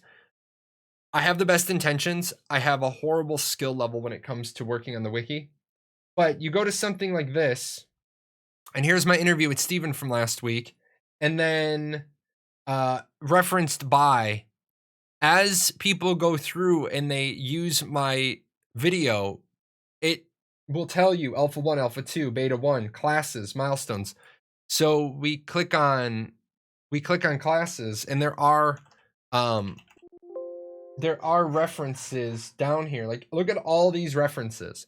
So yes, the wiki is not official, so I understand. That's a good statement. I just want my viewers to know that the wiki is the most meticulous game wiki I have ever seen in my life. It is insane how well maintained that wiki is. And let me tell you, there are people who try to put some bullshit in the wiki, and Lex has it all set up that he can look through changes, find out who's making those changes and that are putting bullshit on his wiki, and he just takes care of it. Lex gets annoyed when things aren't right. So I use wiki a lot when I'm playing a game, but I can't stand having to check the wiki before a game is out. To me, it's bad communication. I don't really know how to a word for it. That's a perfectly fine answer, and that is one thing I do say Intrepid needs to shore up. I am not throwing shade here because they don't have their full stack web developer. So, having not had my own full stack web developer, I don't have a full stack web developer. I have a Zetrix, and Zetrix is amazing. But before I had Zetrix, I was spending a lot of effort learning how to code something and then trying to make the website look good. Not having a full-time web developer on your team is a hole in your team.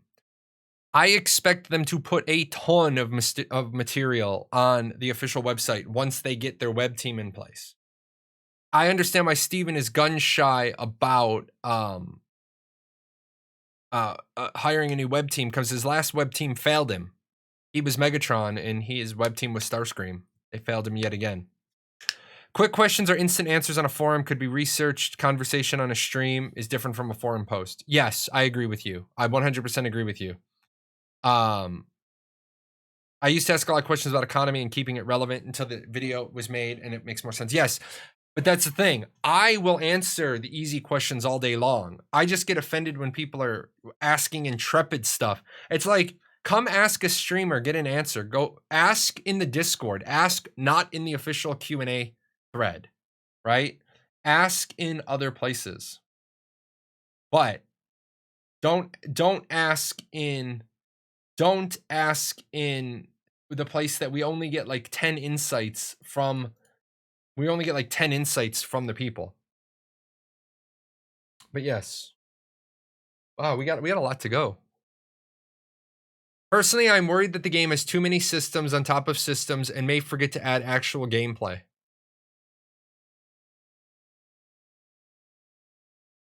And one of those areas I feel falls flat is after all that is crafting and gathering.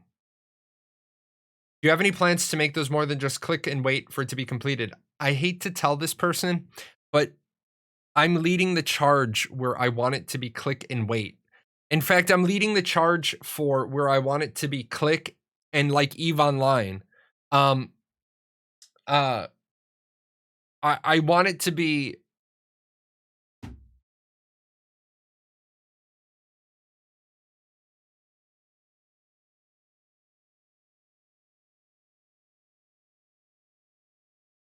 This is how I want crafting to be. Ready? I want crafting to be, I go to a forge, right?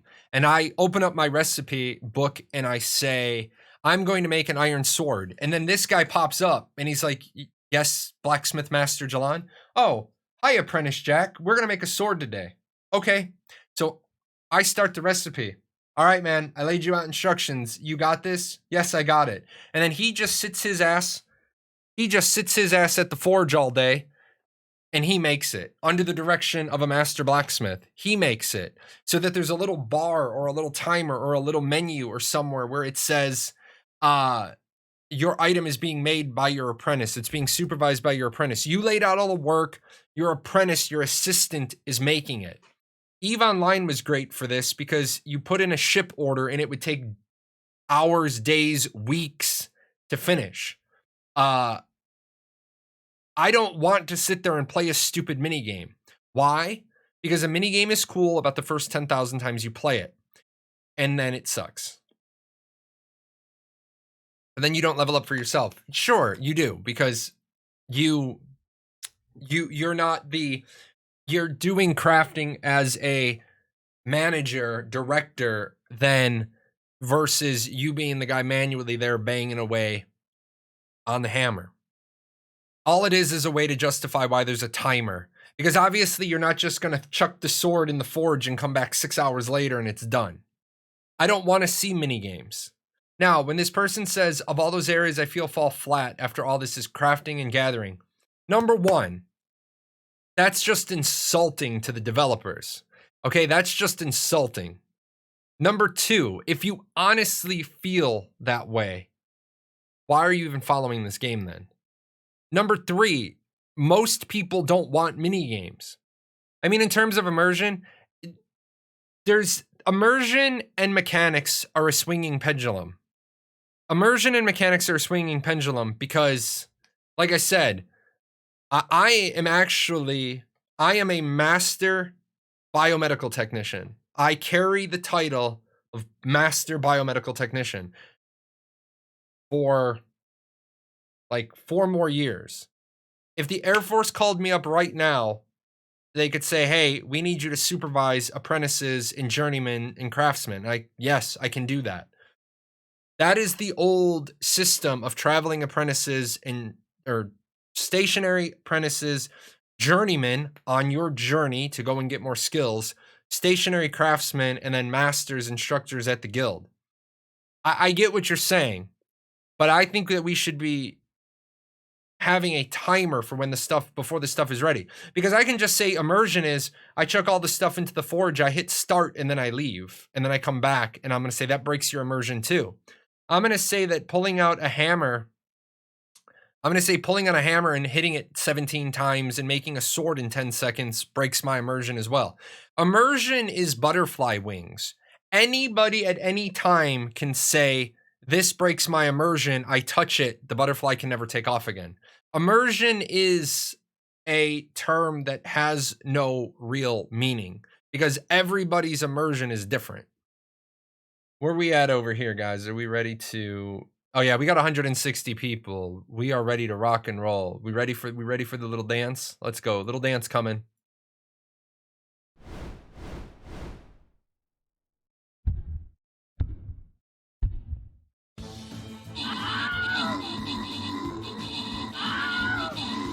Uh-oh. Might be in some trouble here.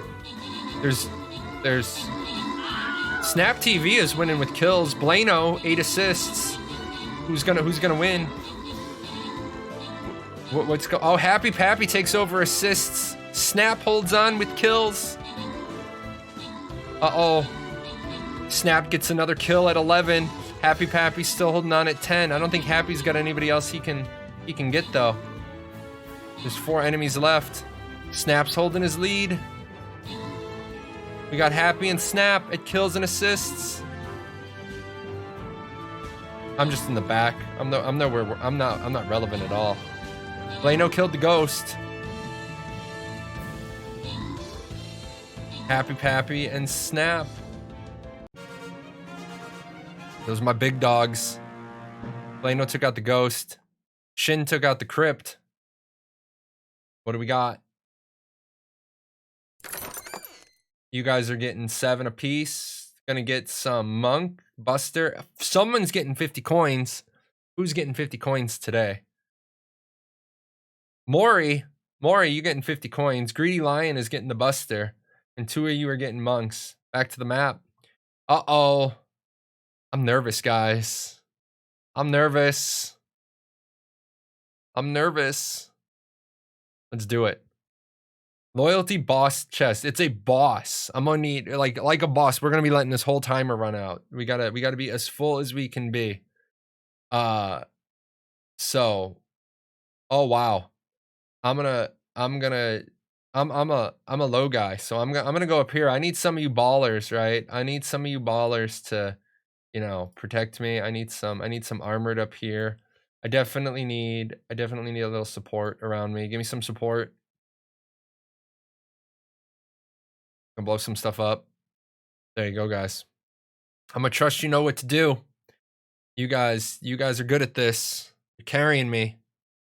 I'm gonna trust you guys. But no, Snap, I totally agree with you. Immersion is a thing I think you need to be very, very careful of. You need to be very, very deliberate with your immersion. Very, very deliberate with your immersion. That's why when I grade video games, I grade them on 4 topics. Immersion is actually one of them. Immersion is one of them. The graphics, the soundtrack, the immersion, and the ease of gameplay. I think that having the person be the actual crafter is good if you design a good crafting system. Because can we all be honest? EVE Online is a great crafting system for people who like spreadsheets. It's not good for people who like to do stuff with their hands. It's good for people who like to do stuff with spreadsheets. Final Fantasy 14, in theory, has a great crafting system.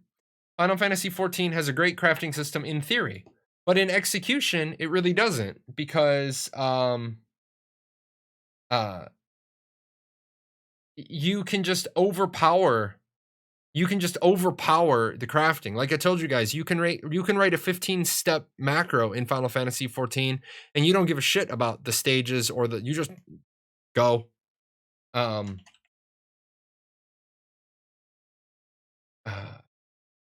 Node.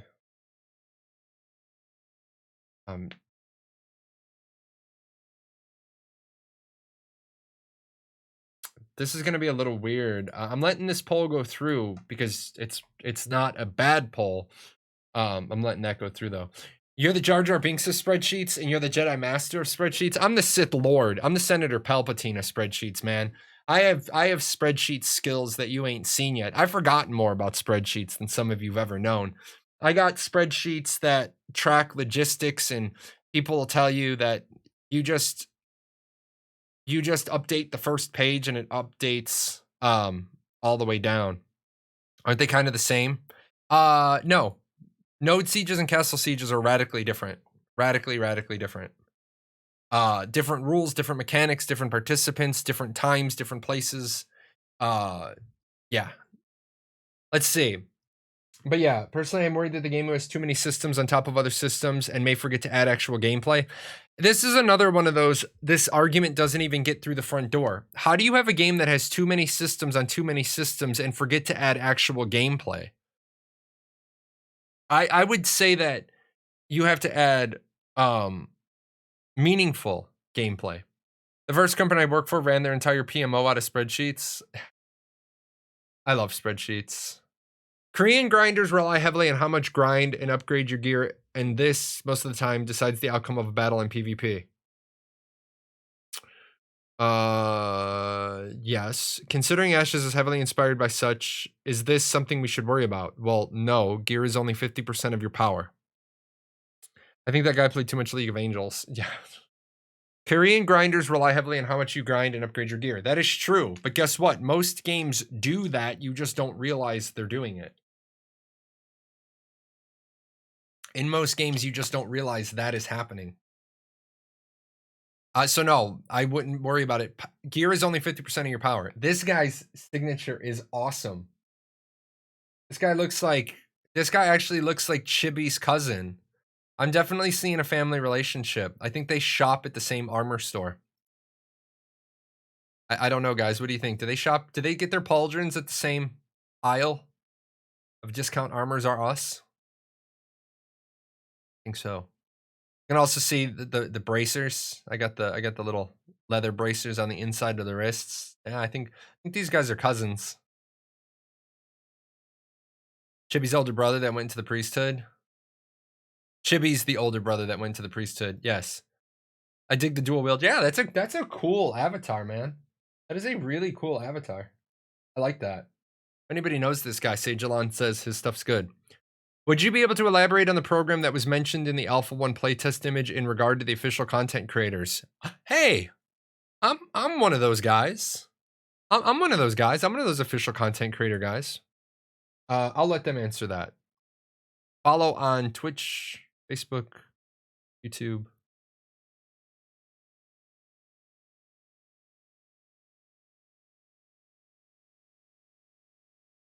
Oh yeah, that's looking pretty.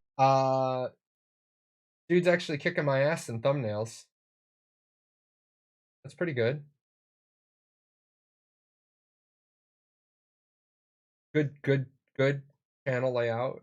Uh, good channel layout. I like it. I like it. Pretty good. Pretty good.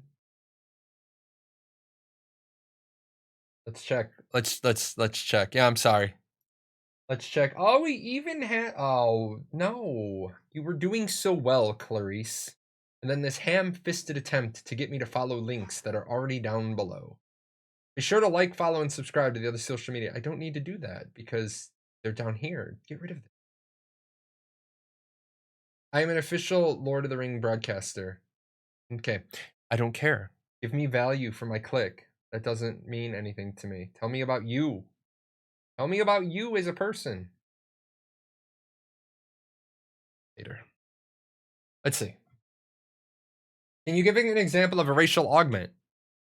Like, does it ever upset anyone on the team to know that because you had to make your dream MMORPG, you were eliminating the sense of awe and wonder that you would have had as a player rather than a developer? Like, that was super loud. I apologize. Oh yeah, by the way, guys, if you're new to Ashes of Creation and you're just here because I'm playing Stream Raiders, that's cool. But make sure you register for Ashes of Creation using that link or click the gold icon down below. It really does help me out because it lets Steven and company know I'm still reaching new people. And that's the most important part. The second most important part is it generates money that doesn't cost you anything to generate. And then it's going to let me do things like get better panels and animations and art. I got a lot of art to buy. I have so much art to buy. I have to buy like 5 emote packs. But I got to get the steampunk cat and the steampunk chibi made before we start adding stuff. Do I collect challenge coins? Hold on, Sparky.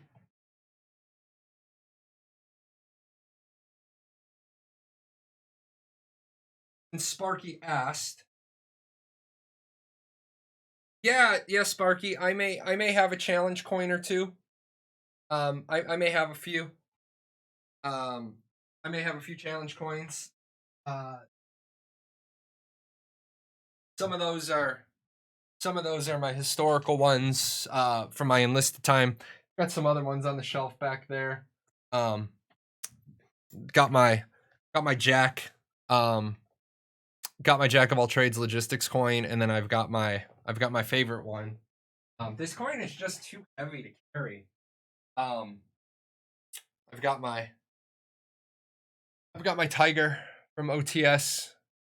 So just a few. Yeah, just a few.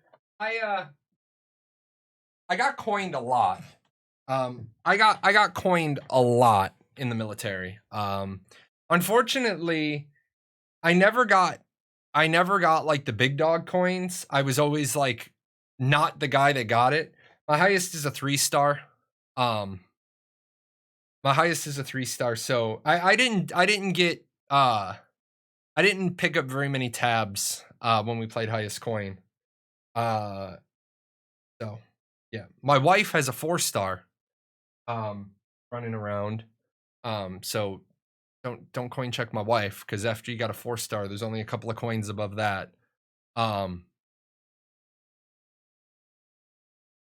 let's see.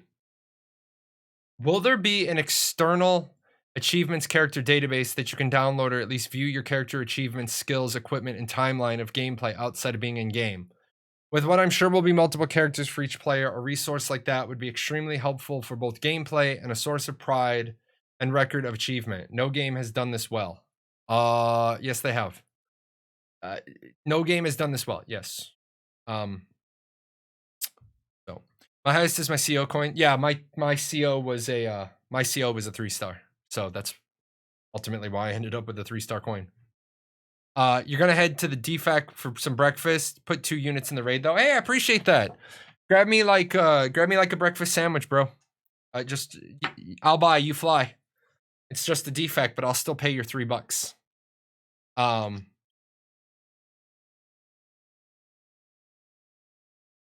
I worked with a boatswain's mate that had President Obama's coin. She drove the VIP boats out to the USS Arizona. Oh man, that's right there, man. You got the POTUS coin. You never buy a drink again in your life. You never buy a drink again in your life. My guys had SecDef coins because the SecDef's mom lived in Wichita, Kansas, and he would fly in on the DL, and we would have his rental car already.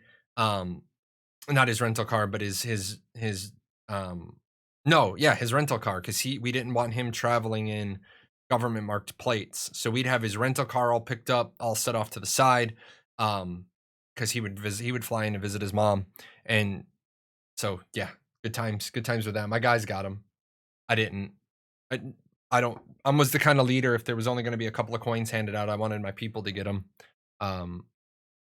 I mean, yeah, it would have been cool to have a SecDef coin, but now my guys are running around the military with SecDef coins. I disagree with this statement that very few games, no game has ever done this well. I disagree with that. I think there are games that have done it as well as can be expected. It depends on what you're looking for. And this is one of those questions that I actually see it and I'm like, but what are you really asking for? I think Final Fantasy 14 does it fine. They're talking about though an outside of the game interface. Final Fantasy 14 does this fine. In fact, is this supposed to be an app or a tracker or what? Yeah, that's that. You know what I'm saying? I don't know what they're actually asking for. If you guys have never seen the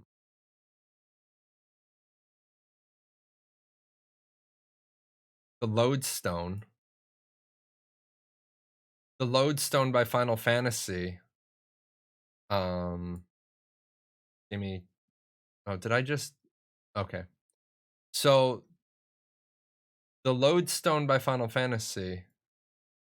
Be able to bring this over. Yeah. It shows me what's been going on in my free company. It shows my my gear, right? It shows currency, reputations. Yeah, so I mean this is pretty good. As you can see, I'm an Omni Crafter and an Omni Gatherer. So this is pretty good. I don't know what more they would want, and I don't know what more they would want and why they would want it. Yeah, I think Final Fantasy 14 definitely did this well. So I hate when people ask questions like this because first of all, you say no game has ever done this well. Well, that's a falsehood because lots of games have done it well. I remember, and guys, I have just gone back to WoW so that I can learn WoW and talk ashes to WoW players. But I remember being able to see a ton of my stuff about WoW, but it was on an external website. EverQuest did it well. I don't remember how EverQuest did it. I am sorry. That is going back 20 some odd years and lots of WoW Armory. Thank you. So WoW still has the Armory. Thank you. This is why I love my community, because it's like we give and we take, and you guys will hear something and you'll be like,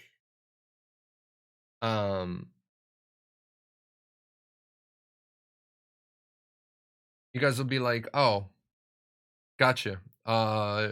This I will say the only claim to fame in WoW I have ever had was uh once upon a time in a land far away. Oh yeah, let me bring this over because I don't care if you guys see this. This is my old mage. They do this well. Like, there's my gear. Here's my stats. I don't like this. I don't like the fact that this is public knowledge. You just have to know my name and you can find out my gear and my stats. I think that sucks. Obviously, I don't have any. This is long time ago, guys. You know, my only claim to fame is that once upon a time in a land far away, uh, I was the best geared horde mage on Airy Peak when you did the rankings. But achievements, yeah, I think this is fine. Let's dive in here. Yeah, I mean, how much more do you want? There's nothing wrong with the WoW Armory. There's nothing wrong with Final Fantasy 14s. So when you say no game has done this well, then give me a criteria. Uh, give me a criteria of what well would look like. I saw that Kickstarter backers could get a kitten or a puppy pet. I wasn't able to back the game because I discovered it too late, so I was wondering if I could still get access to kittens or cats in game and if I could customize them.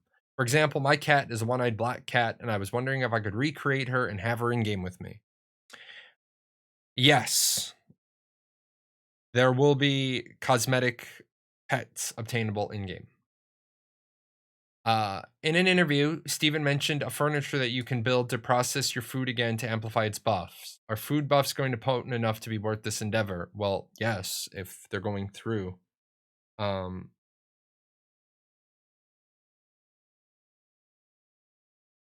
uh, there's. Oh yeah, good point. There's one she can get right now. Thank you. I was like, I read that, and my brain was like, tick tick tick.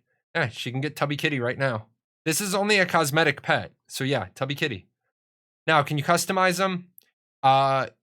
You can't customize the monthly pets. Are food buffs going to be potent enough to be worth this endeavor? Well, what is worth? If if I can build a second piece of furniture and get 3 more strength out of a food buff, I think that's worth it. Did I not actually hit start on this poll, or did this poll end while I wasn't paying attention? Oh no! View results. Okay. See, I break stuff, guys. With 19 people voting, Castle Sieges had a 63%. So people think Castle Siege is the end game. I wish that there was a better way to do this. That's one of the things. Now that I'm a Twitch partner, I can hopefully send in some suggestions because I care about your guys' value. Be like, hey, can there be a way that the polls can be seen easier so I don't have to copy and paste and make them images? But I'm happy to do that. Here's the poll. There are things I want and I need. Like, I'm gonna have like a whole developer. I'm gonna have like a whole developer thing. Who won the debate? Steven or me? I don't know. What debate are you talking about? Let's not go political. I go political today. My blood pressure is nice and low. So yeah, most people think Castle Sieges is where it's gonna be. Let's see. Are there any places on the map where Node settlement will be on an island? Yes. Yes. Yes. Yes. I'm not even gonna. Any node can level to a metropolis. Why are we hiding this as a spoiler? Will the game be level gated, or will groups be able to take on higher level enemies with various tactics? Yes. Yes, they will. The viewers won the debate. Yes, the viewers won. That's who won. There has been considerable constructive feedback from the recent New World preview event, some of which might be quite useful to AOC. Question: are the AOC team closely watching the market and drawing on the experience of not only past and current but active MMOs, but one's progress in 2? With that, I'm going to be right back.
All right.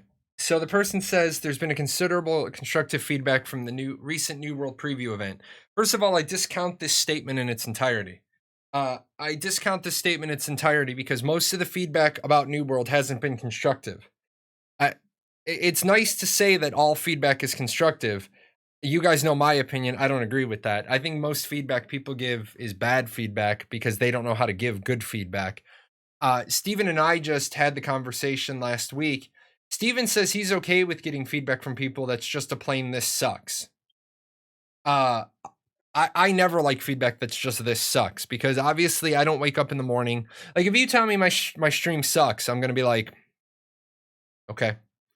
If you don't tell me what to change, obviously I didn't wake up this morning and be like, you know what I want to do with my life today? You know what I want to do, guys? I want to get up and I want to waste 5 hours of my day just doing a really bad stream. That's my goal. I want to wake up and I want to do the exact worst job possible. I don't think anybody wakes up that way. Not even people who do a genuinely bad job at what they do. I don't think they woke up and said, I want to do a bad job. It's just what they can produce. So I don't think the developers want to hear stuff like "this sucks." Well, this sucks. Why? Tell them why. Now, I disagree with the idea that the constructive feedback from the recent New World preview event, some of which might be quite useful for the AOC development.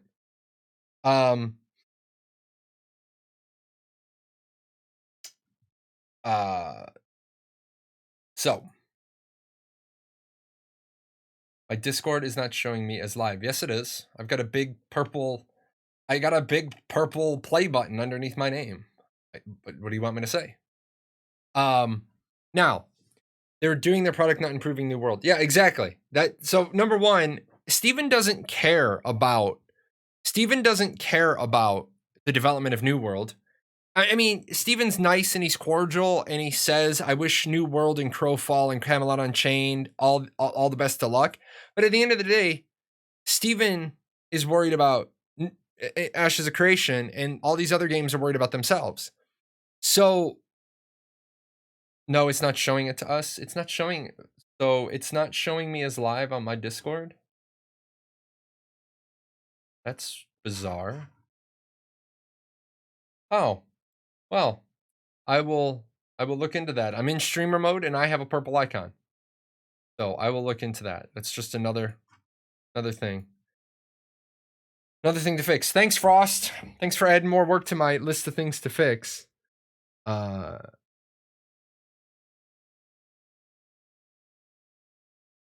Thanks, Frost. Yeah, it's weird because Wolfus is showing live. Yeah, I don't know. Unfortunately I can't fix Discord. I don't know. It should show me as live. Did my stream announcement went through, so that's good. Oh yeah, it's not showing me as live. What the hell, Discord? I just restarted Discord.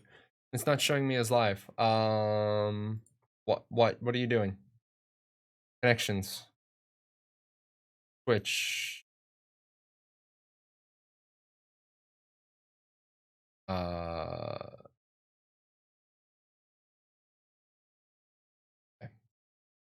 Broke it. I'll add that to the pile. Now, I think it's because your partner, you may have to relink your account. Yeah, maybe. I just did that. I do agree with you. Individually, this sucks is 100% useless. Now, if thousands vocalize that, then at least you're aware there's a problem. I think that's what Steven was talking about. But however, here's why you have to be careful with hundreds of thousands of people saying this sucks. 100,000 people saying it sucks, and I've got 1 million monthly subscribers. 10% of people are saying it sucks. 100,000 people saying it sucks and I have 10 million subscribers. That's 1% of people saying it sucks. Also keep in mind, people will leave negative feedback more often than people will leave positive feedback. For example, now don't immediately type, just hear me out here. How many of you have been to Disney World? How many of you have had an issue at Disney World and gone to customer service to complain about your issue? How many of you have been at Disney World and had an employee give you an amazing experience and gone to leave positive feedback for that employee. Most people won't take time out of their day to go and give good positive feedback. And it doesn't have to be Disney World. It could be any amusement park. It could be any time you're on vacation. How often do you go out of your way to give good feedback about somebody versus how often do you go out of your way to give negative feedback about somebody? I'm not saying that giving negative feedback is bad. What I'm saying is it's in our nature to give complaints. It's not in our nature to give praise. I always try to find one person. I always try to give one person a shout out on every vacation. I gave 3 shout outs on my Disney vacation or my Universal vacation. The 2 guys in the 2 employees in the chocolate emporium and the 1 person who took care of my daughter when she puked. Now the tip on your bill, that is feedback, but however, it's no longer universally considered good feedback because some people tip 10, some people tip 15, some people tip 20. Jerks like me start at 20 and you're rolling downward. You cost yourself tip points. How long has my glass been empty and I haven't gotten a refill? How long has my glass been empty at the edge of the table and I haven't gotten a refill? How long has it been since I've seen you? How long has it been since my food came to the table and you haven't come to check on me? God help your tip if there's a problem with my food. It got delivered by runner staff and my waitress waiter hasn't been around in 2 or 3 minutes. Come on, leave your brother alone. To bed. Yeah. So, I tipped the Waffle House half the bill. It's so cheap and they have to deal with rude, grumpy people. Man, I will tell you this. There was a Waffle House right around the corner from my house in Ohio. And all I had to do was call in the morning if I wanted food. I just dial the number. Hey, it's Jay. Yep, you're on your way? Yep, all right. I just walk in. Half the time they didn't even want the money. Because half the time I would give them a 20 on like a $12 bill. And here you go. Keep it. And my thing was I would get to work and I'd pick up a breakfast sandwich and hash browns and I would have a whole takeout container just full of hash browns smothered and covered. And that's service, man, because it costs them nothing to give you extra hash browns. It's so infinitesimal in the price. But I'm just saying, 100,000 people saying this sucks probably means something, except the upset people are likely to go and rally behind a this sucks. But the people who agree with it very rarely will vocalize their agreement until they feel they need to counter the toxic people. Just keep that in mind. But no, I do agree with you. If 100,000 people are all saying this sucks, you probably need to start analyzing why it sucks based on what percentage of your population that is. If your game only has 200,000 players and 100,000 players are saying this sucks, that's pretty damn relevant. Yes, I agree with you there. But New World in and of itself, New World, the AOC team closely watching the market and drawing on experiences of not only the past and the current active MMOs, but ones in progress. No, they shouldn't be. And here's why. If you are watching too much about what's going on around you, then you end up with WildStar. Steven knows what he wants to build. He needs to build it. He needs to build it, get it to the end, and then paint it, tweak it, change it so that everybody doesn't love it. That the people that are supporting him loves it. You're going to lose people along the way. Steven has said Ashes of Creation won't be for everyone, and that's okay. And I 100% get down on that statement. Let us pop in here real quick. Oh yeah. We got peeps all over the place. What we're going to do here is we're going to unlock this. I'll pop this up over here. Then we're going to grab this. We all know who I am, right? I don't need my name on the screen. There we go. Getting a little bigger. We're going to pop in a couple of zooms, right? Alrighty. Start battle. This is a dragon's nest. What do we got? We got 2 dragons coming for us. I got a whole wall of linebackers here. We're good. We got 195 allies. I think we're good, boys and girls. Let's find out. We're gonna dance. Oh yeah, we cleaned up the north real quick. The north is oh, Slims Bro is up here with me. I'm feeling safe. I got oh, Mad Max, you're over there. Happy Pappy's leading some people with 2 goodly. Arizan 30 with most kills at 10. Look at you go. Otar McGee with 21 assists. Look at this guy go. Look at this. Oh, we got a dragon that's hanging out. We're down to 13 enemies. Oh, we're gonna have to march. I think our western front fell, boys and girls. We outnumber them by a lot, but we gotta march. Cross the map. Slims Bro, get there. Intercept. Save some people. Oh, look at Slims Bro just cleaning up. Oh, Slims Bro's down. Oh no. We're marching all across the map. 3 enemies left. I think we're okay. We outnumber them by 101. How do you stream raiders? You'll see. There'll be a link when I start the next fight. You can get in on that link. Oh, look at that, guys. We cleaned up. What's inside? Oh, I'm so excited. What's in here? Viewers are getting 8 each. 5 random rewards. Boss is defeated. We're gonna clean up some of this. No, we're gonna walk down here. I can't get there any other way. Oh, because I went to a new map. I don't think I'm gonna have time to do a whole nother map today. So I'm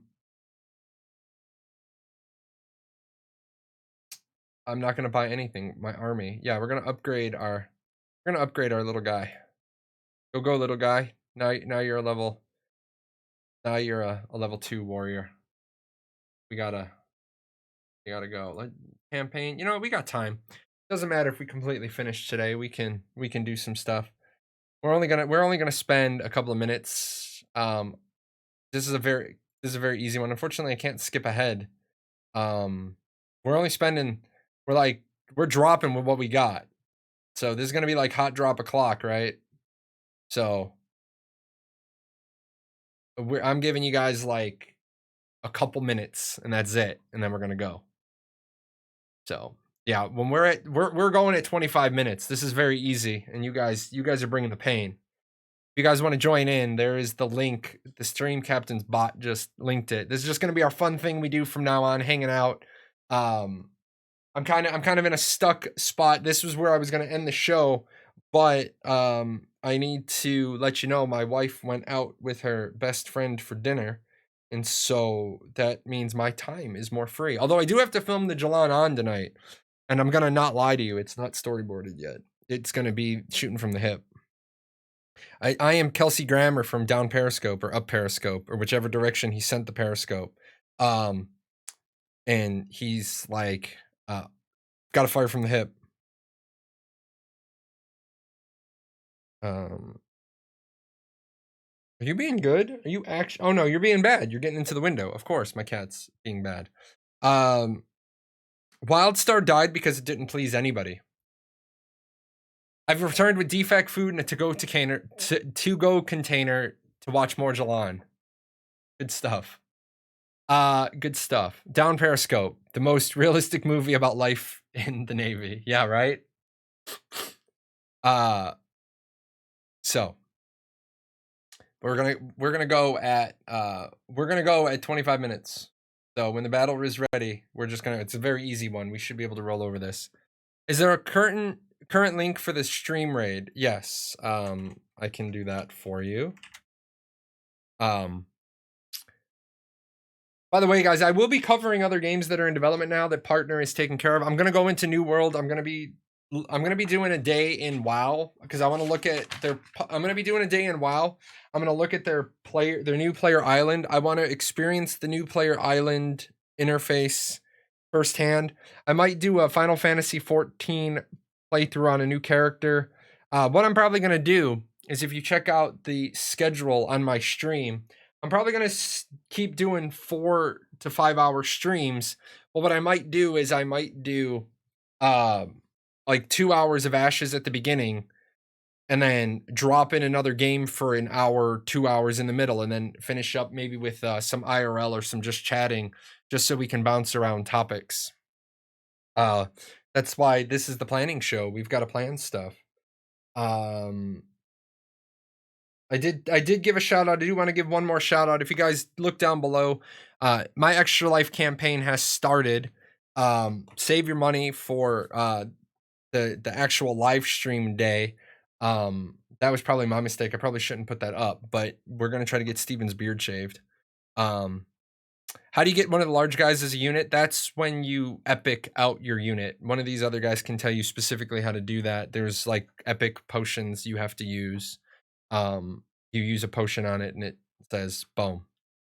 I love that you're here 4 times a week to help satisfy my Ashes of Creation itch. Thank you for all you do, and super hyped for March when I get to watch you stream Ashes of Creation. Hey, I am really excited that you're all here and you're enjoying the show and that we're growing. Steampunk Cat, Steampunk Robot, Steampunk Jahlon. We're going to be getting a lot of stuff made. I do need a Discord bot programmer. If any of you know one of those type people, hook them up and get me in touch with them. I would always rather interface with people in the community before I go to like Fiverr. I am a corporation, so I am going to be setting up a Fiverr business account, and I'm going to say, hey, this is what I'm doing. I'm a streamer. This is what I need. Pulled up Ashes 101 for the first time in a couple months to review some things. The site looks a lot better. That's all Zetrix. Zetrix owns that. He was trying to teach me, and then he finally was like, hey, just send me the website. Yes, it's a one-time use for that round. So in the mini games, the guys run around on their own. Yes, the guys run around on their own. The goal is to try to, if we flip over here real quick, the goal when you're worried about the larger fights is like you guys are already surrounding me, but like a good commander, and when I say a good commander, like not me, would put like 3 armored here and like a support here and then some ranged here, and then you would cut off whatever's coming from that way. We got this little buster here. The busters blow everybody up. This is going to be an easy map because it's level 1. I don't, where's my timer? My timer go? Oh, 24 minutes. We're starting early. We're going. We're just going. We're going through the easy ones quick. Get you guys some coins. Oh.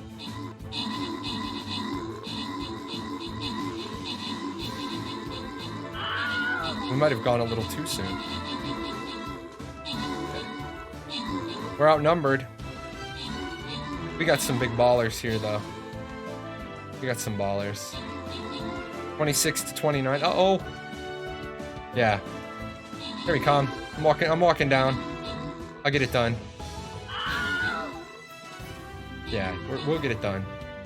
We're only outnumbered by 5. Oh, I just got schwacked. Uh-oh, we might not be okay. We might be in some trouble. 13 to 16. Oh. Alderon 1924 is going to carry us. It's even up. It's still even up. Oh no. Mistakes were made. Mistakes were made. Oh, be distracted. 9-7. 9-7. I went too soon. 8-4. We got this, but that was close. I went too soon on that. Oh, we got carried here. You mean it? Get off the table.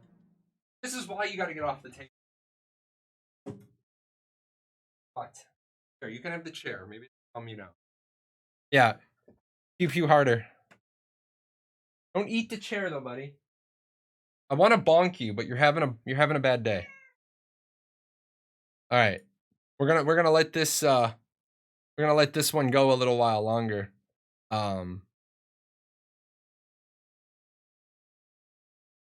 Stop it. Wolf Lover 115 Prime sub. Appreciate that. I like it when I don't have alerts on this page. I like it when we get Bezos' money. That was a good time. Can we battle other streamers? We can, but right now I'm a level 1. This is literally my first day streaming as a stream captain instead of just a stream raider. So my units are level 1. We would get schwacked badly. We'll be doing PvP with that later on down the road. Right now we gotta get the community some points, some coins, some scrolls. We gotta get that going. So where we at? Do you plan on having physics, force, and impulse to skills? Push, pull, attract, repel, and other displacements. Yes. Yes, they do. Other than the one we have now. Well, there's only one because that's all you get to see. Will there be animated character emotes as taunts? Yes, we already have them from APOC. Any chance we can have the combatant state change from purple to blue before release? I'm colorblind and I don't see red in the color purple. I also equate blue as middle ground as opposed to purple being elite. Hey, thanks, Dick. I'm blue colorblind. Why don't you ask for colorblind mode? Steven's colorblind. I'm colorblind. Why look at this guy. This guy's like, can we get this changed? But so thanks. You don't see red in the color purple, but I also equate blue as middle ground. Thanks, Dick. I'm blue colorblind. Your solution can't create problems for other people. Jerk. Will Tolnar be able to select avian bird-like features? No, because the 3 things are humanoid, reptilian, and mammalian. Not avian. Although avians are a minor race.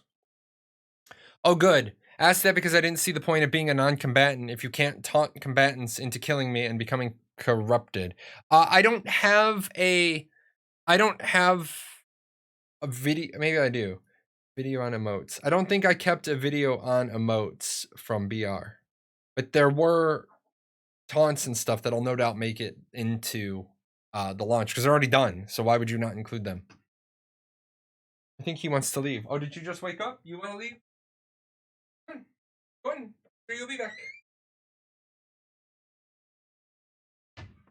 Don't understand, my boys. One leaves, the other one wants to leave, but the white one will come back and the gray one won't come back with him. Big question we talk about on the Discord in regards to hitboxes. With races having different sizes, will hitboxes be standardized, or will we see the long prophesized return of odd job meta, where dwarves are harder to hit, but perhaps balanced by moving slightly slower? Yes, there's going to be balancing. I don't know everything they're going to do right now, but they are going to do stuff in things for hitboxes. Guess what? They need Alpha 1 to get testing data in order to figure out what they want to do. That's the whole point of a testing environment. They need the testing ground to test stuff in things. When is this game being released? Third captain unlocked on Stream Raiders. Who do I choose? Already Paradox and Wolfus. Anybody, man. Just make sure that you're just make sure that you realize you only have so many units. You only have so many units at a time. So you're leveling your units in each fight. Since you're a partner now, are you going to make a stream team? Yes, stream team is actually already being thought about. I'm probably not going to work on my stream team until after the first of the year because I have a lot of Nitnoid stuff that I need to do. I need to get right now I need to get Chibi. I need to pay an artist, right? I need to get an artist I want to switch Chibi out. Obviously, this Chibi and all the Chibis, all the emotes I already own, that's going to be one set. But I want to get him into a steampunk outfit. I want to get a handful of emotes made with him in a steampunk outfit. I need to make him his steampunk cat companion. And then I need to, I want to get an overlay that looks something like this. I want to get an overlay that looks something like this, more professionally made. Maybe not. I think this is probably good enough, and I'm happy with this. But I want to get animated emotes or animated alerts in a steampunk style. So I've got bits and pieces I want to take care of. Like this is something that I'm working on for my starting soon. I'm perfectly capable of making this stuff. It just takes me an awfully long time. So with that said, I also need to talk. I will tell you guys what I'm looking for my stream team. My stream team is going to be split in kind of half, like halvesies. Half my stream team is going to be Ashes 101 faculty. So in order to get onto the stream team, you have to be willing to kind of be the same mentality I am. You need to be willing to take the time to answer questions. You need to be able to take, you got to be willing to take the time to help people, guide people. Like, we're not playing the I have a secret and I'm not going to share it. If you're on the Paradox stream team, you're there because you want to be a facilitator of aid and assistance to everybody. There's also going to be a couple of people I add on, like my proteges for streaming and YouTube. For my stream team, my proteges for streaming are the ones that are going to get added. However, those are going to be people that aren't going to like piss off and walk away for months at a time. And then no matter who you are, if you join my stream team, the value is always the customer. It's not how much can you make being a streamer. It's how much value can you give the customer when they give you your time, when they give you their money, their likes, their shares, their thumbs up, their recommendations, their referrals. Because at the end of the day, there are something like 6 million people that have streamer accounts on Twitch, and the community can be watching anybody they want. If you're not here giving value to people, then you need to realize that's why you're not growing. I see so many people that are struggling to grow. I'm willing to take on a handful of proteges to help some people grow. But the problem is that they need to recognize there is value on your channel. And if you're not giving them, like, the single question I'm going to ask people is, explain the value of your channel to me. Not the value of you, not the value of you as the creator, the value of your channel. Explain the value of your channel to me. And then I want to see what they say. Someone called center cut bacon. Bacon. Bacony. Somebody said that I need to get my pet pig. You guys wanted to crowdfund a pet pig for me. Somebody said that I needed to allow my community to crowdfund a pet pig for me because a pet pig is a bacon seedling. I could never eat my pet, okay? I couldn't eat my pet. I just couldn't do it. If I had a pet pig, I would not eat my pet pig. Although I do have to say, I know some people were angry with me because I said I might get pet otters. And one person who already owns pet otters contacted me and said, look, I'm going to tell you this. I love my otters, but I would never get otters again. If I could go back in time, I would not get otters. I asked them to explain it to me. They gave me the whole list of why otters as a pet is a bad idea. The fact that they shit and wipe their butt on your walls, that's a big one. Otters are like toddlers. Get a pet turkey soon, name him Thanksgiving. That's not nice. Nice. But no, somebody who has otters, they've already said the otters are great as pets, except there's so much work. There's so much work. And I told my wife that they like to poop and then wipe their butt on the walls and the furniture, and the smell of otter poop never goes away. And she's like, nope, we're good. We'll visit them. Get a pet eagle and name. No, we're not. Zach is a colleague. We're not doing that here. That one made me laugh out loud. I never heard that about otters. That's hilarious. Yeah, otters will steal your keys because they recognize your car keys is the thing that takes you away from them. They will stay. One person said their otter walked off with their phone because the person wasn't paying attention to them. They were on their phone. They put their phone down. The otter literally picked up the phone, walked off, and threw it in the bathtub. Because you got to have a bathtub full of water for your otters at all times. They have to be able to get into water when they want to. And the otter took the cell phone with it to the bathtub. Any chance of recurring regular weekly image and or clip leak posted every Friday? No. We just got Steven to decommit from a weekly update on my interview last Saturday. Asking people to do a weekly update is like interfering with the development. Either they can build the game and share with you when they hit milestones that are worth sharing, or you're asking them to artificially create a weekly milestone to share something. I've never wanted, a lot of people are like, well, you're the one that was beating them up about the weekly update. I wasn't beating them up about the weekly update. I was beating them up because they said they were going to do a weekly update and they weren't. I'm glad Steven turned around and said, you know what? No, we're not going to do a weekly update anymore. We're going to give you updates as there's updates available. That's being a boss. That's being a leader. That's being visionary. Give me an update when you have a meaningful update. Don't give me an update for the sake of updating me.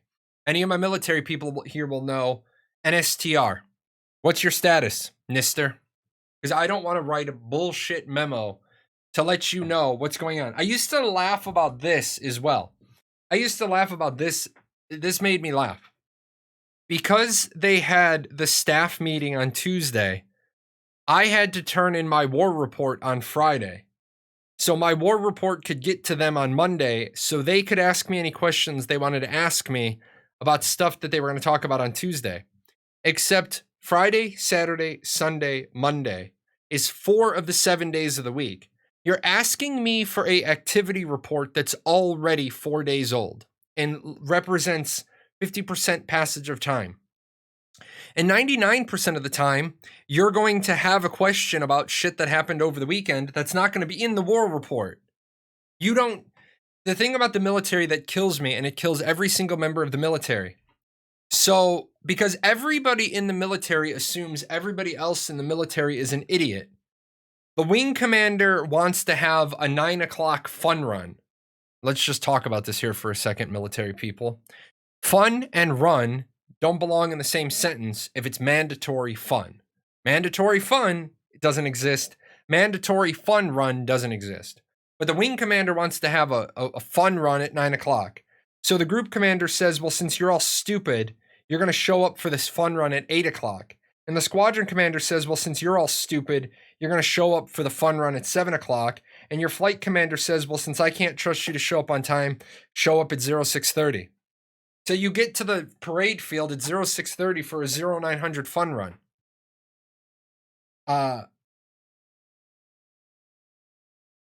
This is why shit doesn't get done, because you just wasted 2.5 hours of sitting around time. Now, it was also, funny story, long time ago in a land far away, I knew the flight out. I knew the flight out was at 10:30. I knew the flight out was at 10:30.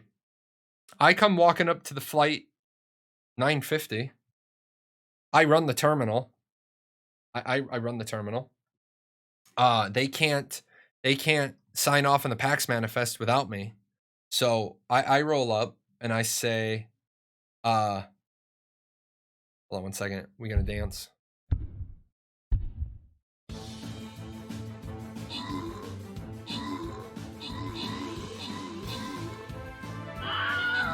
Wow, those mobs aren't really dying. There's only 5 of them. They just don't want to die. We got this one poor little guy, this one poor little level 1 tank out here. You went for it. You went for it. You did not make it. None of your people went with you. What's this guy chucking? Dead people? Uh-oh. Oh, he's got you ranged, guys. He's got you ranged. We're gonna lose all of you. Good, scramble, move. Oh, there we go. Now our musketeers are fighting back. Come, D'Artagnan. We are saving the king. You guys are tearing that guy up. Good job. Uh-oh, we got enemies multiplying. Oh, because the slimes are breaking up. There we go. Good job, guys. Proud of you, proud of the work. Proud of the work. You're all gonna get 5 more coins. Oh, some of you are gonna get some big coins. That's good. Sparky got some coins. Yeah, we're just gonna keep knocking this out. I'm just waiting until my wife says she's on the way home with dinner, because food. We're going right in. I'm leading the charge this time. I'm leading the charge. Anyway, so I knew what time the flight was. I knew what time the flight was gonna be. I knew that I had to sign the PAX manifest. I come walking up at 9:50 in the morning. I'm holding the coffee. I'm holding a bag from Burger King. I walk up. All these people are in my terminal. They're all lined up, and I said, "Cool." My commander looks at me and he's like, "Well, where have you been?" I'm here now for the 0950 PAX call. Well, why weren't you here at 0700? Who in the hell said to be here at 0700? Well, you're supposed to show up 2 hours before a flight. Not a military flight. Um, I'm the guy who signs you onto the plane. What do I need to be here early for? You're all signed in. Watch this. I'm gonna call your names. Have your IDs out. You're gonna go through in alphabetical order. Adams, Brown, Chapman, Igor, whatever. Goes through. Send them off. He's like, well, why weren't you here 2 hours ago? Said, sir, the memo I sent out said, be here no later than 9:40 for sign-in. Well, I had everybody show up at 7:40. They're all hungry. Whose problem is that? That's not my problem. Well, I've been here since 7:40. Yeah, and I have you a bacon, egg, and cheese croissant in my bag. What? The funny part was, as soon as he had a bacon and cheese croissant, his sudden concern for everybody else being hungry went right out the window. Oh, you got taken care of. Shut up. Go away. It's like, why did I write this memo? Why did I write out these instructions? We got on the plane. The funniest part, anybody that's ex-military will tell you, you think you're going to an exercise. You think you're just going to a bag drag exercise so you don't put any uniforms and stuff in your bag. And then you find out you're actually doing a flyaway. You got that guy that has nothing but newspapers and towels in his bag. That was always fun. When can we learn more about the evil religion gods in the game? We know some names in the domain of the good gods, so we can get the same for the evil ones. I'm an evil cultist type guild at the moment. It would be awesome to know some of the gods we can worship. You can't. All the evil bad gods have been banished. Will summon pets be limited to a specific number across all summoner classes, or will there be room for choosing to overwhelm your opponent by swarming them with many weak summons instead of fighting with 2 or 3 stronger ones? No. Do you think the Alpha 1 streams will consist of stream tests, logging in, or just gameplay tests, combat? The Alpha 1 streams will be combat tests. Will be combat tests. They're not gonna allow people to stream when all it's gonna be is the windmill boss. If they can't get people into the game and actually having a good time. Remember, guys, Alpha 1 is for testing. But Alpha 1 being streamed is for marketing. If you can't market a good product, you're not going to let people broadcast your product if what you're broadcasting is a pile of dog crap. I'm not trying to be mean about it, but Intrepid can't afford any more missteps. Intrepid can't afford any more 2-hit innings. They need to put some runs on the board. A good Alpha 1 showing is going to put some serious points up on the board. As far as this person's question is, no, there's a reason why you can't swarm people with a vast number of weak summons. Number one, every class has AoE, so sending like 50 little minions at me isn't going to do any good because I'm just going to AoE and kill them all.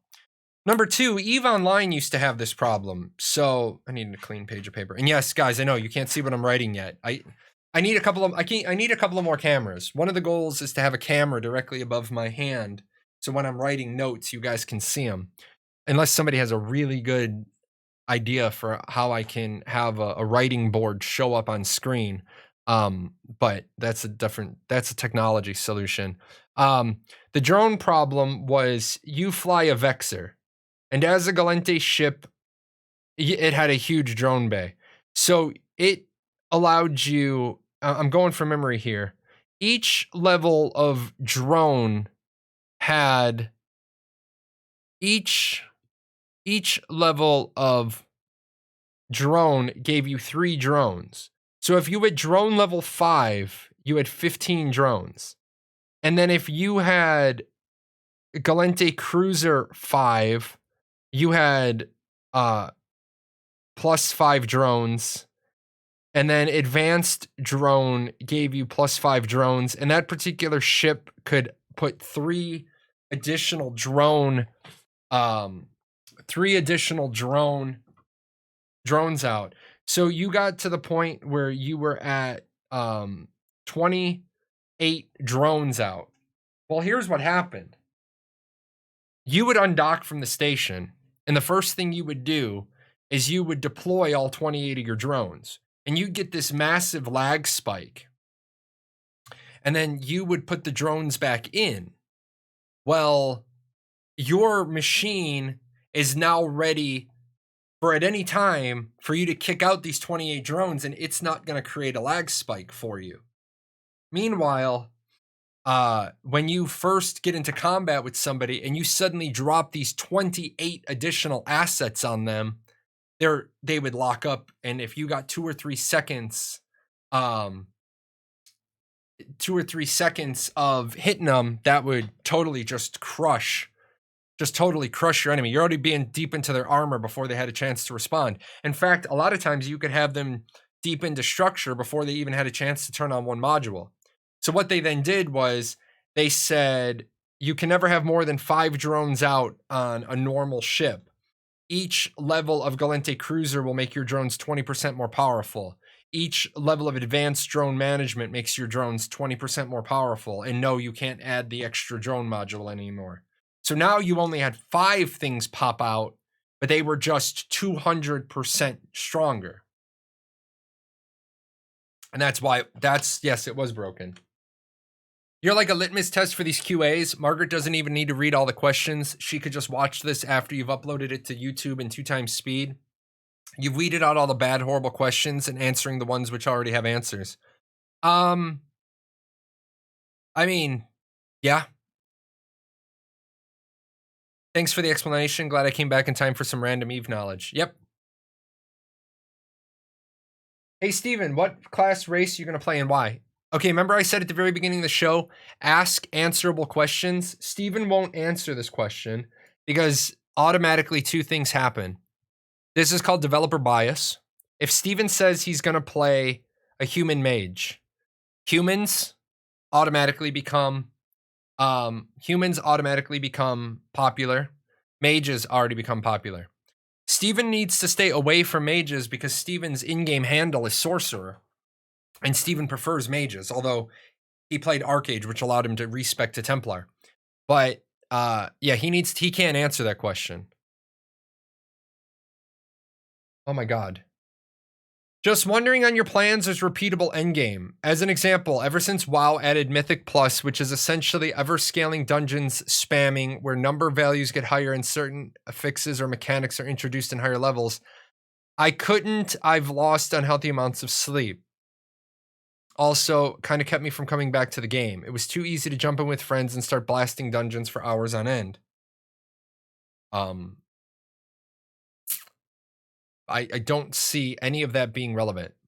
My main question is, does Ashes of Creation have something similar? A group-orientated, repeatable content with a tinge of competitiveness? I know the game is going to be awesome. Yeah, it does. The answer is yes. Dungeon bosses scale based on your proficiency and your effectiveness on the previous boss. Ding. Can I see who voted on me in mayor elections, or will it be hidden? Hidden, because they don't want you to see.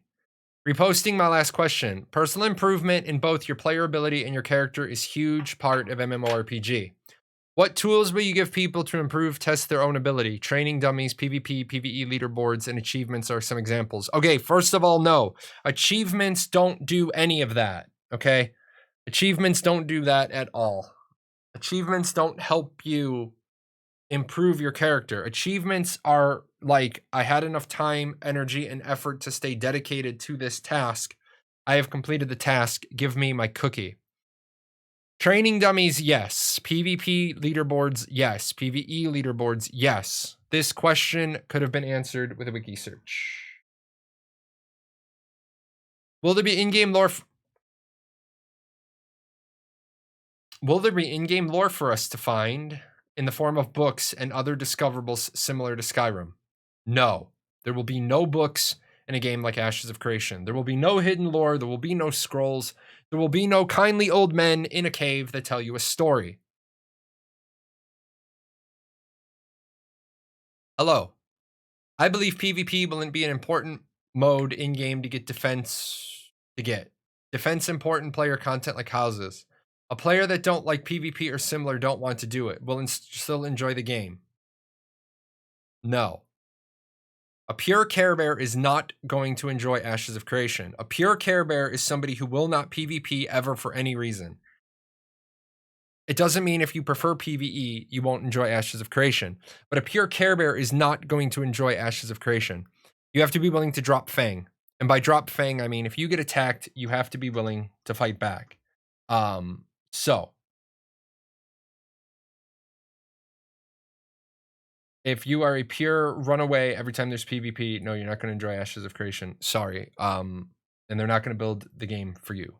I want a Care Bear skin. Ask Danny. D Phantom is a big Brony fan. He is a huge D Brony is he's loving the Care Bear skins. In fact, let me tell you, as the president of the D Phantom fan club, I do have to tell you that this is officially sanctioned by Steven, and this is the Glimmering Geode. This is the official ride of D Phantom, the #1 Ashes player. So yeah, just so you guys know, you can clip that and send that over to Danny if he ever starts streaming again. But yeah, you'll even notice, in case he tries to deny it, guys, there is the D Phantom tattoo butt stamp on that. That is definitely D Phantom. Look at that. There's no doubting. That's D Phantom right there. There's D Phantom.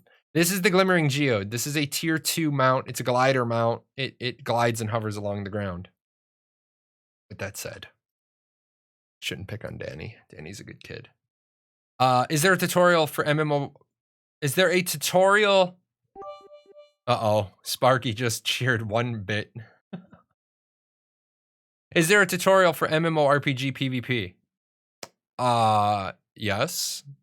Play pretty much any MMORPG out there and you'll get a tutorial for MMORPG PvP. Now, if you mean is there a tutorial for this MMORPG? No, not yet. Star Wars Galaxies PGE or pre-NGE had Jedi as an optional player profession class that was only unlocked after you became Force sensitive. Becoming Force sensitive was normally unlocked after having a character at max level and having a ton of achievements. Is there or will there be locked professions classes behind the 64 archetypes? No. No, none of that. Previously, you mentioned that in other games, bards tend to be a relatively passive kind of playing. Tend to be a relatively passive kind of playing, and that's not the direction we want to go with it. In a relation with, for example, Lineage 2, I understand that it won't be a profit. Will it be more like... Okay, bad question. Bad question. You don't ask a question completely related to a single game because anybody that hasn't played Lineage 2 isn't going to understand. They're not going to answer this question because they're not going to equate their game directly to Lineage 2. They're going to answer the question exactly how they said. It's not going to be relatively passive. How long am I going to keep streaming for? I'm going to keep streaming for as long as I need to until my wife gets home with food. Speaking of which, I don't think we need more people. We have 98. Let's do it. Let's do this. Start early.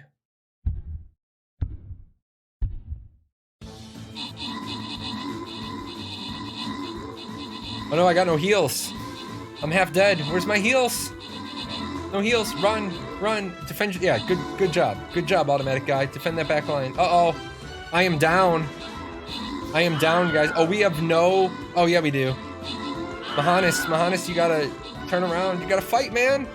There you go. Cut them off. Keep them tied up. Oh, you're gonna get... You just got smoked. You're dead, too. We've got a bumblefuck here. We might be in trouble, boys. Oh, yeah, we're in some trouble. Oh, no. We got Dirk Digglered.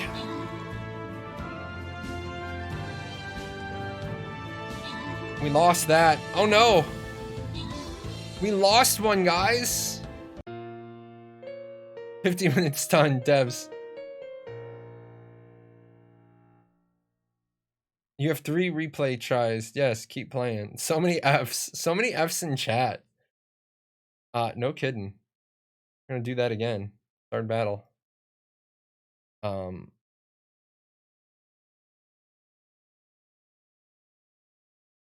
We need to. Hold on. I gotta lead. We need some. No. We need over here. We need over here. We need.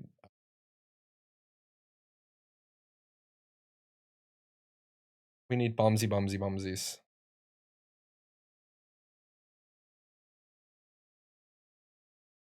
Bumsies over there. We gotta.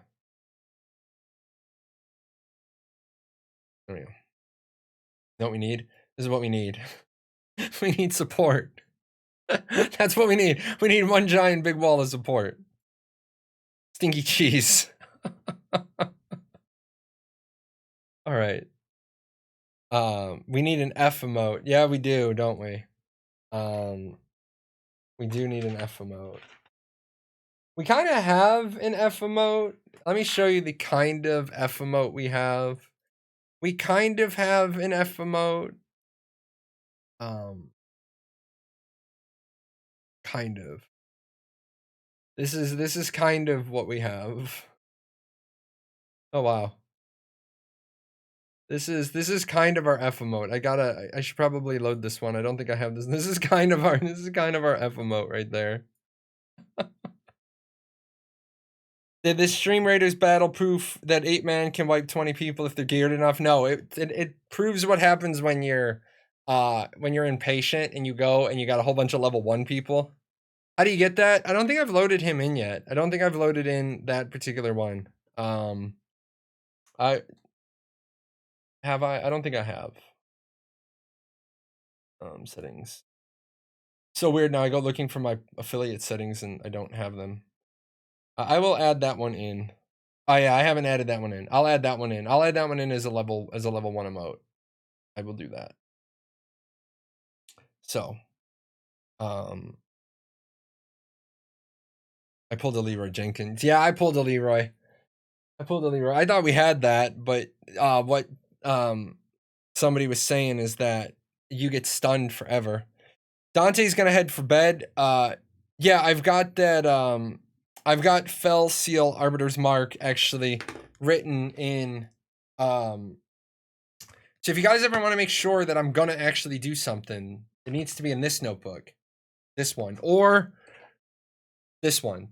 The decorative and the colorful notebooks or the steampunk notebook. Those are the ones that they get done first, and then the run-of-the-mill ordinary spiral is where I write stuff down all day, guys. Stuff all day that I need to worry about. Speaking of worrying about, where's my wife? Where's my food?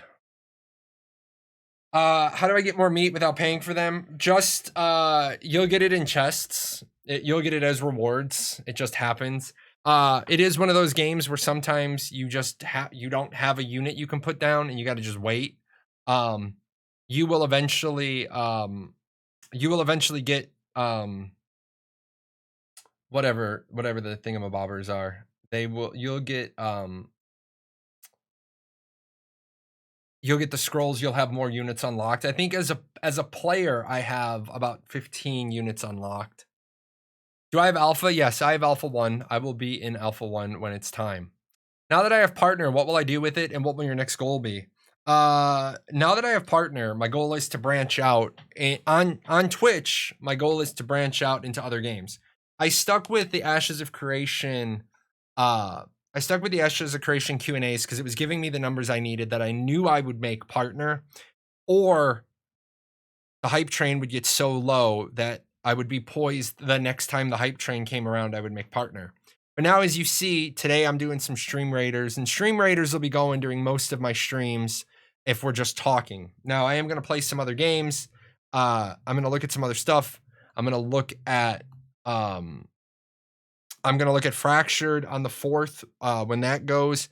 So yeah, I'm gonna just keep going. My next 2 big projects, social media wise, is I want to advance in Twitter and Instagram because I want to go lateral and start getting more exposure. And then I want to learn more video editing stuff. Like I showed you guys earlier. This is my new intro. That's my new intro with the paradox on it. That's just a little new trick I learned, but I think it makes the intro neater and cleaner. I have a version of it where I slowed the clock down significantly. So what topic do you want Jay to cover next? Guild leadership tutorial. Oh, that's a really good question. In fact, what I'm gonna do is, I'm gonna give you your points back because I'm gonna do all of those. I like all of those. Guild leadership, combating white knights. I'm gonna do combating white knights and toxic players, and then the basics of MMOs. I try to cover all of those actually. Hold on, turn that off only because I don't know where that is. There's my wife. Cool. All right, guys. We're gonna get set up for the what you guys are here for. Let me refund your points on that. I like all of those. I'm not gonna make you do a poll. I'm gonna try to do all those. What's my follower goal for social media? I'm gonna be honest. I'm gonna be honest when it comes to social media. You shouldn't be worried about follower goals. I actually have 2 videos talking about this. Worrying about your follower goal is worrying about you. If you're worried about you, then you're not worried about the consumer. You're not worried about the customer. I no longer worry. You guys notice I very rarely say, hey, remember to subscribe to the channel. Hey, remember to follow the YouTube. Remember to follow the Twitch. Remember to follow me on Twitter. I very rarely say those things. You guys are going to do those things if you like what you see. So what video editing software do I use? Down below, you're going to see Filmora. I use Filmora. They just released Filmora X. I really like it. It's really easy. I've been using it for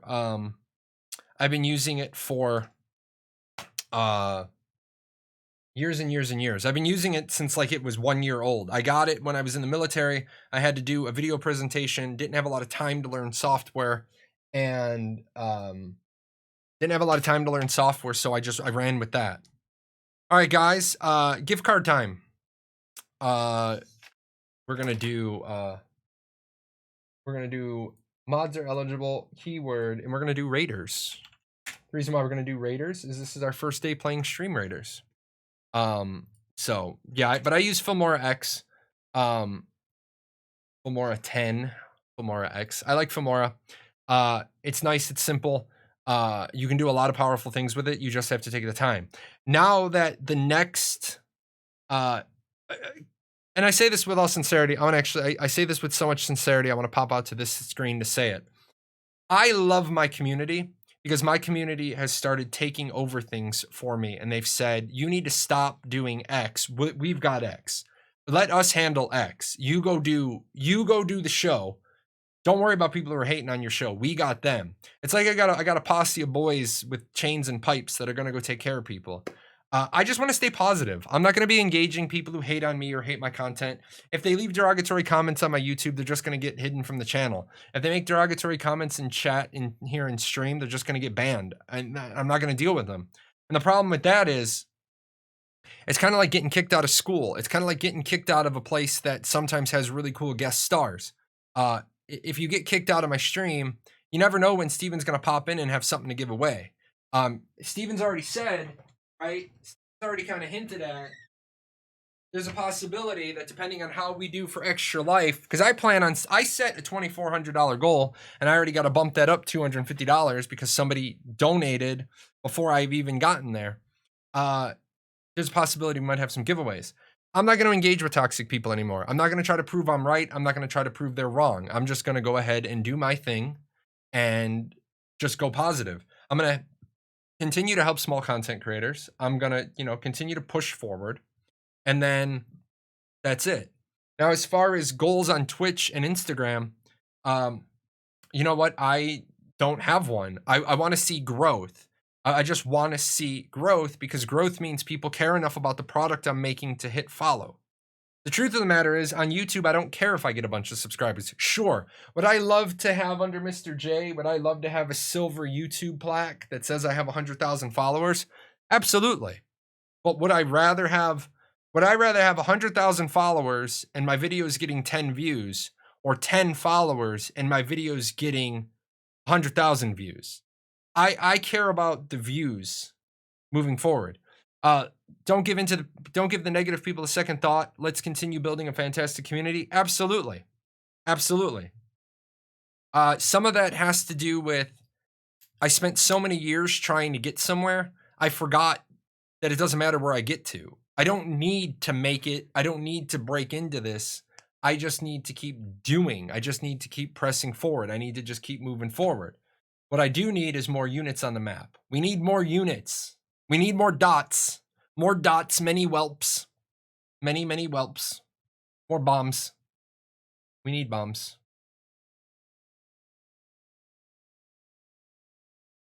Bombs. Most of you don't have them. Oh, look at this guy. Mopop, you are going to shred down there, man. You are going to crush that. Mopop's got an epic bomb down there. That is going to just drop people. That is going to be insane. That's going to be good. That's going to be really, really good. I like that. It's a big bomb.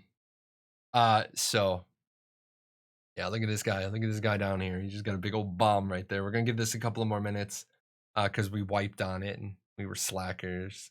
We're also going to give this giveaway a couple more minutes. So you guys know this is the last gift card in the pile of gift cards for a hot minute because I gotta look at everything. I did pull money out of the corporation, paid off the last loan to myself. So I have a pile of money to do gift cards with. But I'm out of loans now. I am out of loans. I do have shelves to build tomorrow, a backdrop to put up tomorrow. That's gonna look cool. I hope that stuff comes in. And then I gotta buy more of those. I gotta buy more of those light fixtures, that lower shelf, the Edison light bulb. You guys are gonna like what I'm doing with the show. Oh, that's not the button I wanted. That's the button I wanted. I do need to get another webcam. It's not gonna lie, it sounds weird paying yourself back. Yeah, because a C corporation is a taxable entity in its own right. So its money and my money are not the same pile of money. It's more than just business expenses. I as a person had to loan my corporation money so it could open a bank account because we have minimum balances on bank accounts. So it's kind of weird. All right, guys, we're going to let this roll. We are going to do this giveaway when I've been live for 5 hours and 42 minutes. So we got Raiders as our keyword. This is either going to be an Amazon gift card or it's going to be a Steam gift card. And I do want to remind you guys, if you're ever going to buy something from Amazon, here's a trick for all my content creators out there. If you're trying to generate money for your organization so you can do things like give gift card giveaways, do things like set up an Amazon blacksmith. So I'll tell you guys, if you're going to buy something from Amazon, swing back to the channel. Doesn't matter if I'm live or not. Scroll underneath the link where all that stuff is and click on the Amazon Shop Deals for Gamers box. When you do that, I get a tiny percentage of what you buy because it's an advertising fee. Is it for US only links? No, it shouldn't be. It should be you went into Amazon through that. Do I have a Stream Deck? I do. I have a Stream Deck because it was starting to affect my ability to do a good show by having to scroll through all my sources. Now I have my Stream Deck set up and I can hit buttons and move stuff around. The fact that I can put up the different images that I need. I can say we're talking about the artisan system. I don't need to fumble around in OBS. I love my Stream Deck. It's amazing. I know not everybody can afford them. I know there are some other options for cheaper. I just have a belief. I have a belief that if you know a product works, I like to stick with all the same products. All of my stuff is Logitech or Elgato because I like things to just work nice together. All right, we got about 30 seconds. Make sure you type in Raiders. How much USD is a Stream Deck? I think I paid $248 for it. So $250 USD. Actually, I don't think I have it in my gear down below. Why? I'm gonna 9 seconds. Oh, I'm gonna try to do 2 things at one time. 3, 2, 1. Too godly. Too godly. Been following me for over a year. Good guy right there. Let me say. Well, you say something. Yeah. Stream Deck. The one that's in my Amazon is 149, but that's the smaller one. Okay. Too godly. I'm gonna send you a whisper. Let me drop out to the talking screen. Amazon or Steam is the first question. Amazon or Steam is always going to be the first question. Remember, guys, these gift cards come from me as the performing artist at the comedy club. This channel is a comedy club. I am a comic. The best way. Okay, Steam. What I need you to do is I need you to friend the account I just sent you and give me your name. My wife can come in the garage. Unfortunately, she rang the doorbell, I think. Go ahead and tell me your Steam name in that PM as well that I just sent you. Let me know. You give me your name as well so that I can accept a friend request from you. Unfortunately, Steam on the weekends doesn't really do any authentication of new friends. So what will end up happening is it'll probably be Tuesday or Wednesday before I can issue this out to you. It'll say your new friend is not eligible for a gift card. Okay, that's going to be easy for me. That's going to be easy for me to figure out. Let me write you down. Team winner. Hopefully, got me friended yet? Oh, you do. Smart. So much faster at this than I am. Okay, so I got you down. You're in the book. Team. That'll probably be Tuesday. I usually talk about them when I give them out. Until then, guys. Oh, you know what we need to do? We can't leave yet. We can't leave yet. We gotta. What do we got? We got 113 allies. I think we got this. What do you guys think? 113? I think we can do it. We're gonna do it. Let's close up the show with a win. Ready? Start early. Let's go. And now I gotta do the dance.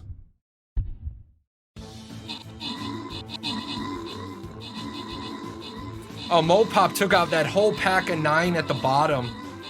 That's big. Oh, look at you guys all dropped epics. There you go. You killed the giant troll. Yeah, we're good here. Yeah, Mopop, that was huge. Taking out that huge pack at the bottom. You weakened all the other ones. So, oh, the support walked off. Where are you going? Oh, you were healing people down there. All right, open the captain's chest. You guys are gonna get some stuff. Grant rewards. Back to the map. All right, guys.